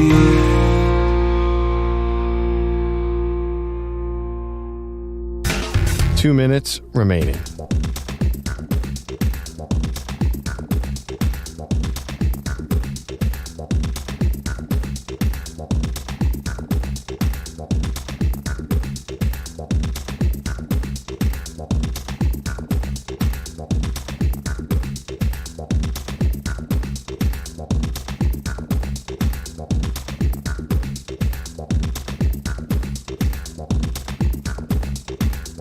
One minute, 30 seconds remaining.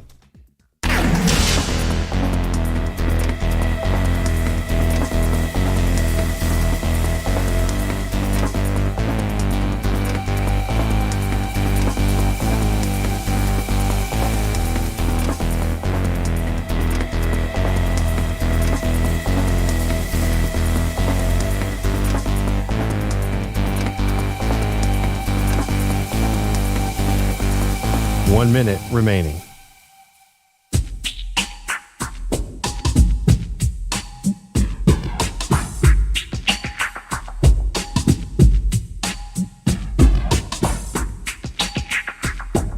Forty-five seconds remaining.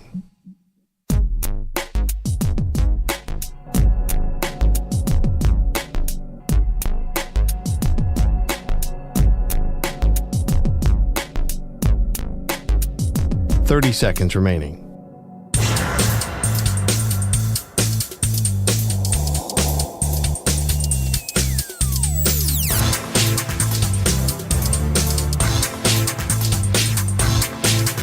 Fifteen seconds.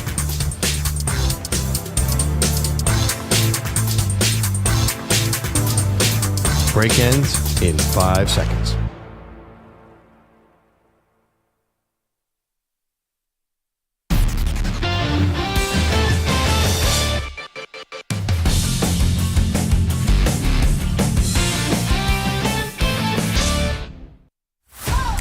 Daily. Do you believe that? Deion.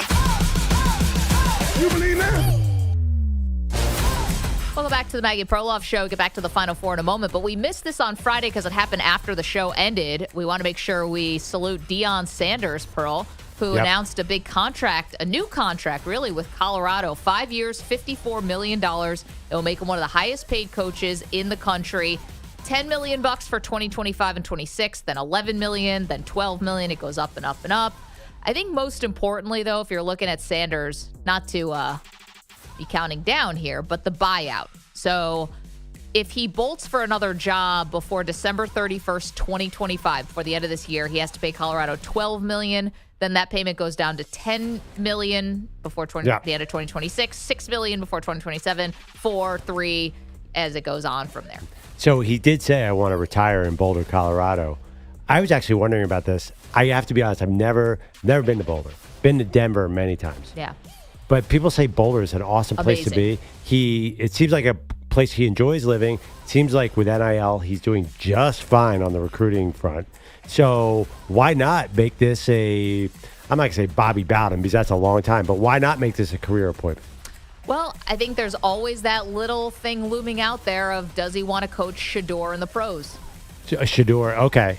Coaching his son. I mean, if it wasn't for Shedeur, I would say he has no interest in the NFL. But you're right that Shedeur is the little wrinkle. Shedeur is the wrinkle that would get him to the NFL. He said it's the only thing that would get him to the NFL. And then the other thing is just a bigger program. Colorado's a great program. It's the Big 12. But, if Deion continues to win, especially after Shedeur and Travis Hunter leave, when do the other big guns come calling? When does, if Florida State is another down year, do they circle back? I know they had said no thanks the first time around, but. Yeah, and Deion has already gathered some resentments against some of those schools.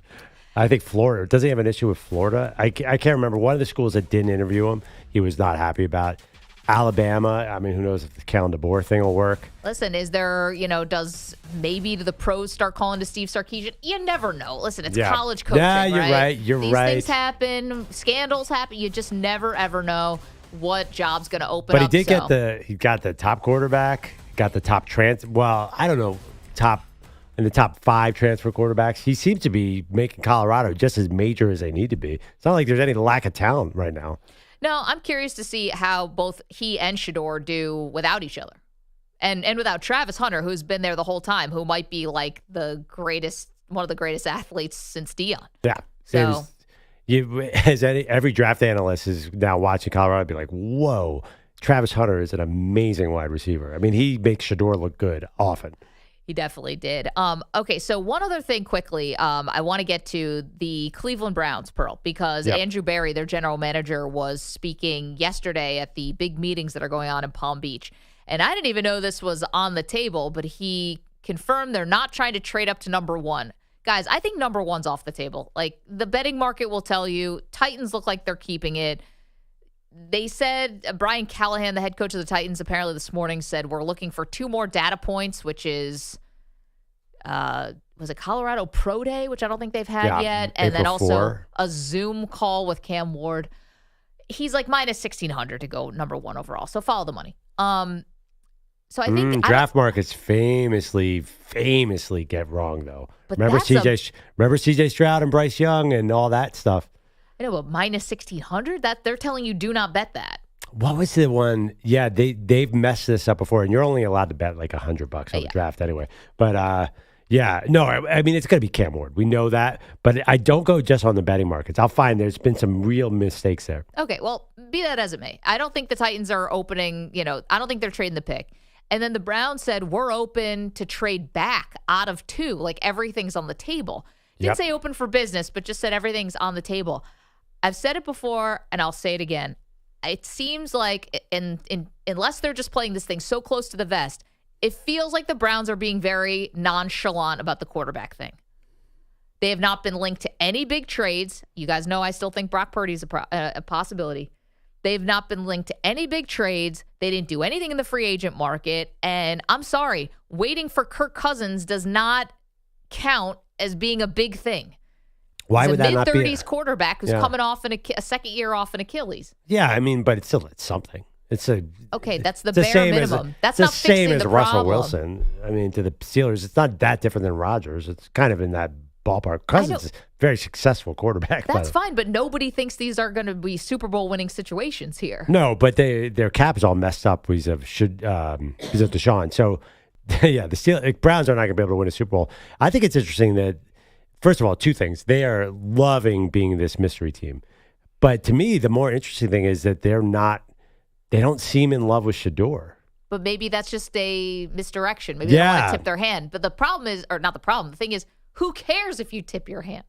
No one can do anything. If the Titans are taking Cam Ward, no one jumps you unless you decide they can jump you. Well, it's probably smart not to give away your draft strategy, even if it's pretty much assumed.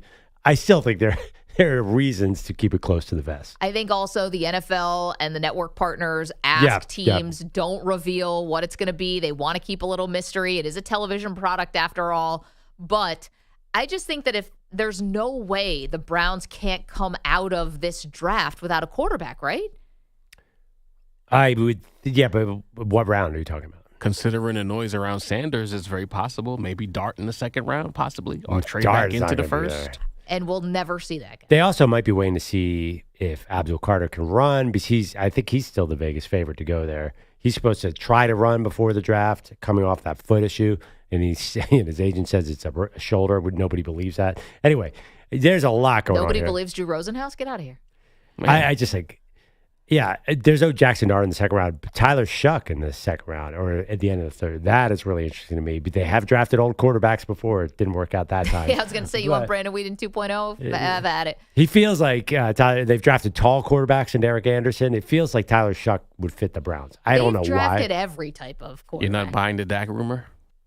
Yeah, that was shot down pretty good. We did that last week. Amazing rumor.